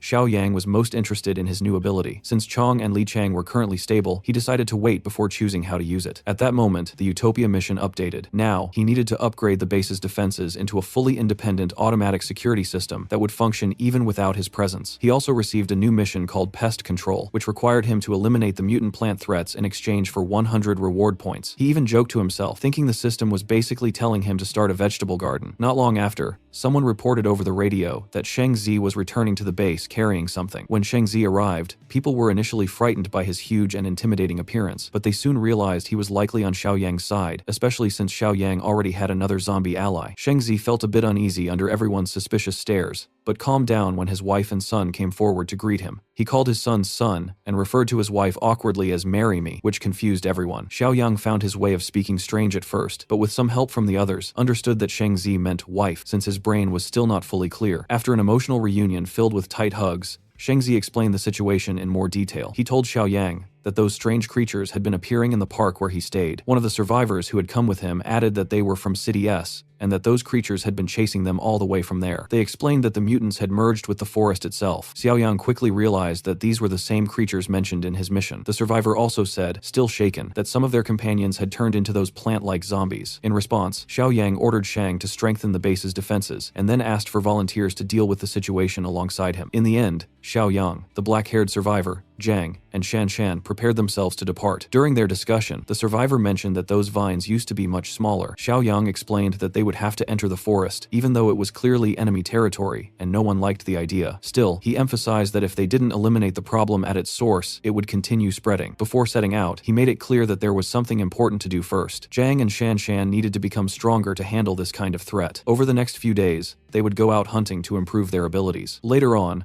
a strange aquatic-looking mutant appeared and began devouring a corpse, but Xiao Yang didn't hesitate for even a second and cut it clean in half with a precise strike. Not long after, the people from the base arrived carrying heavy weapons to control the horde, and they managed to collect a large number of mutant zombie cores. Nearby, another unknown mutant was wandering around, but unlike the others, it had completely lost interest in hunting zombies, and now craved only human flesh. It tracked the group by their scent, complaining that it had been a long time since it had eaten real humans, although it also noted with irritation that the survivors were heavily armed. Later, Xiao Yang used his system points to strengthen the group and began distributing the zombie cores among them. After that, everyone gathered together to discuss their next steps. Xiao Yang explained that in just 3 days of hunting, they had managed to collect a significant number of cores. He then stated that the first ones to receive them would be Hong Li and the others who did not have weapons. Hong Li immediately objected, saying it wasn't fair, and Zhang supported him, pointing out that everyone had fought together equally. However, Xiao Yang remained firm and made it clear there would be no debate. He explained that those without weapons needed to be strengthened first, since they had no means to defend themselves, while the others were already capable of protecting themselves better. He assured them that once they obtained more cores, everyone would eventually reach the same level of strength. Song, one of the older members, stepped in and encouraged Hong Li not to feel embarrassed, reminding him that he had always been a good leader and deserved this support. After that,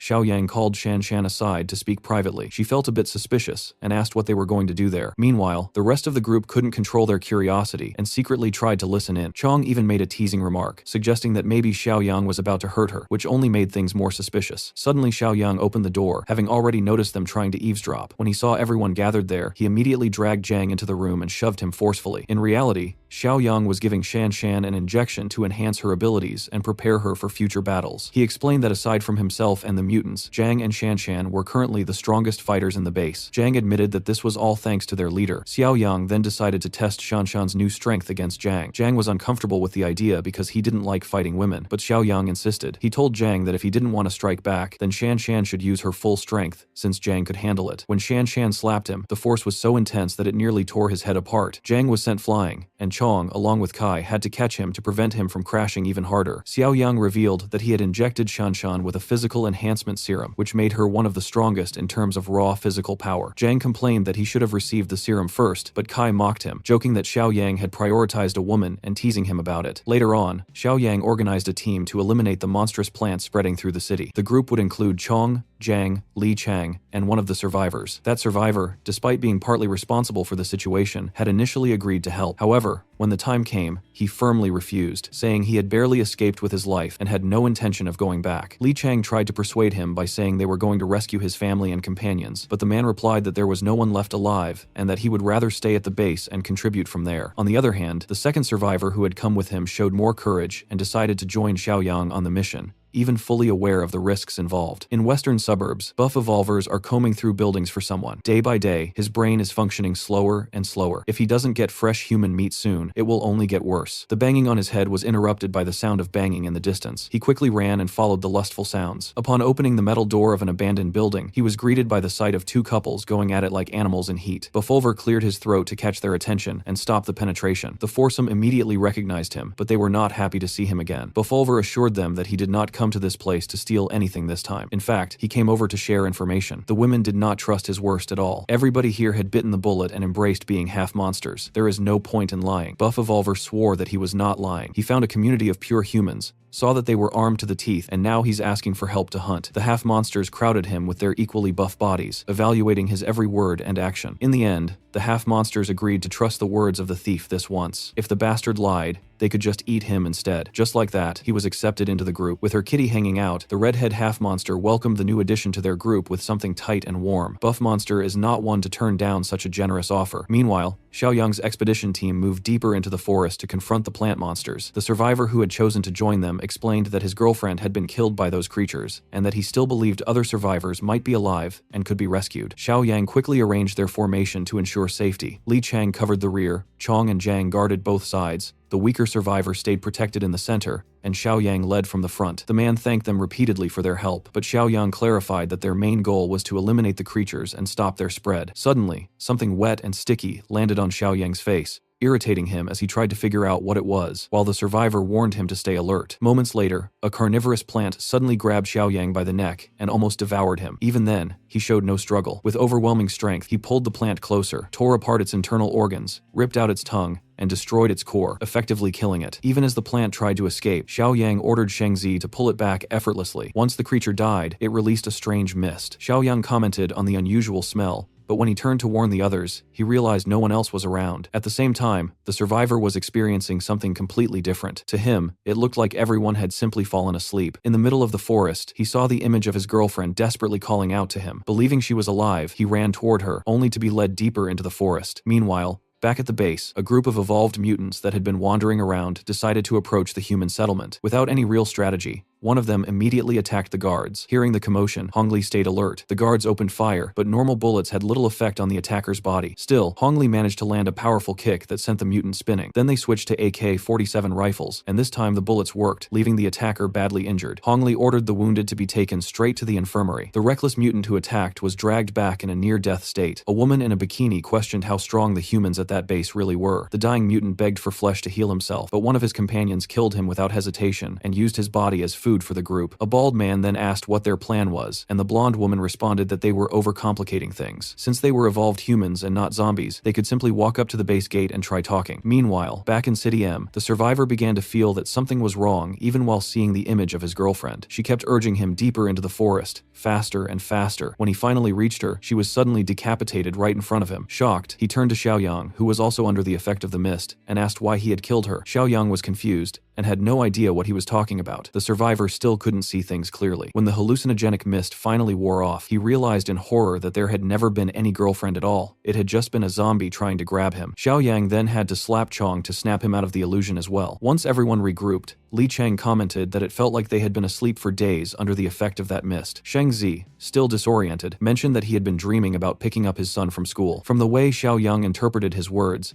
it was clear he was translating Sheng Zi's rough way of speaking. Xiaoyang concluded that the plant had released a kind of hallucinogenic gas that put them into a hypnotic state. To understand the creature better, Xiaoyang began dissecting it, examining its internal structure to locate a possible mutant core. During this process, he noticed a root growing out from the corpse. When he pulled it from the ground, he realized it was actually a core, an organ-like structure that stored the creature's energy and nutrients. Xiaoyang decided to store it in his inventory for later study. He then asked Jing Kai, the survivor, if he knew anything more about these plant monsters. Jing Kai admitted he didn't know much, only that they devoured any living thing. However, he mentioned that he knew a veteran who specialized in agriculture and forest research, someone who might understand these creatures better. Xiaoyang asked where that person was and whether he was still alive. Jing Kai explained that before fleeing, the veteran had been hiding in a nearby base, although he wasn't sure if he had survived. Even so, Xiaoyang decided it was worth checking and concluded that they would head there next.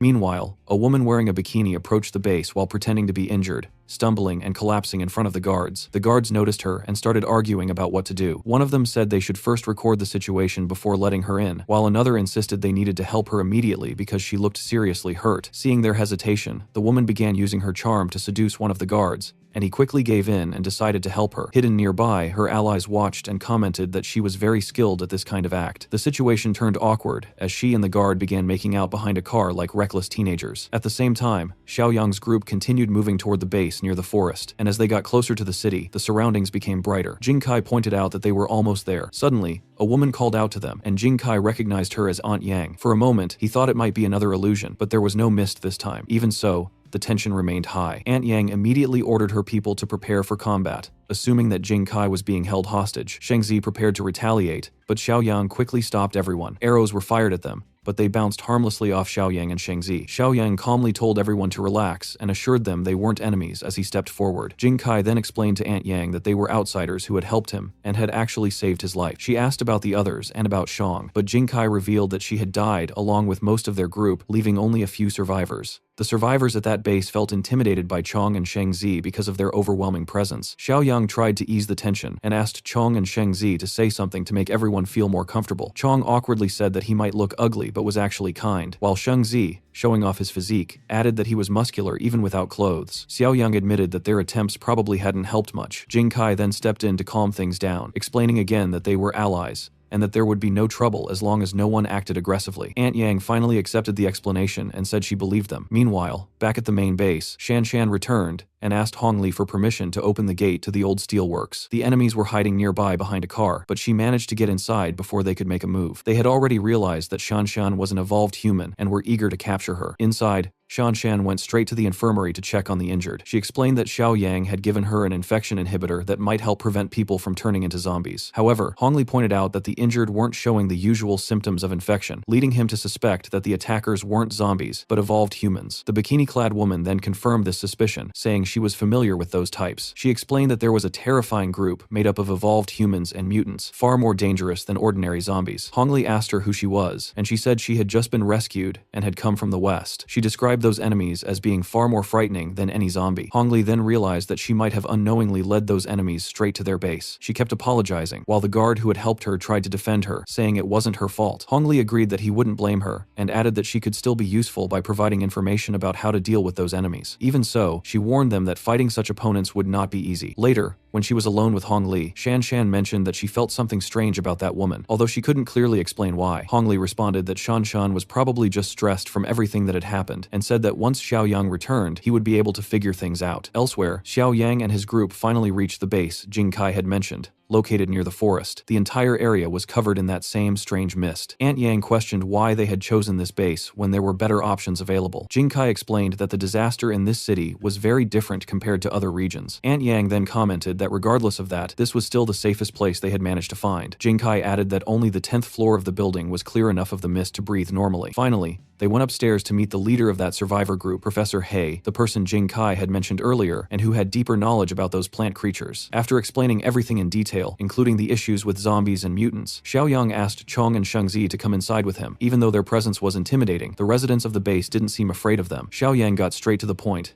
explaining why they had come and showing the core he had taken from the creature. He asked Professor Hay what exactly it was. Professor Hay examined it carefully and explained that it was actually a tuber from those plant creatures. Technically, he said, it was even edible. Aunt Yang and the others had already been harvesting these tubers as food, and Xiao Yang mentioned that he was aware of them. The professor clarified that they had only recently discovered them and were still studying their properties. He added that they were an excellent survival food source, highly nutritious and easy to store. Suddenly, one of the guards rushed in with an urgent report that the plant creatures were surrounding the building. There were a large number of them, especially the versions with flowers, which were far more dangerous. Professor Hay immediately became serious and explained that the creature known as the flower cart was the most threatening among them. If they failed to deal with it, everyone inside could die. Without wasting time, he began organizing everyone. Those who couldn't fight were told to move to the higher floors, while those capable of fighting had to stay and resist together. In his view, it was better to die fighting than do nothing. When he suggested that Xiaoyang should also go upstairs since he was too young to risk his life, Xiaoyang replied that he was actually curious and wanted to see these creatures up close. He wanted to understand what kind of monster had frightened everyone so much. Professor Hay then explained that their top priority was to eliminate the flower monster, since it acted like a leader and controlled the entire horde of plant creatures. Taking it down first was the key to stopping the rest. Xiaoyang didn't hesitate. He opened a window, pulled out his AK, and decided to test whether the creatures became stronger near the flower. When he fired, he noticed that they regenerated rapidly, almost as if they hadn't been hit at all. It took an entire magazine just to bring down a single one. Xiaoyang commented that needing a full magazine to kill one creature was definitely alarming, and he now understood why Professor Hay was so desperate. Even so, he remained calm and said it wouldn't be a problem. He then took out several boxes of Molotov cocktails from his inventory, saying they would handle the remaining threats. Professor Hay tried to process what he meant, but before he could react, Xiaoyang had already jumped out of the window from the 16th floor, with Chong and Shengzi following right behind him. They landed without taking any damage, and as soon as they touched the ground, they began tearing apart the plant monsters effortlessly, ripping off their heads as if they were nothing. Xiaoyang and his allies attacked relentlessly. The survivors in the base, including Professor Hay and Li Chang, were left stunned by their overwhelming strength. Li Chang quickly snapped out of it and shouted at everyone to stop watching and start helping. He instructed those with good aim to keep throwing Molotov cocktails to burn the creatures. This motivated the others, and they joined the fight using firebombs. The flames proved extremely effective as the plant monsters burned easily. Thanks to the Molotovs, the battle had become much easier since fire was clearly the plant's biggest weakness. After completely wiping out the horde, Xiaoyang ordered Chong and Shengzi to check each fallen creature for mutant cores. Meanwhile, he went to investigate the so-called flower monster himself. Eventually, they located the flower creature, a grotesque mass made of roots, tubers, and human body parts, with a large flower growing on top. This being acted as the central core that controlled the entire forest and produced the dangerous mist. As soon as it sensed Xiaoyang approaching, it reacted by attacking him with its vines. Xiaoyang acknowledged that it was indeed powerful, but he trusted in his own strength. Even when the vines wrapped around him, he forcefully pulled them back toward himself. When the creature released poisonous mist or pollen, Xiaoyang held his breath and continued dragging it. He pulled with such force that the flower was forced to release him to avoid being destroyed. Taking advantage of that moment, Xiaoyang activated his imprisonment mark ability. He placed the mark directly on the flower, releasing a massive surge of dark energy that spread across not only the creature but the surrounding area as well. The survivors watched in complete disbelief as the enormous flower appeared in front of the building, now completely subdued and no longer showing any hostility. Xiaoyang returned and told everyone that there was no longer any need to worry. He then asked Zhang and Chong whether they had found any cores from the other monsters. Zhang replied that they hadn't found many, while Chong said they had collected a few, which would at least be enough for analysis. Professor Hay then asked what had happened to the flower creature. Xiaoyang calmly explained that it had become an ally, which shocked everyone present. When they moved closer, they saw that the flower no longer attacked anyone. Xiaoyang even said they could touch it safely. Curious, Professor Hay asked how he had managed to do that, but Xiaoyang avoided the question and said it wasn't important. Instead, he asked the professor to explain what the creature was made of, given his knowledge of botany. Professor Hay explained that despite its extreme mutation and the fusion with human remains, the creature still retained many characteristics of a normal plant. He went on to describe how plants also compete intensely. Just like animals in a food chain, they fight for sunlight, nutrients, soil, and space. At the top of this chain are aggressive parasitic plants that absorb all available resources and prevent anything else from growing nearby. He believed that this particular flower had become so powerful during mutation by absorbing all nutrients around it, destroying other plants, and even eliminating animal life in the forest. While he was explaining, the flower slowly extended its tendrils toward Xiaoyang, causing the others to panic and fear another attack. However, Xiaoyang calmly reassured everyone that there was no danger anymore. In reality, the flower inserted one of its tendrils into Xiaoyang's neck, sending something directly into his brain. At that moment, Xiaoyang confirmed that the professor's theory was correct. There had been a massive conflict among the mutant plants in the city, and the defeated ones had fled the forest, turning into zombie-like entities that began feeding on humans and other zombies to survive. Since this flower had absorbed all the nutrients and become dominant, and now that it was under his control, Xiaoyang decided to take responsibility for it. He then asked the flower to reveal its core, and the core fused directly into his body. Li Chang found this strange, and questioned what was happening, so Xiaoyang explained that he was undergoing a symbiotic process with the plant. After that, he tested his new abilities, and was able to launch incredibly powerful vines, even stronger than Zhang's tentacles, which made Zhang feel a bit jealous. Shortly after, the system acknowledged this achievement, and unlocked a new title for him called Gardener, rewarding him with 150 points and bringing his total to 153. Meanwhile, back at Xiaoyang's base, the bikini-clad woman finished off another victim. A guard who had been flirting with her earlier came to see her late at night, bringing her food. To thank him, she acted affectionately, but made sure not to attract attention. She led him to a quiet and isolated area where no one else was around. There, the guard noticed something unsettling: the jacket of another missing guard, along with what remained of him. Before he could react, he became her next victim. Elsewhere in the base, the group of evolved individuals woke up the bearded man who had been sleeping in the middle of the mission. One of the women commented that it was understandable since the bald man had almost beaten him to death earlier. They then decided it was time to take action. When they went to the dumpster where the remains of the two guards killed by the infiltrating mutant had been dumped, they found nothing left worth eating. Because of that, the bald man pressured another woman in their group to attempt an infiltration. She acted like a helpless survivor, claiming she had seen the base and was just trying to survive, and the guards initially believed her and thought they were lucky. However, things quickly changed when her ally, the bikini-clad woman, exposed the act and revealed that she was actually a disguised mutant. The guards immediately opened fire, shooting the infiltrator multiple times. Wounded, she crawled back to her group and begged for help, just like another member who had previously been killed. But the bald man considered her useless and tried to crush her with a large rock. Before he could do that, he was killed instead. The bearded man then cut off the bald man's head, but demanded a reward in return. He asked for an arm and a leg so he could fully heal the injured infiltrator. The woman considered tricking him, knowing that he wasn't as innocent as he appeared. Meanwhile, back at the base, it was discovered that 2 more guards had gone missing. Hong Li questioned whether another guard had simply disappeared again, and Shan Shan decided to investigate the situation. She eventually found a trash bin containing the remains of the missing guards. One of the guards recognized the clothes. Shan Shan quickly concluded that there were no signs of an external attack, meaning the enemy was already inside the base. She then stared directly at the new girl and asked if she had anything to say. The infiltrator questioned why Shan Shan was looking at her like that, but Shan Shan didn't hesitate and immediately threw a knife at her, initiating a fight.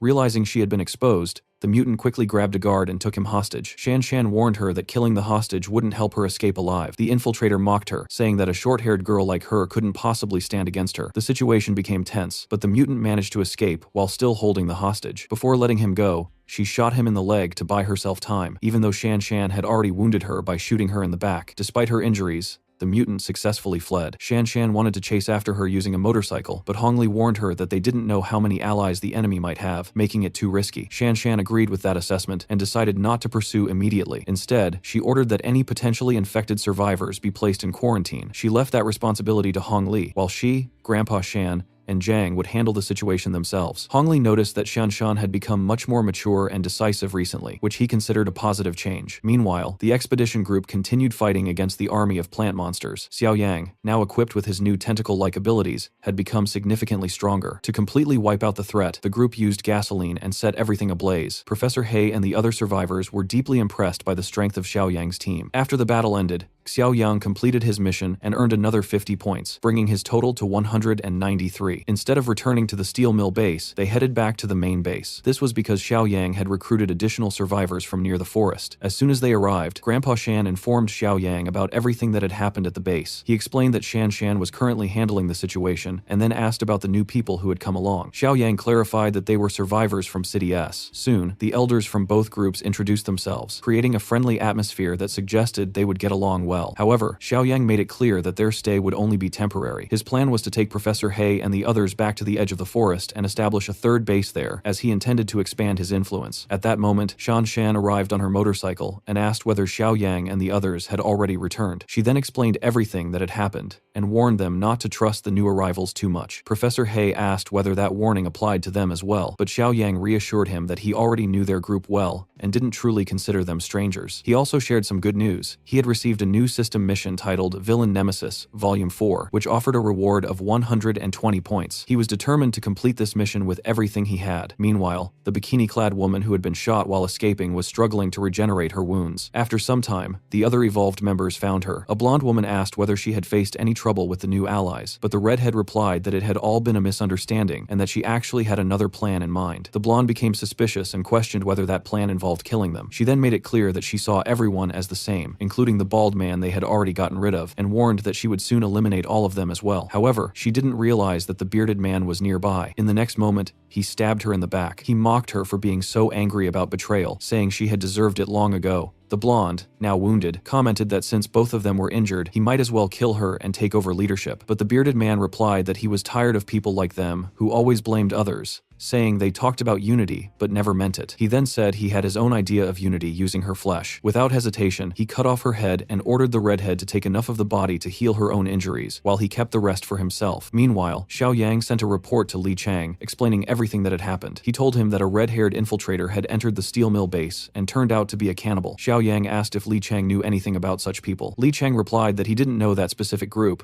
but he had lived among cannibals before. He explained that cannibalism gradually stripped away a person's mental restraints, making them more unstable, violent, and unable to control their emotions. Xiao Yang concluded that such individuals were extremely dangerous and needed to be dealt with before they became a bigger threat. He then instructed Li Chang to remain at the steel mill, guard the area, and immediately report anything suspicious over the radio. 2 months passed after that. In another part of the region, a group of survivors was trying to escape from City S. They were terrified of crossing the forest, but it was their only option. They gathered food, medicine, and other essentials before setting out. Despite their fear, they entered the forest, but soon encountered the worst possible situation. A horde of plant zombies began chasing them. They ran for a long time, until they finally reached a more open area. There, they were shocked to see trees being cut down, not by monsters, but by a group of people using chainsaws and wearing helmets, behaving as if it was completely normal. The survivors soon recognized Jing Kai among them and asked what was going on. Kai explained that they were now living in City M and asked why the survivors had taken so long to arrive. Before they could answer, another zombie appeared, and they explained that those creatures were the reason for their delay. Kai dismissed the threat, saying it was just a group of plants, even though the survivors insisted that half of their team had died because of them. He then radioed in, reporting that a small horde was approaching, and instructed everyone to wait for the squad that was already on its way. Curious, the survivors waited, and soon they saw a group approaching equipped with flamethrowers. Realizing it was a plant extermination squad, they were amazed at how efficiently the group eliminated the creatures. Li Chang commented that dealing with such monsters had become so easy that it was no longer worth the effort. The survivors then asked how strong they had become during this time. Kai explained that much of their growth and evolution was thanks to Chief Xiaoyang. One of the survivors became even more frightened upon seeing mutant zombies, but Kai reassured him that those creatures were also part of their group. He then promised to take them to meet Chief Xiaoyang. They all headed toward the forest base, which had undergone massive development over the past 2 months. Buildings were being constructed everywhere. There was a huge vegetable garden,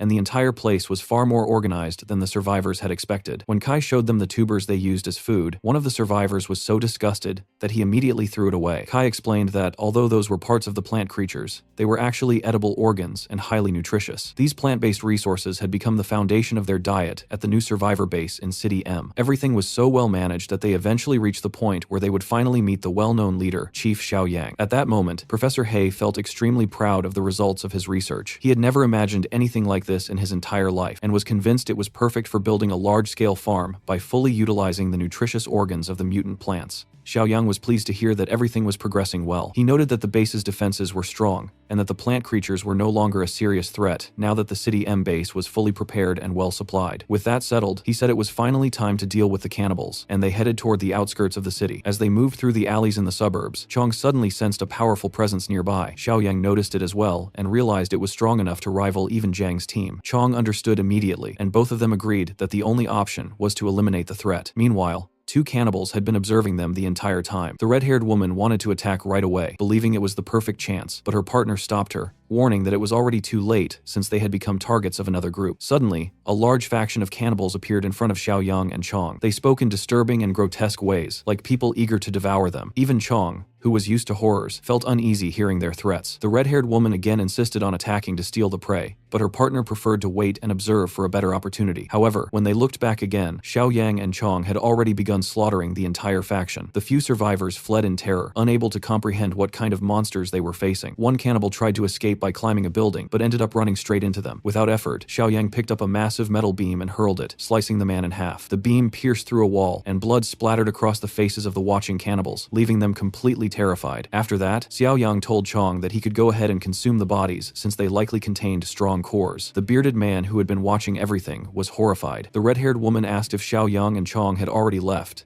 and her companion confirmed that they had, saying it was time for them to leave as well. Even so, they considered it fortunate that they had managed to obtain some meat. Meanwhile, as Xiaoyang walked beside Chong, he complained that he had recently lost his appetite and could only manage to eat 3 corpses. Chong replied that his stomach simply wasn't that large. While they were gathering everything, Xiaoyang noticed someone hiding behind a wall in the alley. He immediately drew his blade, and the frightened survivor threatened to shoot if he took another step. Xiaoyang tried to calm him down, but the man panicked and fired anyway. Xiaoyang casually caught the arrow mid-air, nearly causing the man to collapse from shock. He then took the crossbow from him and told the rest of the survivors hiding nearby to come out, making it clear that he was not one of the cannibals. After explaining the situation, the survivors decided to continue traveling with Xiaoyang and Chong. As they walked, Xiaoyang asked them where they were heading. One of the survivors, a man with glasses, said they were trying to reach a steel mill located south of the suburbs. He explained that they had received radio messages claiming it was a safe base, but due to the large number of cannibals in the city, moving around had become extremely dangerous. Xiaoyang then asked if he believed there was any place safer than that steel mill. The man replied that there was a community to the north that actively hunted cannibals, and he wanted to join them because their leader was strong enough to fight multiple cannibals alone. However, Xiaoyang pointed out that there were hundreds of cannibals in the city, and questioned whether that leader could truly handle such numbers. One of the survivors argued that cannibals usually acted alone, but another disagreed, saying there were organized factions. The first survivor responded that while they might group up, they still tended to act individually in practice. The discussion grew tense, with the group insisting they needed to find a safe place since they couldn't fight cannibals on their own. At that point, Xiaoyang gave them shocking news. He revealed that the leaders of the steel mill they were heading toward were actually cannibals. Everyone was stunned. Xiaoyang then reassured them by saying those leaders were already dead because he had eliminated them himself. He then asked one of the survivors, a man with a bowl haircut, if he was looking for his brother. The man confirmed it, saying his brother was Li Chang, an officer at the steel mill. Xiaoyang told him that Li Chang was alive, which brought relief to the group. He also remarked on the coincidence, mentioning that he had been working alongside Li Chang recently at the steel plant. The man was surprised and asked if Xiaoyang had really been involved in that kind of work already. Xiaoyang added that he had previously warned his people to head toward that direction. However, the man with glasses remained skeptical and questioned who Xiaoyang really was, saying such a convenient coincidence didn't make sense. He even suggested that Xiaoyang might be a cannibal trying to deceive them. Xiaoyang responded calmly that if he truly intended to eat them, he wouldn't need to lie. He would have already done it. At that moment, a dangerous situation almost occurred when one of the survivors accidentally fired a shot, claiming his finger had slipped. The noise immediately attracted nearby threats. Whether zombies or cannibals, it was no longer clear which was worse. Xiaoyang remained outside, while the man with glasses questioned whether he planned to stay there and die, arguing that no one could face a large group of cannibals alone. Xiaoyang reminded him that he himself had said cannibal groups often fought among themselves. The man admitted it, but said that after killing Xiaoyang, they would simply divide his body. Terrified, the man ran inside the warehouse, shouting that he didn't want to die and ordering the doors to be shut. The survivors quickly moved upstairs to the second and third floors to hide. Outside, Xiaoyang stood completely alone while the cannibals slowly closed in on him. One of them found it strange that there was only a single person waiting there, while another commented that Xiaoyang didn't look like ordinary prey, and that eating him would be equivalent to consuming 10 normal survivors. Inside the warehouse, the man with glasses watched through the window and confidently declared that Xiaoyang was already surrounded and doomed, insisting that not even his bones would remain. However, the moment the cannibals rushed toward him, Xiaoyang calmly swung his machete and tore off one of their heads without hesitation. He then provoked the rest, telling them to attack all at once. The cannibals were angered by being looked down on. Xiaoyang then told Chong that he could expend some energy here since he would recover later by eating. Chong agreed without concern. When the first cannibal charged, Xiaoyang avoided the attack with an enormous leap. The man with glasses was stunned, questioning how anyone could jump that high, and wondering if Xiaoyang was even human. Realizing that Xiaoyang's physical abilities were far beyond normal, the cannibals began to panic and attempted to flee, but Xiaoyang immediately pulled out his rifle and started shooting them in the head, declaring that none of them would be allowed to escape alive. He then signaled Chong to join in. The cannibals launched a group attack, but it was useless. Chong alone tore through them, ripping off heads and guts effortlessly. Anyone who tried to run was instantly shot down by Xiaoyang. Watching all of this, the leader of the survivors was completely shocked, realizing that just the two of them were enough to wipe out the entire group of cannibals. cannibals. After finishing the massacre, Xiao Yang called out to the survivors, telling them they could come down. When they exited the warehouse, they were greeted by a horrifying scene of carnage. The man with glasses admitted that they had no objections anymore and agreed to go to the steel plant with Xiao Yang. Xiao Yang said it was a wise decision, but clarified that before heading there, he would first take them to the northern border camp that had been mentioned earlier. When they asked for the reason, he explained that he needed to assess whether that group should be left alone or completely eliminated. Meanwhile, in another area, several disorganized groups of cannibals were attacking a certain base. A huge and extremely muscular man stepped out to help defend it. His daughter said that even for him, this might be too much to handle, but he told everyone to keep the gates tightly shut and said he would deal with everything himself. Then he jumped straight into the middle of the cannibals, who immediately became excited seeing such prey. At that moment, the man used the power of the zombie pearl and transformed into a massive flesh mutant. His body was covered in fat and spikes, and there were mouths spread across different parts of his body. Some cannibals felt fear when they saw him, while others became even more excited at the idea of eating him. When they attacked all at once, they couldn't handle his strength and were completely slaughtered by the giant mutant. After killing all the cannibals, the man became extremely weak, although he was still alive. Someone inside the base asked if they were really going to leave him lying there. A guard explained that they had no choice, because once he entered that state, he lost control until the effect wore off. Even so, some people insisted that they should open the gate, saying that if they didn't, he would die out there. His daughter thanked them for being willing to take the risk. The guard said that if they wanted to do it, then it was their decision. When they opened the gates and went out to help him, the mutant tried to tell everyone to go back, but the guard replied that they couldn't just leave him to die. They started removing the bodies of the cannibals around him, although one corpse was stuck inside his body, which made the scene extremely disturbing. Slowly, they guided their leader back toward the base, keeping their distance as if they were controlling a dangerous animal. At that moment, more cannibals appeared and noticed that the mutant was badly wounded. They commented that this was a perfect opportunity. The people at the base were completely caught off guard because the mutant was too weak to fight again. They picked up whatever weapons they had, including axes, clubs, and a few old pistols. Meanwhile, Xiao Yang was approaching the area together with the group of survivors. As soon as he entered that part of the wasteland, he could already sense the presence of cannibals nearby. The man with glasses said that he recognized the place and that they were very close to the base. Shortly after, they heard gunshots in the distance. Paying close attention, Xiao Yang estimated that the shots came from less than a kilometer away, confirming they were nearby. At the base, the cannibals had already begun massacring the people. The mutant's daughter tried to defend herself by firing her pistol, but she was quickly disarmed. A cannibal approached her, completely crazed and ready to eat her. But before he could do anything, the mutant, her father, split him in half. However, during the attack, he accidentally struck his own daughter with his claw. The cannibals were shocked that the monster was still standing and decided to finish him off completely. The daughter became desperate, while the main guard said they needed to retreat or everyone would die. The mutant continued being beaten until suddenly, someone threw a huge stone toward the cannibals. It was Xiao Yang. The guard wondered if this was another group of cannibals arriving, as if things weren't already bad enough. But another man looked closely and said that he didn't look like a cannibal. Instead, he looked weak, almost dried out, like a zombie. Xiao Yang looked at Chong, trying not to laugh. The cannibals began wondering if the newcomer was also an evolved. Xiao Yang simply told them to come and try to grab him,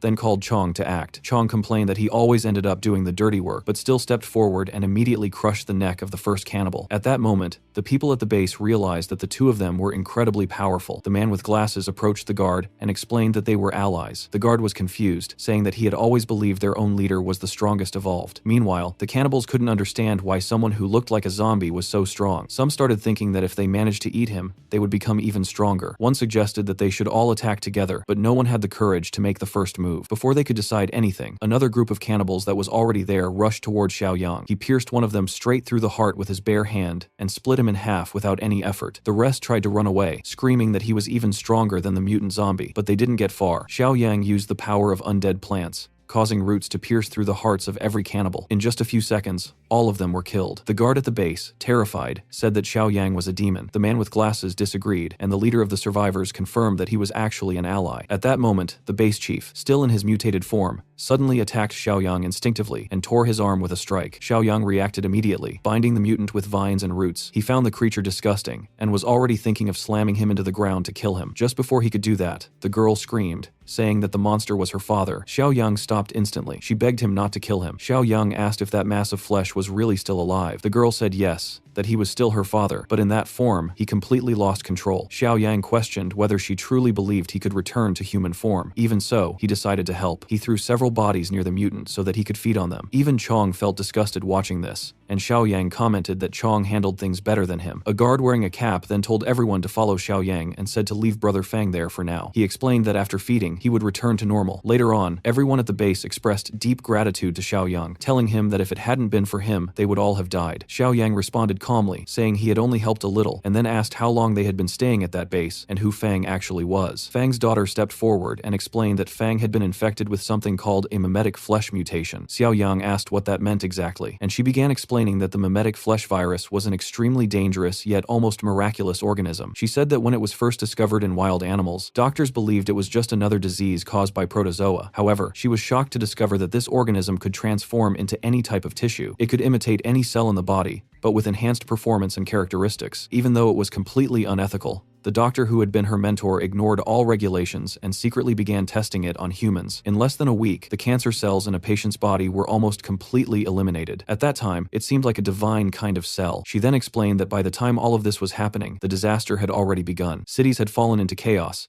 and refugees were arriving without protection from nearby regions. At that moment, people believed that this so-called divine cell might even cure the zombie virus. However, what no one expected was that it would actually become one of the main causes of the disaster itself. Xiao Yang understood from this that the mimetic tissue, which had once been stable, had completely gone out of control, and the doctor confirmed that this was true. It was explained that mimetic flesh never stopped consuming. It would continue devouring until it replaced every single cell in the host's body. Gradually, the infected person would lose their humanity, as their instincts were replaced by those of the mimetic flesh. Over time, the flesh would expand and develop an uncontrollable urge to infect and consume other living beings. Eventually, it would forget the original human structure and turn into a shapeless mass of flesh, like a disgusting jelly-like substance. At that stage, it would lose all motor coordination, become immobile, and eventually die due to lack of nutrients. Even so, while it still retained a somewhat human form, it would tend to gather with other infected individuals. With the addition of the zombie virus, this behavior became even worse. In the end, all mimetic flesh would reach the same fate, a massive sea of flesh. At that moment, Fang approached and commented that Xiao Yang was now one of them. He asked whether he had injured him during the earlier attack. Xiao Yang confirmed this and showed his wounded arm. Fang then said that Xiao Yang would likely become infected soon. Xiao Yang immediately responded that there was no need to worry because the mimetic virus had already left his body. Fang was confused and asked what he meant. Xiao Yang explained that his body had already surpassed normal human limits, and naturally, his immune system was also abnormal. He also revealed that he possessed plant-based power within his body, explaining that he already had a symbiotic organism inside him, something even more dangerous than mimetic flesh. This revelation shocked everyone. Even so, Xiao Yang asked that if mimetic flesh had such advanced mimicry abilities, why no one had tried to shape or control it intentionally. He then asked Fang to give him a small sample. Fang agreed and threw a piece of the flesh toward Xiao Yang. Xiao Yang tried to use the power of his symbiotic organism to control it, but it didn't work. He explained that the moment mimetic flesh fused with a body, it immediately began its invasion, leaving no choice but to destroy it as soon as it came into contact with his own organism. Xiao Yang then asked Fang how he was able to control such a thing. Fang replied that technically, he didn't control it at all. Every cell in his body had already been replaced by mimetic flesh, meaning that biologically, he was no longer human. Xiao Yang then questioned how he was still able to maintain his rationality and humanity. Fang explained that his humanity had already been lost a long time ago, and what kept him functioning now was only a sense of rational responsibility. The neural structure of his brain had not yet completely degraded, but he admitted that it might only be a matter of time. He continued resisting the instincts of the mimetic flesh through that remaining rationality, but he knew that eventually, he might not even be able to maintain a human form anymore. Because of that, Fang asked Xiao Yang that when that moment came, he should take care of his people. Hearing this, Fang's daughter refused to accept the idea of losing her father. At that moment, Xiao Yang received a notification from the system. He had unlocked a new series of missions called Disaster Types,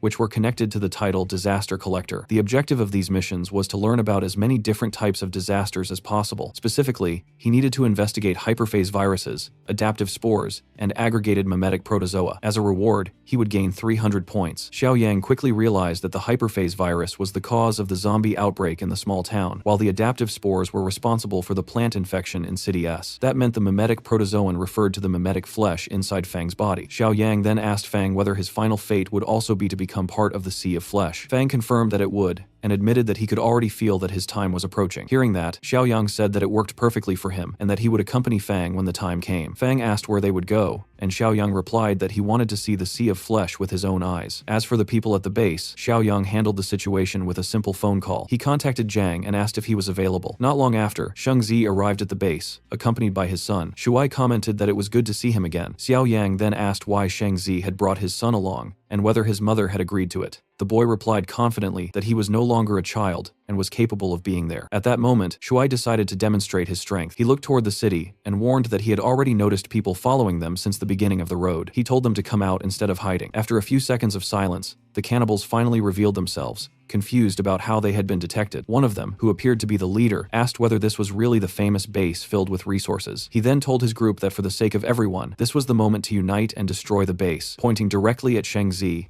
and calling him a monster. The leader questioned whether Shang Zi was the creature from the rumors, the one capable of killing multiple humans alone. Shang Zi responded by pretending that he only spoke English, clearly mocking them. Fang commented that they might have mistaken Shang Zi for him, but the cannibals said it didn't matter. They were already eager, imagining killing and eating them. At that point, Shuai asked if he could handle the situation himself. Shang Zi told him to be careful. When the cannibals charged forward, Shuai immediately pulled out a pistol and began firing. The first shots missed because the cannibals also had enhanced bodies, but eventually one bullet hit its target, and the cannibal showed clear fear. Shuai explained that he wasn't an ordinary person, and continued shooting rapidly at the group. The cannibal leader managed to get close to him, but Shuai dodged with incredible speed and crushed his head with another shot. The people at the base began wondering who these individuals really were. In the next moment, another cannibal lunged at Shuai and almost hit him, but Shang Zi intervened, using a tentacle to grab the attacker and throw him far away. Everyone watching was shocked by this display of power. One of the cannibals commented that Shang Zi was even stronger than the rumors suggested. Even so, they believed that if they attacked together, he wouldn't survive. They were completely wrong. Shang Zi used his tentacles to tear apart all the cannibals without any difficulty. After the battle ended, Shuai asked Xiaoyang how he had performed. Xiaoyang replied that he had managed to take down 2 enemies by himself and praised his improvement in training. Shuai jokingly said that there must be something special about the vegetables from the farm Xiaoyang had built, because everyone who ate from it seemed to grow stronger. Xiaoyang reflected that the crops grown in those Hokchi fields were still technically plant-based entities. While they weren't as powerful as the wild plant creatures from City S, they still carried evolutionary energy, making it an unexpected advantage. Shang Zi then asked what was really happening overall. Xiaoyang explained that a large pattern of disasters seemed to be forming. There were zombies, plant-based organisms, and now this mimetic flesh. He demonstrated Fang's condition, explaining that each region appeared to have its own type of apocalyptic virus, its own unique disaster. He began to wonder what other kinds of threats they might encounter in the future. Meanwhile, in another place, the army was struggling against a massive horde of infected insects that were huge, incredibly strong, and extremely dangerous. People were being devoured within seconds, unable to resist them. Back at the base, Xiaoyang commented that as long as Shang Zi and his son stayed there, the base would remain safe, since the two of them could easily handle 20 to 30 cannibals at once without any difficulty. As Xiaoyang walked through the base, he passed by a room where a cannibal was tied up. Fang explained that they used that man to identify individuals infected with mimetic flesh. He had discovered by accident that cannibals did not feel any hunger toward people infected with mimetic flesh. Not everyone could resist the instincts like he did, and in fact, those infected were even more dangerous than cannibals themselves. Because of this, they had been secretly infecting healthy cannibals to carry out their tests, relying on Fang to identify the infected ones. The bound cannibal, after hearing everything, said that there was no need for any test that day because he would reveal who was infected himself. He explained that since he was already close to losing his humanity, he was curious whether he would still feel sadness over his daughter's death. Then he revealed that his daughter was already infected. As for who had infected her, he said there was no need to explain further. The girl then revealed that she had a small wound from when she had been thrown away earlier by her own father. Fang was filled with rage, but what troubled him even more was the realization that he wasn't angry at himself. His daughter Ping was infected, and yet his heart wasn't in turmoil as it should have been. That made him understand that he had already reached the end. He said it was time for him to throw himself into the sea of flesh. Then he begged Xiaoyang for help. He admitted that he was no longer what he used to be, but he still wanted to finish what he had started. He asked Xiaoyang to at least try to cure Ping and remove the mimetic flesh from her body. Xiaoyang replied that he wasn't sure if it would work because he couldn't use his own immune system to treat another person. Someone asked if that meant Ping would end up like Fang. Ping answered that it didn't matter because the world had already become like this and there was nothing left worth holding on to. When she realized she might eventually lose control, she said she hoped Xiaoyang would have the courage to kill her if necessary. Even so, Xiaoyang told her not to give up. He explained again that his own immune system wouldn't work on her, but there was still one thing they could try. He then took out a syringe. It was an infection blocker originally used against the virus from City M, and he believed it might also work against mimetic flesh. With no other option, Ping injected herself. The cannibal presence inside her mocked the idea, saying it was impossible and that Xiaoyang was just being delusional. But within a few seconds, it was completely shocked by the result. Xiaoyang observed the reaction and concluded that based on the cannibal's behavior, the blocker had worked. Ping then asked if that meant her father could also be cured. Xiaoyang explained that it likely wouldn't work for Fang because his condition was completely different and the infection had progressed too far. Fang confirmed this himself, saying there was no hope left for him. He was no longer human, just mimetic flesh, maintaining a human shape. Even so, he asked Xiaoyang if he would still accompany him to the Sea of Flesh since he didn't have much time left. Xiaoyang agreed and said he would go with him. Later that morning, after walking for a long time, they arrived near City K. Fang warned Xiaoyang that they were getting too close to the city and that it would be better to move farther away. Suddenly, a group of hungry children appeared and asked for food. Fang immediately warned Xiaoyang that in that place, nothing could be trusted. And indeed, those weren't real children, they were mimetic flesh, pretending to be human. Meanwhile, back at the base, Shuai was shooting down a giant insect with his pistol. He wondered where these creatures were coming from, since he had already killed several of them the previous night. Ping commented that she had never seen insects like that before, but they had started appearing in large numbers since the night before. Shuai even wondered if her father might somehow be attracting them. At that moment, several vehicles approached, bringing unexpected visitors. They were soldiers who claimed they had finally found survivors. Shuai immediately aimed his pistol at them, and the others did the same, ordering everyone to step out of the vehicles. One of the soldiers got out and said they were not enemies. Shuai observed that they didn't look like cannibals, and the soldier reassured him that they had no intention of harming anyone. He told his men to lower their weapons so they wouldn't scare the group. Shuai told Ping to calm down, saying the soldiers didn't seem like bad people. As they approached, one of the soldiers asked if Shuai was the leader. Shuai replied that he wasn't the leader and was only temporarily in charge. Another soldier mocked them, asking if they were really being protected by a child. Shuai told him to behave and demanded respect. An older man then stepped forward, apologized for the comment, and introduced himself as Yang Bing. Yang Bing explained that they came from City B, where their settlement had been destroyed by a swarm. With no other option, they fled south. Only 5 vehicles managed to escape, and they had separated along the way. Another group's leader had headed towards City K.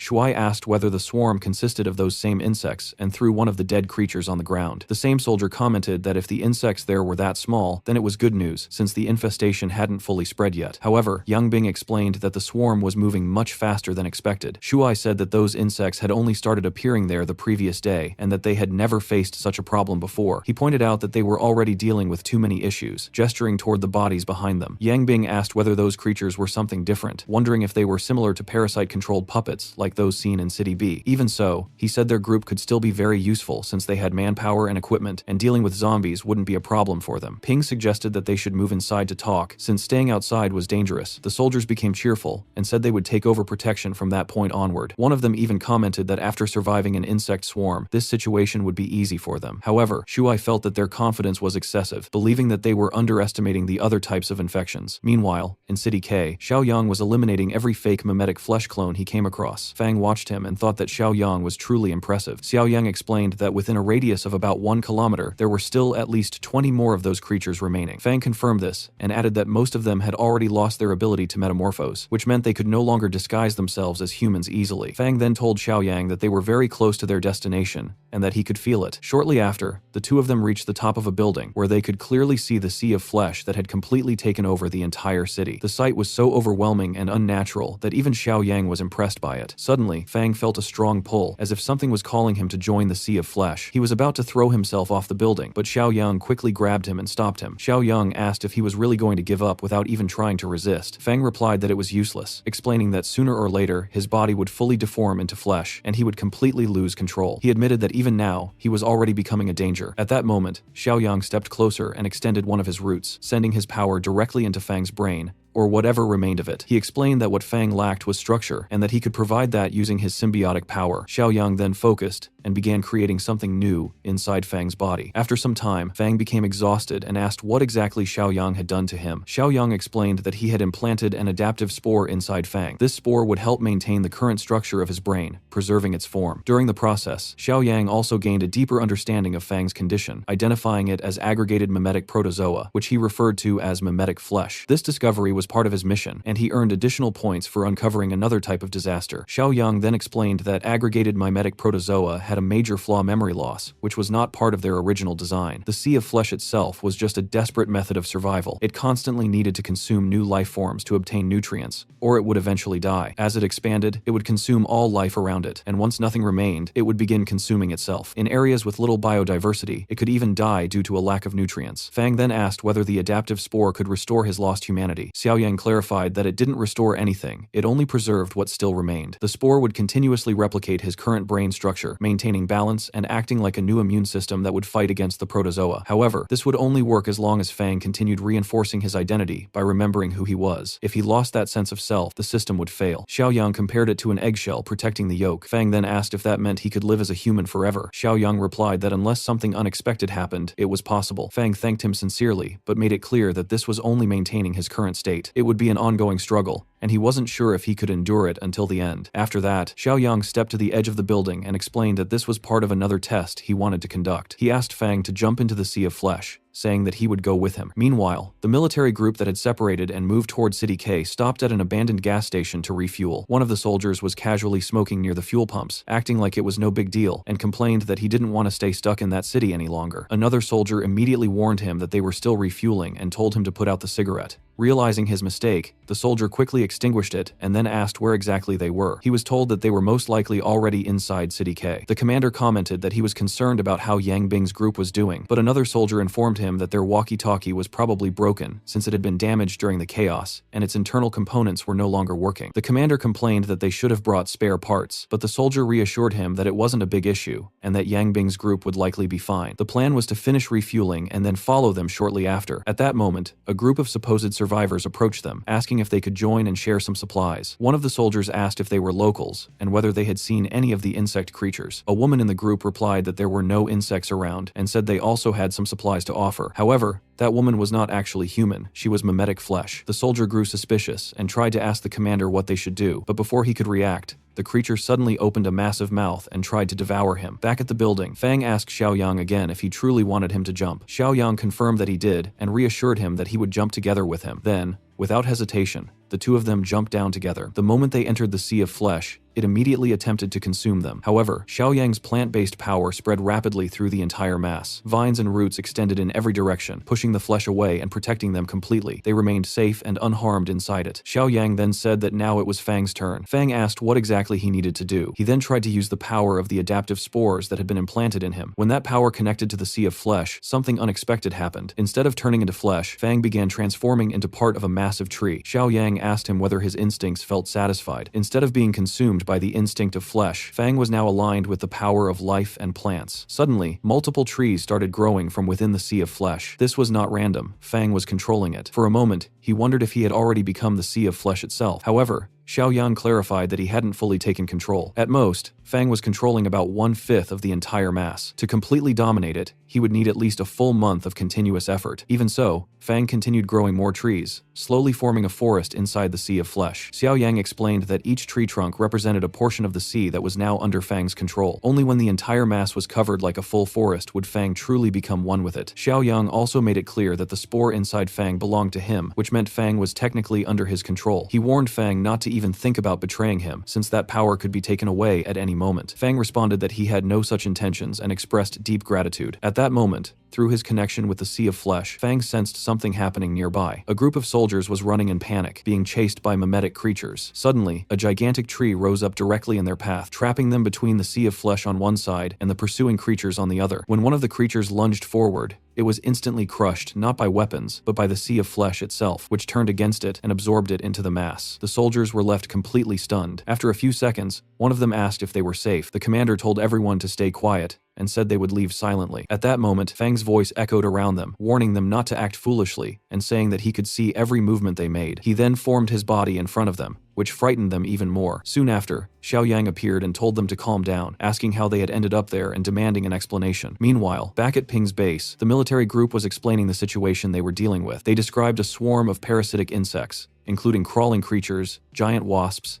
and insects capable of shooting corrosive venom. Some of them acted as parasites, attaching themselves to people's heads and turning them into puppets, similar to zombies. Using her knowledge, Ping explained that these creatures seem to belong to a eusocial species, similar to ants, bees, termites, or wasps. These species function as massive colonies, where individuals have almost no personal will and instead act under a shared collective consciousness. She explained that such creatures were extremely intelligent and had incredible coordination. Yang Bing then asked if everyone now understood what his group had gone through. Before anyone could respond, noises started coming from outside. More cannibals were approaching. Yang Bing was confused and asked what they meant by cannibals, wondering if they actually ate humans. Shuai confirmed that they did, and said that now they were beginning to understand what kind of enemies existed in that place. Soon, a female cannibal appeared and said that one of her scouts had seen their leader heading towards City K, meaning the base was currently without its strongest protection. She proposed that if they surrendered, they wouldn't kill everyone immediately, since that would be a waste. Instead, they would only require a few sacrifices in exchange for letting the rest live. Shuai asked if they were trying to domesticate them. The cannibal told him not to be so aggressive and gave them 30 minutes to decide, warning that if they refused, a massacre would begin. Yang Bing responded angrily, insulting her and calling her shameless, then showed their assault rifles, asking if the cannibals understood what that meant. The cannibals were clearly surprised, as they hadn't expected such weapons. However, they suddenly jumped down from the buildings, landing without injury, displaying superhuman abilities. The soldiers were shocked and realized how serious the situation was, immediately opening fire, but the bullets passed through the cannibals with little effect. Yang Bing asked what they were supposed to do now, but before anyone could respond, one of the cannibals was suddenly torn apart by Shang Zi's tentacles. The cannibals were stunned and asked what kind of creature that was. The female cannibal looked at her subordinate and questioned whether he had lied, since he had claimed the leader had already left. The guard simply told her to look more carefully. It became clear that Shang Zi was far beyond anything they had encountered before. Realizing this, the cannibals tried to flee immediately, but Shang Zi chased them down with ease. With a single strike of his claws, he split them apart, killing them instantly. Yang Bing and the soldiers were completely shocked by what they had just witnessed. Shuai then asked Yang Bing if he still thought that place was less dangerous than the insect swarm. Yang Bing could only nod silently, accepting the truth. Later, Xiao Yang received the same explanation about the insect horde that had destroyed City B. He asked whether the disaster there was different from what they were currently facing. At that moment, the system alerted him again, informing him that he had discovered a new type of disaster, an insect horde. Xiao Yang thought that if every new disaster type he discovered and eliminated gave him points, then this was definitely a good thing. One of the soldiers then explained that their original plan had been to pass through City M and continue heading south. Fang commented that his base was located in that direction. A soldier asked in surprise if they actually had a base and whether they still needed one. Xiao Yang replied that they did, because there were still things important to him that he needed to handle. Fang, looking down, said that he was now already part of the Sea of Flesh, and that there was no turning back for him. He asked Xiao Yang to take care of Ping. Xiao Yang replied that it wouldn't be necessary, because he planned to go there himself and bring the rest of the base over to this location. Fang said that wouldn't be possible, as it would be far too dangerous. Xiao Yang then asked if Fang hadn't noticed that the nature of his body had already started to change. He explained that because of the adaptive spores, the Sea of Flesh now had access to a much more efficient and sustainable energy source. It no longer needed to hunt constantly to survive. Instead, it was as if a kind of internal farm had been created within it. In a way, Xiao Yang had turned the Sea of Flesh into something almost like a self-sustaining system. He then said they would meet again later and told the soldiers to follow him. After some time, they arrived at Fang's base. Xiao Yang announced that he had returned and mentioned that they had just defeated several enemies. Yang Bing reunited with his commander, who confirmed that Xiao Yang had been right and that the situation there was safe. Yang Bing asked about the other groups, and the commander replied that, unfortunately, the others had been taken by monsters. Yang Bing then said that from now on, they would be safer, since the people at that base were extremely strong. The commander agreed, and added that there was no need to explain further, since they had already witnessed many strange and powerful things along the way. Ping then asked if her father had truly become part of the Sea of Flesh. Xiao Yang confirmed that he had, but clarified that Fang had managed to keep his consciousness. He also said that he had found a way to make the situation safer. After that, Xiao Yang told everyone to gather their belongings because they were going to relocate to a much safer place. With that, everyone began moving toward the Sea of Flesh. While traveling, they encountered several mimetic flesh copies, including a group disguised as survivors. The military commander and his companion immediately raised their weapons. Yang Bing questioned why they were doing that,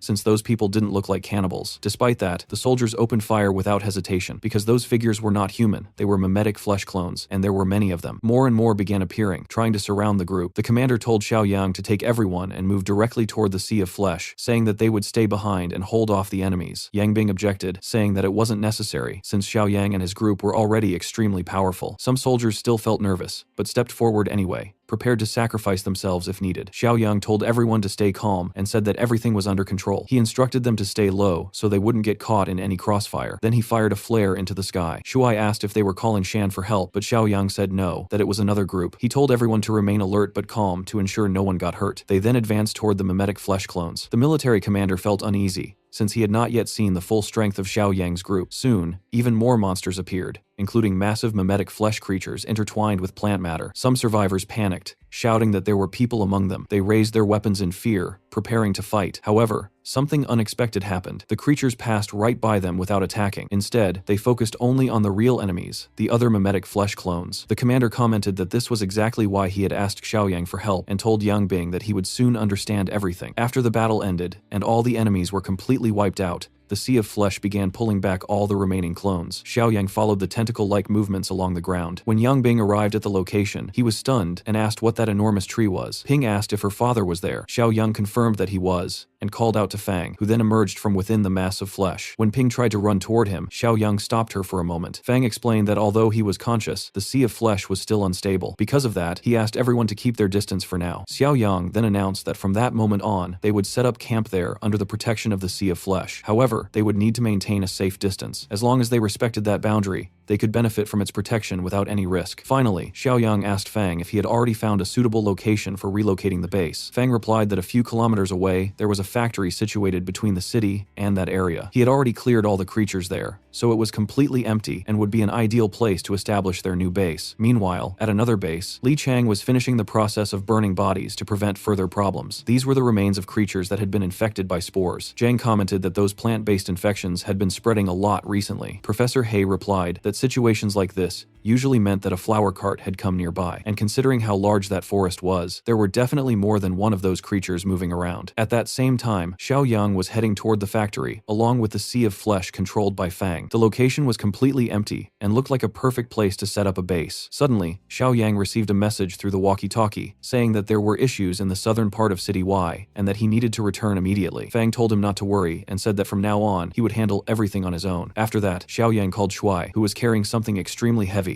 a steel pillar. Xiaoyang explained that for now, he would return with Chong, while Shuai would stay behind with his father. Shuai replied confidently that there was nothing to worry about. When Xiaoyang returned to the base where Professor He and Zhang were, Zhang commented that the people there were already strong enough to deal with most situations, especially with brother Shang present. Hong Li agreed with him and added that only when Shang was around could they feel completely safe. Xiaoyang teased Zhang, saying that he was becoming overconfident. Zhang replied that he wouldn't have built such a strong body if he hadn't consumed so many mutated plants, which had greatly increased his strength. Xiaoyang thought that was good and said that the next day, Zhang would go with him deep into City S, into the jungle, so they could truly test their strength. The next day, after defeating several zombies infected with fungi and spores, Xiaoyang realized that the people at that base were actually quite strong. Zhang said that he had been right all along, and claimed that he and Shanshan had become much stronger. Xiaoyang responded that it would be better to save that confidence for when they faced a real flower monster. At that moment, Li Chang noticed something unusual, and pointed it out to Xiaoyang. It looked like someone had been cutting down trees in the area, as if a lumberjack had passed through, because all the trees along the path had been chopped down. Xiaoyang said that it couldn't have been their group, since they had never gone that far into the region. He then asked everyone to stay quiet, and focused his hearing. After a moment, he confirmed that there was movement nearby. Soon,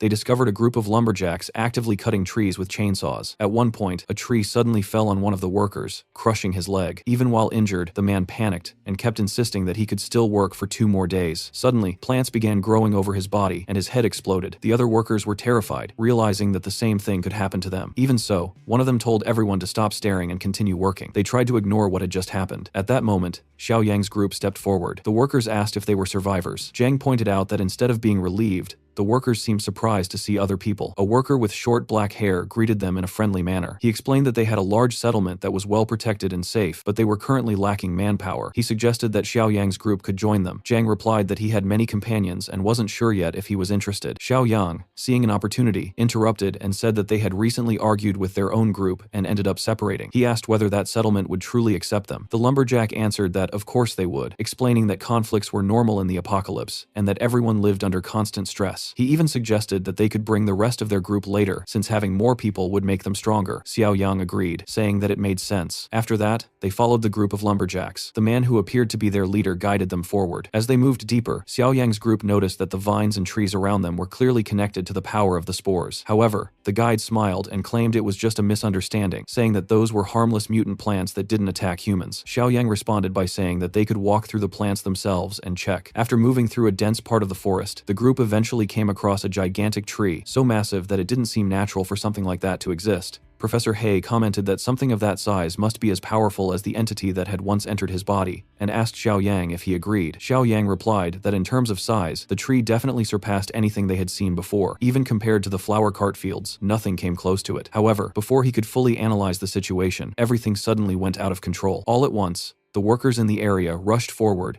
and grabbed the group. Xiaoyang was restrained along with the others, but he didn't resist and didn't appear surprised by what was happening. Shortly after, the real situation revealed itself. The enormous tree was extending tendrils and roots into piles of zombie corpses, lifting them up and reanimating them. The revived creatures began advancing, trying to force the group to join them, claiming that they were all the same kind. One of the workers holding Xiaoyang asked what that meant. In response, Xiaoyang struck him with an elbow to the face and quickly subdued him. The rest of the workers were also taken down without much effort. Shocked and frightened, one of them asked who they really were. Xiaoyang explained that since the zombies were a threat to everyone present, he wouldn't kill them for now, because he understood that they weren't controlling the creatures. The situation escalated when spore-infected zombies appeared and charged toward them. Xiaoyang released the worker he had restrained and allowed his team to engage the incoming horde. The workers were amazed by how powerful Xiaoyang's group was. Their leader said that defeating such a thing was impossible because there were too many enemies and the corpses were constantly being revived to protect the tree. Without any sign of difficulty, Xiaoyang summoned roots that pierced through multiple enemies at once. One of the workers, overwhelmed with fear, began shouting that everyone there was a monster. Immediately after that, roots and vines burst out from his body. The same thing started happening to several other workers as well. Seeing this, Professor He warned that if things continued like that, no one would survive. Xiaoyang replied that they just needed to destroy the main source, and the entire problem would be resolved. He advanced forward, using blades formed from the giant tree itself. The tree reacted instantly, attacking him with its branches and roots. It fought with enough strength and precision that it nearly knocked Xiaoyang down, making it clear that this wouldn't be an easy battle. Meanwhile, the remaining workers were being overtaken by roots, growing more and more terrified as they faced the possibility of death. Xiaoyang then ordered all the infected individuals to gather near him. He took a deep breath, filling his lungs completely, and then released his power in the form of a dense mist, similar to gas, spreading it over them. In the next moment, the workers realized that the infection inside them had been neutralized. Xiaoyang explained that the mist was made of a special type of bacterial algae, capable of preventing the spores from parasitizing their bodies. He then instructed Zhang to take those people and move them far away from the area. Once they retreated, the spore zombies began moving toward Xiaoyang, who stayed behind. He used the natural force within him to attempt to control the creatures, and for a brief moment, it worked, causing the horde to stop. Xiaoyang remarked that the force of nature had done its job well. Professor He then asked whether the voice they had heard earlier had come from the giant plant, and if it truly possessed consciousness. Xiaoyang explained that adaptive spores had already evolved structures similar to neurons, so developing consciousness was simply a natural outcome of that evolution. He said they would discuss it later, and for now, retreating was the best option. Li Chang asked if they weren't going to destroy the tree. Xiaoyang replied that fighting something of that size at that moment wasn't worth the risk. The force of nature then surged outward again, pushing the monsters back and buying time for the group to reorganize. After that, Xiaoyang decided that Zhang, Shengzi, and the others would return to defend the flower cart fields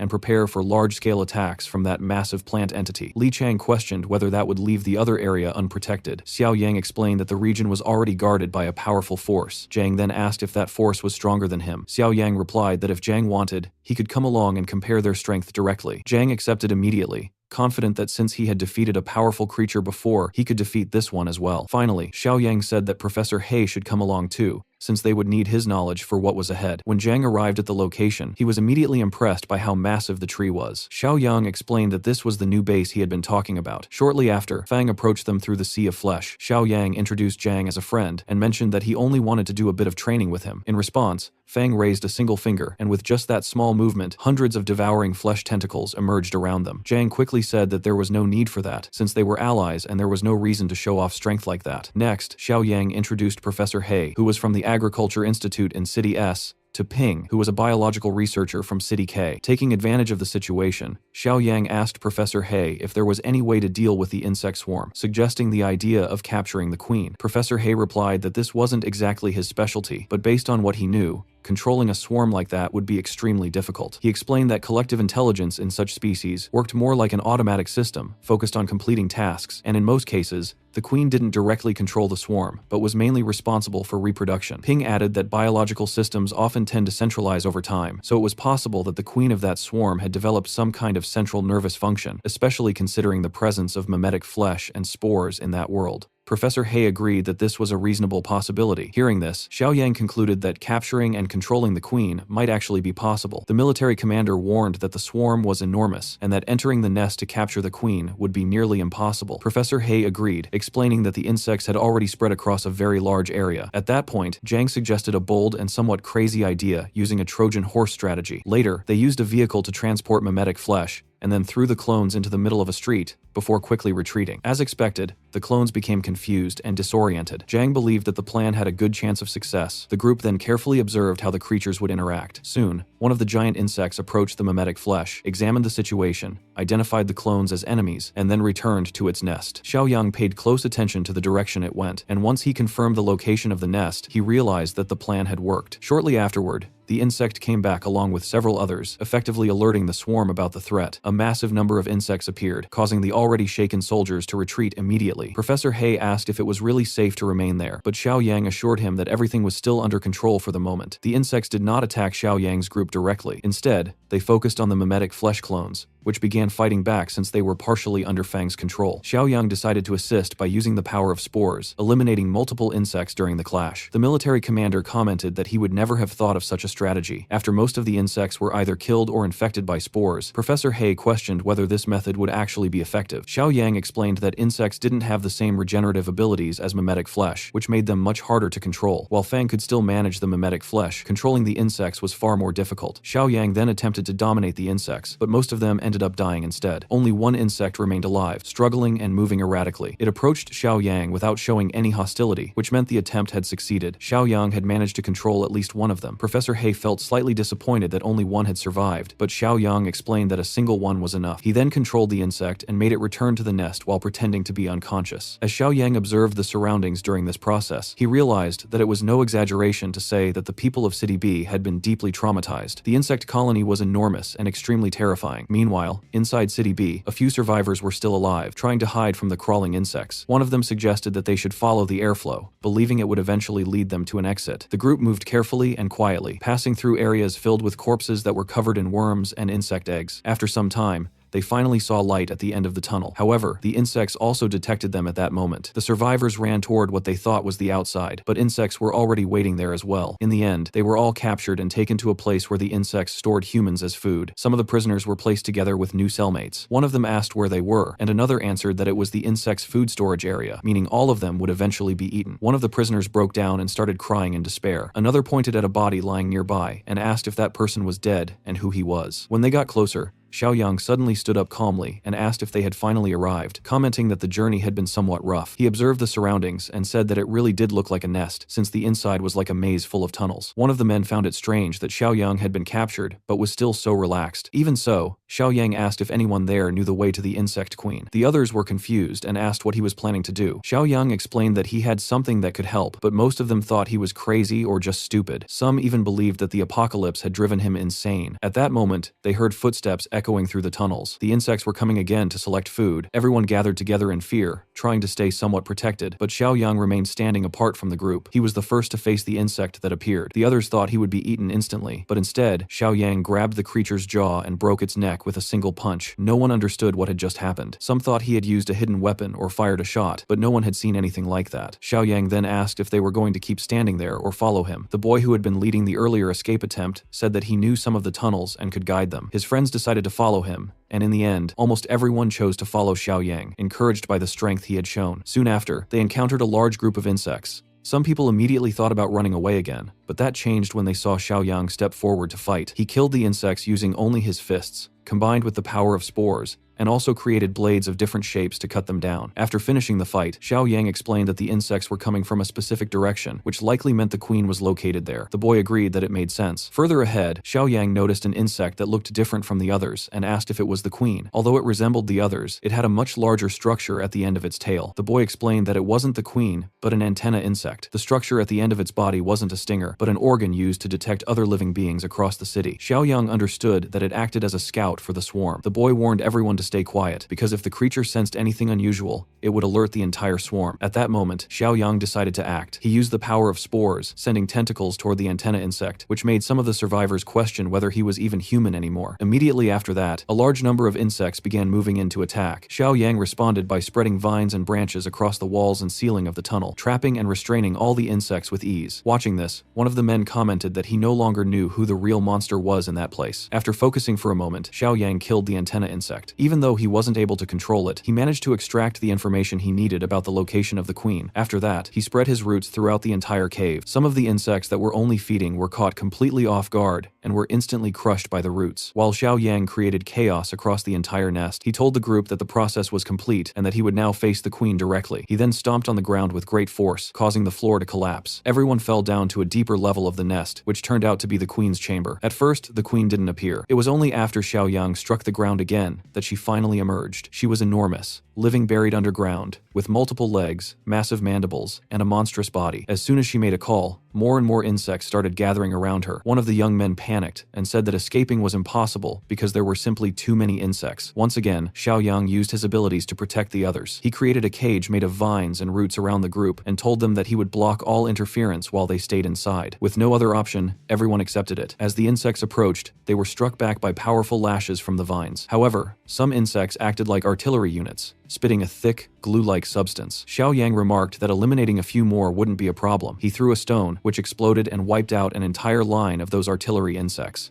The group felt both amazed and relieved to have someone so powerful protecting them. Even the queen herself began to show fear toward Xiao Yang. He told her to stop screaming and made it clear that he wasn't trying to kill her. However, his next move made it seem otherwise. Xiao Yang used the power of spores to completely root the queen in place, tightening the vines around her massive body. He explained that the infection from the spores and vines had already reached her brain. If she tried to resist or move again, she would die. Even so, Xiao Yang himself thought that he didn't actually want to kill her, since there was only one queen. In the end, the insect queen submitted. Xiao Yang considered this outcome perfect. At that moment, the system rewarded him with an additional 300 points for eliminating the insect threat. On top of that, he also completed another disaster reconnaissance mission and received 400 more points, giving him a total of 700 points at once. With that, Xiao Yang realized that he could now take control of the entire nest. He opened the system shop and found level 2 skill awakening supply boxes, each costing 25 points. He started buying and refreshing the shop repeatedly, spending points until only 100 were left. In the end, he obtained 5 boxes in total, 2 level 2 boxes and 3 level 3 boxes. After opening them, his body strengthening ability increased to level 3. He also gained level 2 high voltage bioelectricity and level 2 brand of slavery, which allowed him to control up to 2 servants at the same time. He found this extremely useful. Without wasting any time, Xiao Yang immediately used the brand on the insect queen, turning her into his completely obedient servant. Meanwhile, in the cannibal district, the cannibals continued fighting among themselves like they always did. Those standing on top of buildings mocked the ones below. They were the same group that had previously caused trouble for Xiao Yang's base. The cannibals on the ground questioned whether the ones above really thought they could win with such small numbers, since there were only 2 of them. One of them replied mockingly, telling them not to worry, and saying they would make good use of that goddess. At that exact moment, the cannibal standing behind him was suddenly blown apart. The bikini-clad cannibal holding a machete commented casually that she would actually enjoy having a little puppy to turn into a goddess. The group didn't even realize when the attack had started. In the blink of an eye, the cannibal leader had already appeared among them. She beheaded multiple cannibals in just a single second using her machete. After that, she placed her blade against the neck of the so-called puppy. The remaining survivors were shocked and asked how they could be so strong. A large man with a patchy beard replied that there was no reason to be afraid, saying that in the current world, that level of strength was the bare minimum needed to survive. According to him, there was only one group stronger than them. Before the others could ask who he was talking about, a massive swarm of insects suddenly appeared. It wasn't just flying insects. Ground insects were also charging forward at high speed. The cannibals tried to escape in panic, but the weaker ones were quickly caught and killed almost instantly. The big man and the bikini-clad woman managed to lock themselves inside a nearby base, still confused about what was happening. At the same time, at the Flesh Sea base, the soldiers were horrified by the sight of the insect swarm.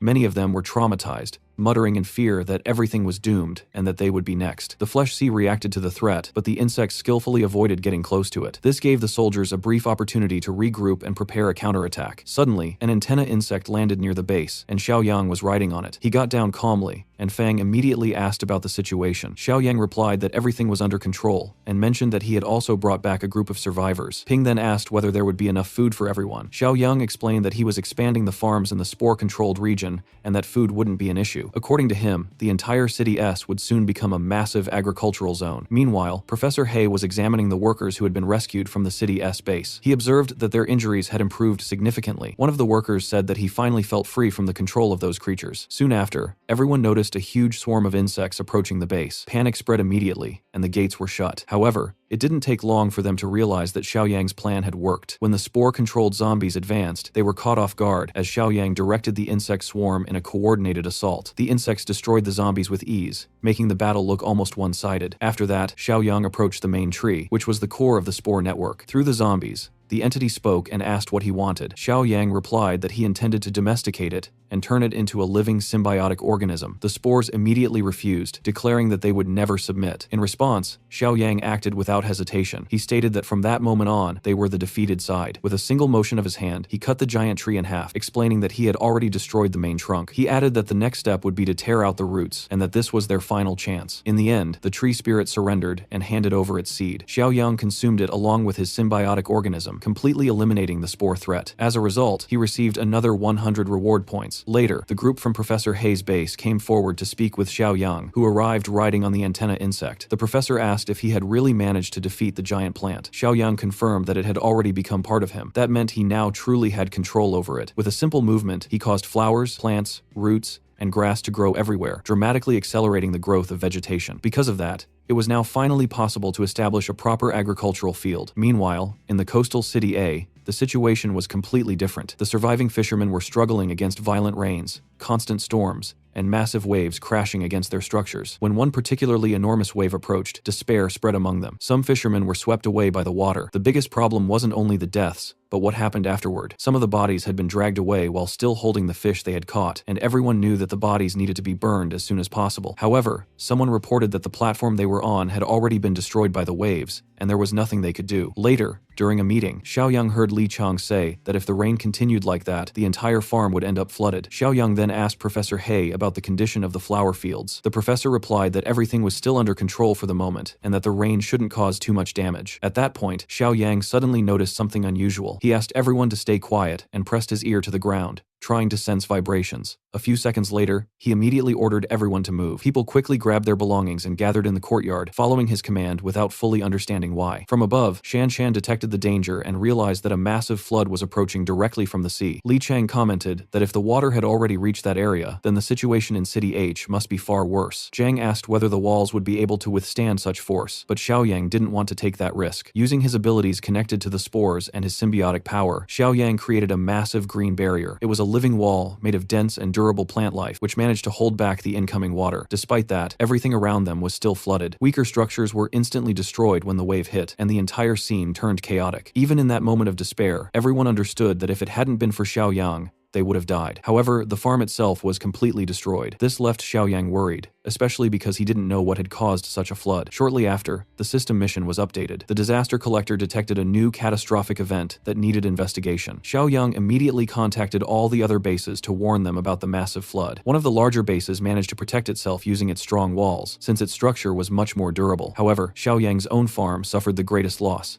as it was completely submerged. The flesh sea managed to block the waves without much difficulty, but by that point, the damage had already been done. Xiao Yang began receiving reports from the other bases and learned that the factory had suffered the worst damage. The insect nest was also heavily affected, although it wasn't an immediate concern as long as the queen was still alive. Li Chang commented that once the flooding stopped, they could start addressing the damage. At that moment, Professor Hei pointed out an even bigger problem. The floodwater that had entered the farm was salty, which meant the soil had become salinized and unsuitable for planting. According to him, it would take at least 1 to 2 years for the land to recover. He only hoped that the flower fields had not been affected in the same way. Xiao Yang then told everyone to remain calm. He explained that they had enough food supplies to last for 2 to 3 years, and that within about 6 months, City S would likely have stable food production again. For now, the main priority was to protect themselves from further floods and to find out what was causing them. Meanwhile, the survivors in the coastal city were facing an even more desperate situation. It wasn't raining anymore, but the water level had already risen so much that it was almost swallowing the building they were staying in. One person asked if it might be safe to go down since the water looked calm. Another replied that there was no point, because the bodies below had probably already turned into drowned zombies. A fisherman questioned whether that could really happen in just one night. A boy answered that it could, saying he had heard something moving in the water the previous night and told everyone to stay alert. An older fisherman said he couldn't see anything, and that the water looked empty, but another person insisted they couldn't keep waiting like that. The available space was shrinking, and if zombies appeared inside, no one would survive. From a nearby taller building, someone shouted that they needed to cross over there or they would die. The group started arguing about what to do until one man stepped forward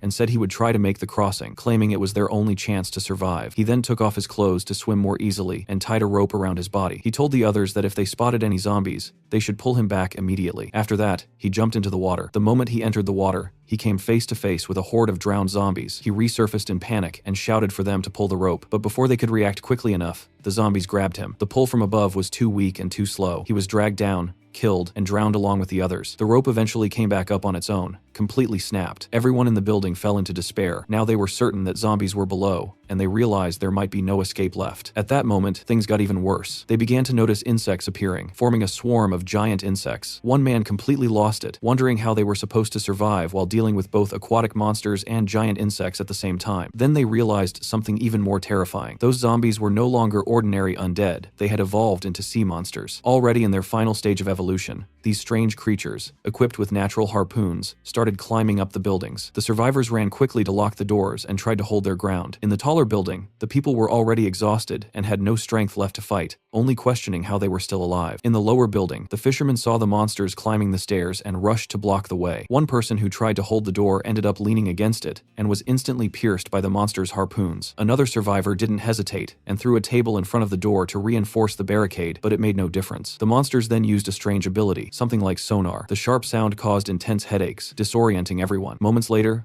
the doors were smashed open. Their last refuge was the rooftop, the same place they had started from. One person said that a simple metal door wouldn't hold those creatures for long and suggested jumping into the water. A fisherman argued that there were zombies below, but the other made it clear there was no alternative. Either they fought and died there, or they jumped and took their chances. In the end, everyone removed their shirts and jumped into the water. The aquatic zombies were indeed there, but they were slower compared to the evolved monsters. Even so, some survivors were caught. One of them managed to escape narrowly. He was a strong swimmer and kept pushing forward with everything he had. However, the monsters quickly started chasing him. From the taller building, people shouted for him to swim faster, warning that the creatures were closing in. Just as one of the monsters was about to reach and kill him, a giant insect suddenly dove into the water and attacked the creature. The impact killed it and released a kind of poison into the water. The survivors were confused, wondering if the insects were actually fighting the sea monsters. But the insect didn't last long and was quickly killed by the other creatures. Xiao Yang, who was controlling the swarm, confirmed that this outcome was exactly what he had expected. After that, Xiao Yang set out toward the coastal city along with Shuai, Li Chang, and Shan Shan. As they traveled, Shuai asked why they were going by boat instead of flying on the insects, saying it would look much cooler. Xiao Yang explained that the insects still had their own instincts, and if they were attacked mid-air, he wouldn't be able to control them quickly enough to avoid danger. Shuai confidently replied that he wouldn't get hurt by insects like that. Xiao Yang gently patted his head and said that was exactly why, because he didn't want his insects to get hurt. Soon after, they noticed a small group of survivors standing on top of a raft, struggling hard while fighting against aquatic zombies. In the middle of that chaos, one of the women was suddenly dragged underwater and couldn't be saved in time. She sank down and ended up drowning together with the other monsters in the water. Her father, completely broken and desperate, started thinking about jumping into the water to save her, even if it meant he would die along with her. Right at that moment,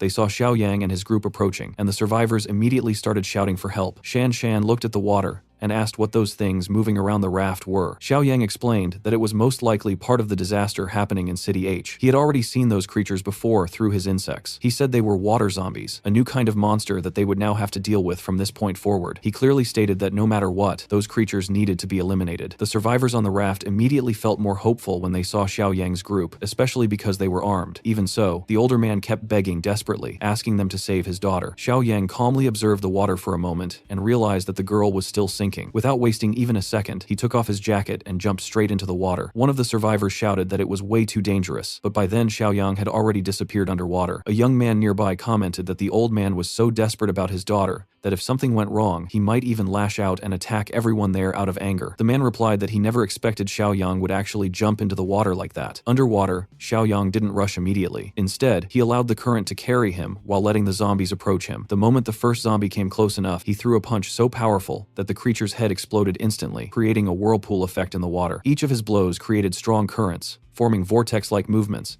and within a very short time, he managed to clear a path through the entire group of aquatic zombies. Soon after that, Xiao Yang came back up to the surface, holding the girl, and handed her over to the survivors on the raft. He returned completely unharmed. Not only that, but he had gone in without any weapons, and still managed to wipe out the entire group of aquatic zombies by himself. He immediately told them to save the girl. They quickly started performing cardiac massage and gave her mouth-to-mouth breaths. After a few moments, she suddenly coughed. Xiao Yu was alive. The man kept thanking Xiao Yang again and again, saying he didn't even know how he could ever repay such a huge debt. Meanwhile, one of the younger men in the group, still feeling suspicious, asked Xiaoyang who he really was. Xiaoyang explained that he was a survivor from City M. Since the flood had also reached that place, he had come there to investigate what exactly was happening in that region. This explanation made the survivors even more impressed, and they started praising how easily he had dealt with those dangerous creatures. One of the women then asked if he could help them escape using the boat. Right after that, she suddenly remembered the sea monsters and said they could appear again at any moment. She also recalled the earlier attack Xiaoyang had carried out using one of his insects and asked if those sea monsters were the same type of creatures. Xiaoyang pointed toward the horizon, where several creatures were approaching at an extremely high speed, almost around 90 kilometers per hour. The survivors immediately confirmed that those were indeed the same monsters. One of the young men panicked and shouted that they needed to grab the boat immediately, because if they delayed even a little, none of them would survive. Another person asked whether everyone would even fit in the boat, while a woman said in fear that she didn't want to die there. Xiaoyang found their panic strange and calmly asked what the issue was, saying that they just needed to kill those creatures as well. One of the men replied that Xiaoyang clearly didn't understand how serious the situation was. Those monsters were far stronger than normal zombies, and fighting them while being in the water made it almost impossible to win. Before he could even finish his sentence, one of the monsters suddenly leaped forward with a harpoon, aiming directly at Xiaoyang. Xiaoyang caught the weapon in midair, pulled the creature closer to himself, grabbed it by the neck, and strangled it until it died. Another monster then attacked Shuai. Shuai managed to dodge it but commented that those creatures were clearly faster than cannibals. Xiaoyang replied that it was obvious they would be faster since they were inside the water. At that moment, another monster managed to hit Xiaoyang and knocked him straight into the water. The survivors instantly fell into despair, thinking that everything was over and that they were all going to die. Underwater, all the monsters tried to pierce Xiaoyang's body with their harpoons, but his skin was so tough that it was like hitting steel. Xiaoyang then released his spore ability, causing vines to grow rapidly and bind all the creatures tightly. After that, he used his bioelectricity power to electrocute all of them underwater. Moments later, the burned and lifeless bodies of the monsters started floating up to the surface. The survivors stared at the scene in complete shock. Shuai calmly told everyone to relax, saying it was obvious that Xiaoyang wouldn't die that easily. Shortly after, Xiaoyang came back up to the surface by creating a bridge made entirely out of plants. He then told the survivors from the city that if they truly wanted to survive, they should go with him to the outskirts of City H. The older man replied that they had barely managed to escape from that place, and that all they wanted now was to find solid ground. Xiaoyang told them to trust him. He explained that in their current condition, even reaching solid ground wouldn't guarantee their survival. When they asked why, he explained that outside there were zombies, mutants, cannibals, carnivorous plants, insects, and all kinds of different monsters everywhere. This completely shocked all of them. Xiaoyang then said that if they stayed close to his group, surviving would actually become easy for them. Meanwhile, inside one of the large buildings that was still holding up against the flood, a group of survivors watched as several sea monsters surrounded the structure, circling it and waiting for the right moment to strike. One of them said that for now, everything seemed fine since the building was big and still standing, but another pointed out that even so, they were completely trapped inside, with no way to escape. At that moment, they noticed Xiaoyang approaching with his boat along with the raft, and someone commented on how large the building was. The survivors immediately shouted at him not to come any closer, warning him that there were monsters nearby. Xiaoyang asked why they had chosen to hide inside such a tall building, and one of the younger survivors explained that those creatures couldn't stay out of the water for too long, so if they tried to chase them inside, they would eventually suffocate, which meant the higher they stayed, the safer they would be. Xiaoyang then asked if forcing the monsters out of the water would make things easier, and the survivor replied that it would, but questioned how he was planning to do something like that. Meanwhile, others kept shouting that he wasn't listening and that the monsters were already getting closer. Xiaoyang calmly ordered the boat to stop at that spot and warned everyone not to move closer to the building, saying they didn't want any friendly fire. When they asked what he was about to do, he said he was going to do something not very ethical. Then he suddenly moved forward quickly, using nearby structures to attach his vines and spread them throughout the water, and once everything was set, he released high-voltage bioelectricity, instantly killing all the creatures within a large area. The few monsters that were smart enough to escape rushed into one of the nearby buildings, and Xiaoyang commented that once outside the water, those creatures became much weaker and more vulnerable. Right after that, a swarm of insects appeared in the sky, and Xiaoyang casually said it was time for dinner. The insects immediately attacked and started devouring the sea monsters without hesitation. With the area cleared, Xiaoyang and his group quickly climbed into the building, and he personally approached the survivors, telling them to relax and assuring them that he wasn't a monster. One of them pointed toward the sky and asked about the insects, and Xiaoyang simply made a small hand gesture, causing all the insects to instantly disperse. Then he asked them to explain what exactly had happened there. The survivors explained that everything had started with a massive tsunami, which had killed many people instantly when it hit, destroying several structures while flooding the remaining remaining ones. In the end, only the tallest buildings stayed above water, allowing a few people to survive, but those survivors were now trapped at the top, waiting desperately for help that never came. Their resources ran out quickly since most supplies were washed away, and whatever little food and water remained was scattered across different floors, forcing them to risk entering dangerous areas controlled by monsters just to retrieve them. Every person who drowned ended up turning into a zombie, and Xiaoyang pointed out that the two types of creatures must be connected somehow. One of the survivors confirmed that the zombies were actually created by those monsters,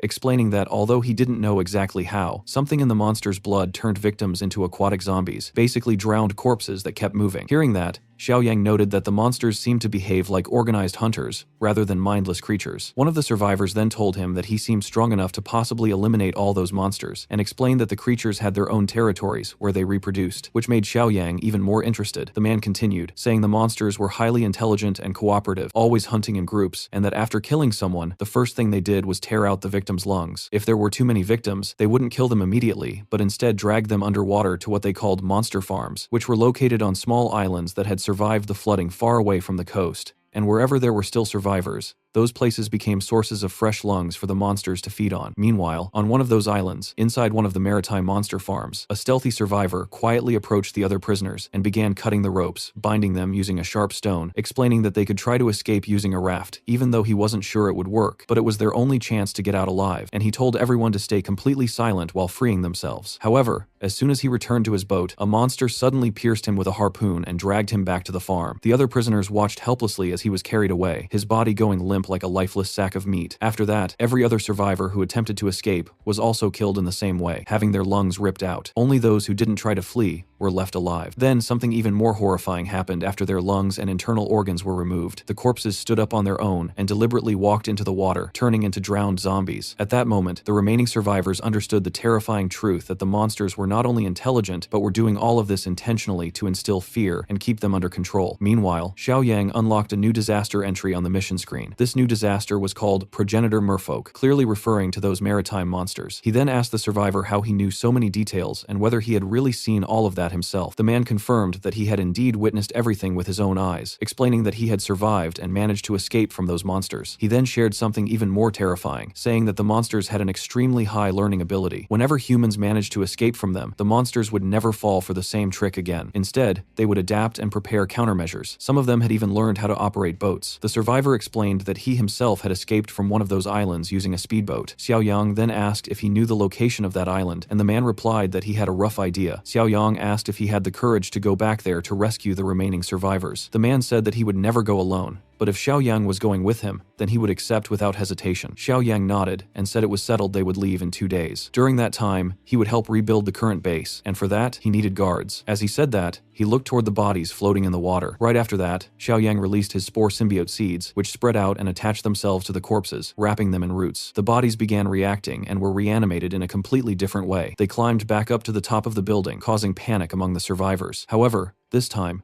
those creatures did not attack anyone. They were under Xiaoyang's control. Xiaoyang explained that although those bodies still carried traces of the maritime monsters, they were no longer the same. They had become plant-based organisms. The survivors started wondering if that meant even zombies could now be controlled. They reminded Xiaoyang that he had mentioned rebuilding the base, and he confirmed it, saying that now was the time to start. Then he suddenly said they would begin immediately. At that moment, another swarm of insects appeared, all of them also under Xiaoyang's command. Sometime later, one of the survivors woke up feeling confused, unable to recognize the surroundings because everything had changed completely. Xiaoyang had created a massive embankment beneath the buildings using plant structures, raising and stabilizing the entire area above the water level. The insects were working constantly, building a huge nest, carrying materials back and forth in a highly organized manner, as if everything was part of a precise system. Shuai was completely shocked by how much everything had changed in such a short time. Even Xiaoyang himself commented that it felt absurd, despite the fact that he had already lost part of his sanity. Shuai then asked how all of this had been accomplished, and Xiaoyang explained that the combination of insects and spores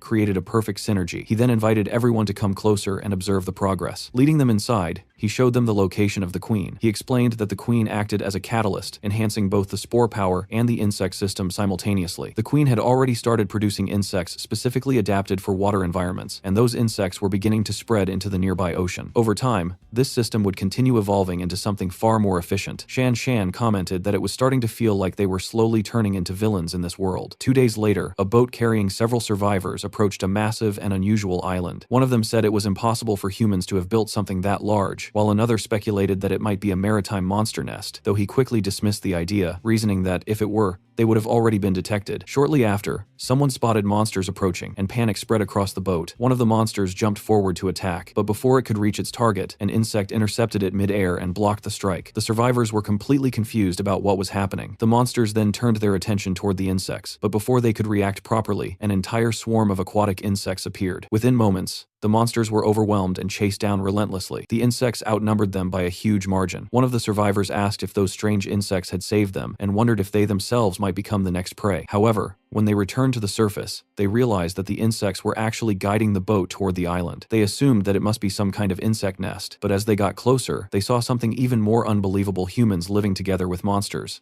When they finally stepped onto land, Xiao Yang was there to greet them. He told them not to be afraid and explained that the monsters were under control and that the base was being rebuilt to provide shelter for human survivors. Everywhere they looked, everything seemed designed to support human life. Other survivors reassured them as well, saying there was nothing to fear. The insects would not attack humans, and neither would the plant-controlled creatures. They even offered to guide them and show them around the base. Later, Xiao Yang told his group that it was time to visit one of the monster farms, since there was no longer any reason to avoid it now that the base was secure and protected by insects. Shuai said he was ready to go, but Xiao Yang refused and told him that he wouldn't be going this time. Shuai questioned whether Xiao Yang doubted his strength, but Xiao Yang clarified that strength wasn't the issue. Underwater, the situation was completely different. Li Chang supported this, explaining that if Shuai ended up falling into the water, it would actually become a disadvantage for Xiao Yang. Their top priority was to ensure Shuai's safety. In the end, only Xiao Yang and the survivor who knew the route set out together. During their journey, they were attacked several times by monsters, but each time the insects immediately moved in, defended them, and eliminated the threats quickly. The survivor was amazed by that overwhelming power. As they continued, they saw monsters heading toward a human farm to feed. The survivor used a telescope and realized what was happening. The monsters were approaching trapped humans. Xiao Yang immediately decided to act. He told the survivor to hold on tight and leaped off the boat, causing it to shake violently. Just as one of the monsters was about to attack a human, Xiao Yang appeared and tore half of its body apart with one hand by pulling it through the head. The survivor on the boat cheered when he saw that. Another monster attacked with a harpoon, but Xiao Yang caught the weapon effortlessly and crushed the creature's head with a single punch. The remaining monsters tried to escape back into the water, but the insects,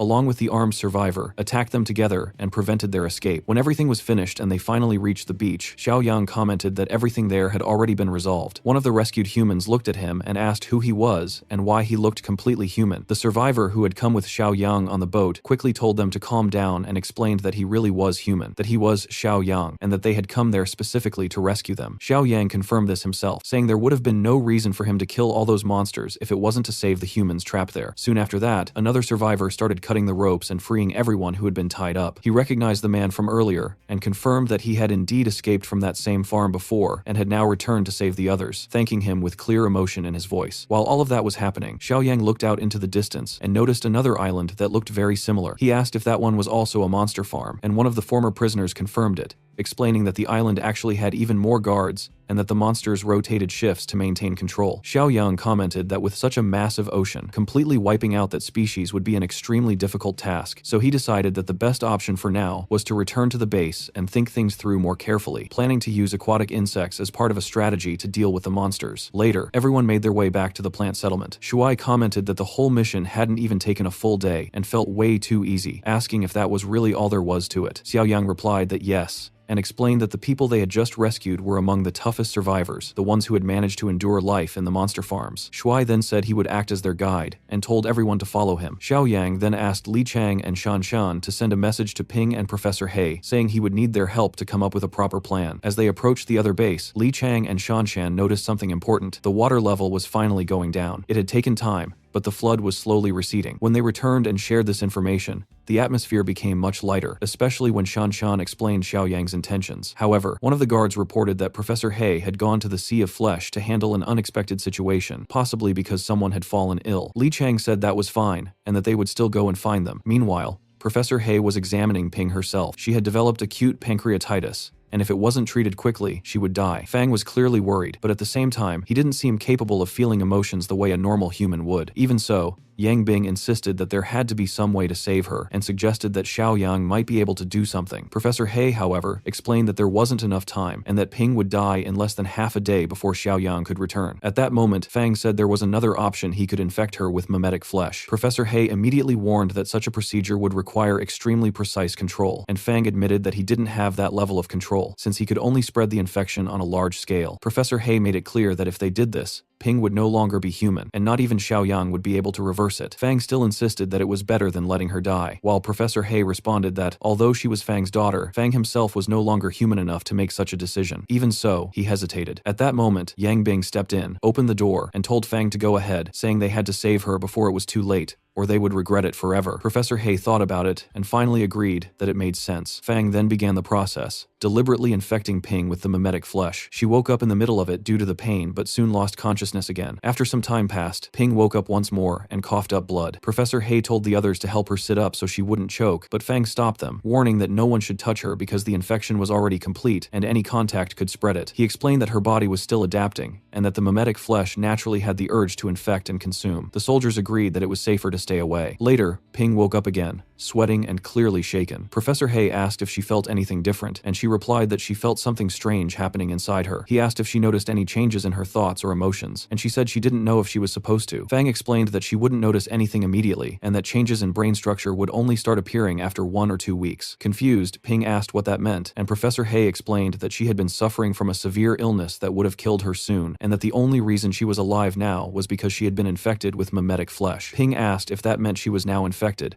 and at that exact moment, a massive claw of flesh formed in her hand. With effort, she managed to control it. Fang told her she would adapt, but she needed to do it quickly. She then asked if she would gradually lose her humanity. At that moment, Li Chang and Shan Shan arrived and asked what had happened. Later, Professor He explained everything to them, and also asked how things were going in City H. Li Chang replied that things were not going well, and that they had come to ask for help. Professor He said it was good timing, since he had also wanted to meet Xiaoyang regarding Ping's condition. After a long journey, everyone returned together to the settlement, where Professor He explained the entire situation to Xiaoyang, saying that it had been the only possible choice. Ping said she felt terrible after everything she had gone through, mentioning insects, zombies, cannibals, mimetic flesh, and almost dying from pancreatitis, saying it felt like everything had gone wrong at once. Xiaoyang told her to relax and assured her that things would be fine, warning that it might hurt a little but that she needed to endure it. He then infected her with spores to stabilize and preserve her brain structure, explaining that she was actually luckier than Fang because she would retain most of her emotions and mental state. Professor He asked if she would still keep her humanity even after being infected, and Xiaoyang confirmed that she would remain herself. Shuai commented that it was incredible, and Xiaoyang added that the only downside would be her massive appetite from now on. She wouldn't need to feed on the sea of flesh, but she would need to eat much more than before to survive. According to Xiaoyang, the problem had been solved. After that, he said it was time to consult them, explaining that he needed their knowledge about a specific species and their experience. He then laid out his entire plan, describing in detail what he intended to do with the underwater insects. At that point, Ping came up with an idea and asked if Xiaoyang knew how beekeepers dealt with wasps, suggesting that they could use a similar method to handle the monsters. If you are enjoying the story, leave a like and subscribe to the channel to keep following it. This helps a lot and encourages bringing more chapters.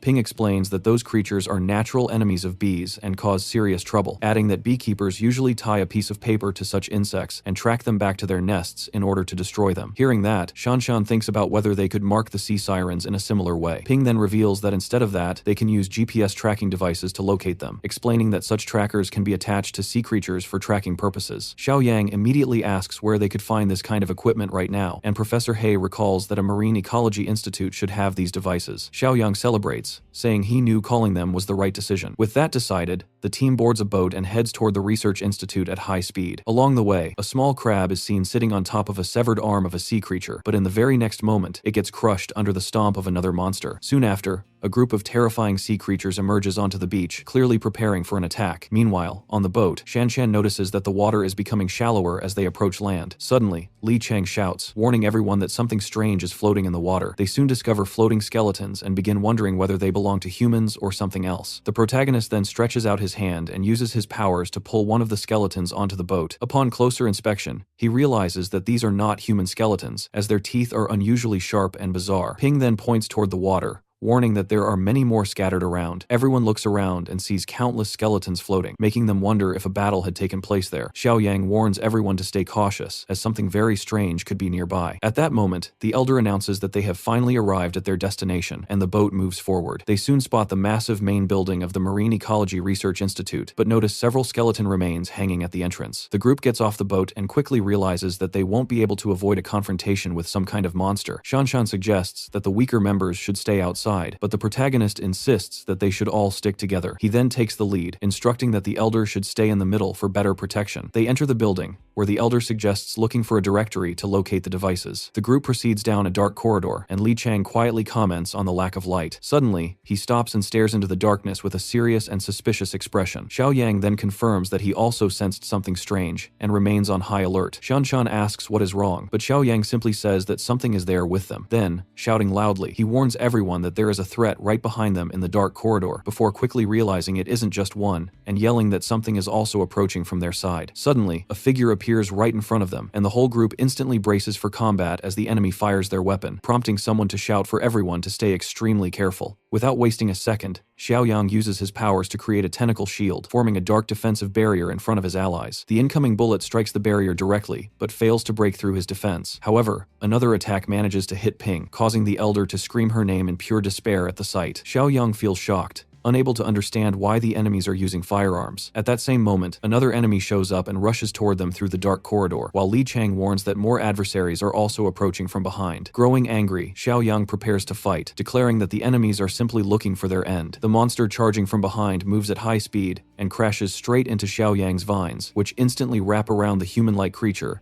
and trap it tightly in the middle of the corridor. At the same time, Li Chang faces another enemy head-on, quickly realizing from the clash that the creature possesses immense strength. Despite that, he manages to land a powerful kick, sending the monster crashing downward with precision. The creature slams into the water with force, creating a massive splash of foam. Nearby, Shanshan shields the professor, telling him to stay behind her for safety. Out of nowhere, Ping gets captured by a rope, shocking the professor, who immediately cries out in despair as he watches her being dragged away by a mysterious creature. With a brutal pull, the enemy grabs her hair, making her scream in pain. Shanshan grows furious, realizing their friend has been captured. Then suddenly, the creature speaks, shouting at them to release Wang Yang, catching everyone completely off guard. Xiao Yang questions how such a being is even capable of speaking human language. The enemy tightens its grip on Ping, using her as a hostage to threaten the group, but at that exact moment, the monster girl seems confused, as if she doesn't understand what's happening. Suddenly, bizarre tentacles burst out from Ping's back and slam into the enemy with full force. These mimetic tentacles grab the attacker and hurl her far away with terrifying strength. The creature crashes into the water and, from below, witnesses the monstrous silhouette of Ping's transformed state, her body partially mutating into a bizarre form, while her eyes glow with dark power. Meanwhile, the trap-setting man shouts out for his companion, who is still completely restrained within Xiao Yang's vines. Xiao Yang then forms a sharp blade using his powers and prepares to counterattack. With a swift motion, he traps the monster woman as well using his vines and then aims a sharp stake at her head, threatening her. Ping instinctively tries to attack the creature again, but Xiao Yang stops her just in time. The captured enemy then yells out, admitting that the monster woman is too strong and begs the hero to release them. Xiao Yang responds coldly, telling him to call for reinforcements or he will end both of their lives immediately. Shocked, the enemy realizes that the group's leader can actually communicate with them. Shanshan then smiles and mocks him, asking if he is deaf since they have been communicating all along. Panicking, the captured enemy shouts for everyone to stop fighting right away. Hearing this, the protagonist turns to Ping and asks if she can still control herself. She nods in response, and her body slowly begins returning to normal. Looking down at her hands, she stammers in confusion, unsure how to react to her sudden transformation. Xiao Yang observes that she hasn't fully adapted yet, but, importantly, hasn't lost her consciousness. With that, he decides to release both enemies, stating that he will give them a chance to explain themselves. On the building's roof, the group gathers together and prepares to interrogate the two prisoners. Xiao Yang directly asks what is going on, who they really are, and what they were doing inside that institute. The man then reveals that they are actually humans and were once members of the research team stationed at that location. Xiao Yang follows up by asking if they had been modified by the sea sirens in some strange way. The man explains that the reason they turned out like this is because they consumed the flesh and blood of the sea sirens. Hearing that,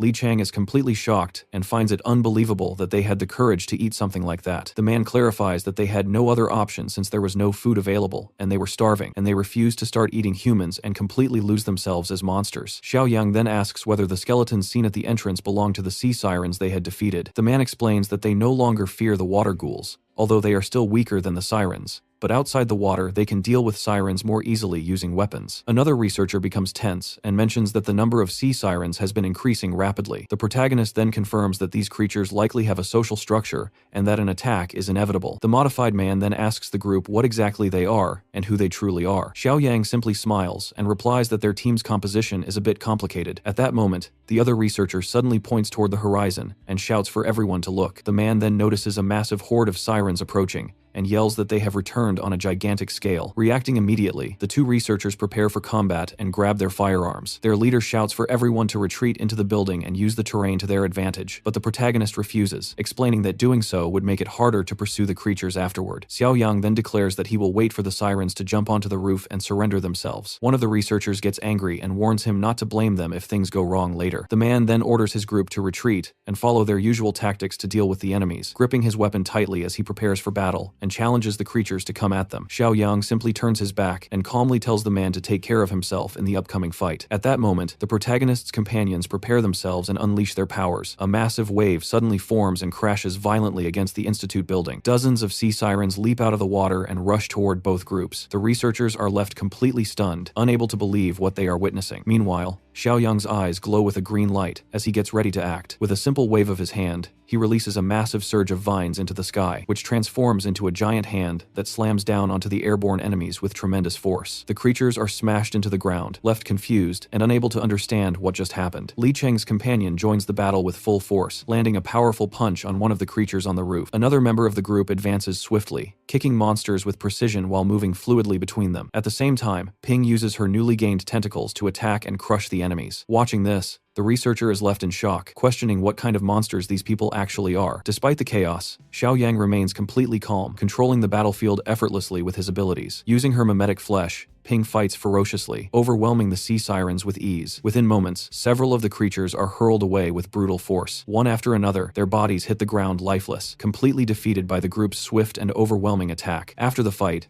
Xiao Yang turns toward the researcher and tells him to call his remaining companions. At that moment, the research leader Wang, still in shock, asks if they really managed to take down all of them. Smiling, the protagonist offers them the bodies and asks if they want to eat the monsters. Wang responds that it would be a rare source of calories, but the young man declines, saying they do not need it. The researcher leader then reflects that with such abilities, they could hunt endlessly. Xiao Yang calmly states that this counts as help, and now he expects a favor in return for what they have done. The protagonist then asks the professor to explain the situation to the researchers, but before he can continue, one of the researchers recognizes him and asks if he is He Qifeng from the Academy of Agricultural Sciences. The man then introduces himself as Chen Jiangkang, and the professor immediately recognizes him as Director Chen. Smiling warmly, Jiang Kang expresses his surprise and cushy, saying he never expected the professor to still remember him. Xiao Yang, slightly curious, asks if they know each other, and the elder confirms that their connection comes from their professional work. The professor then explains their purpose clearly, stating that they are searching for a GPS tracker so they can locate the sea siren's nest and completely exterminate them. Hearing this, Jiang Kang is visibly shocked and admits that only a group like theirs would dare to attempt something so dangerous. Xiao Yang quickly asks whether the institute still has such a device, and Jiang Kang responds by guiding them further inside the building. They enter a dark room, where the researcher points out a set of equipment and asks if that is what they are looking for. The professor and Xiaoping pick up the trackers, and after checking them, the professor confirms that they have successfully found exactly what they needed. With that settled, Xiaoyang invites the researchers to come along with them, explaining that their home needs more people. However, the group leader hesitates, feeling concerned about their current appearance and wondering if they might end up scaring others. The protagonist simply smiles,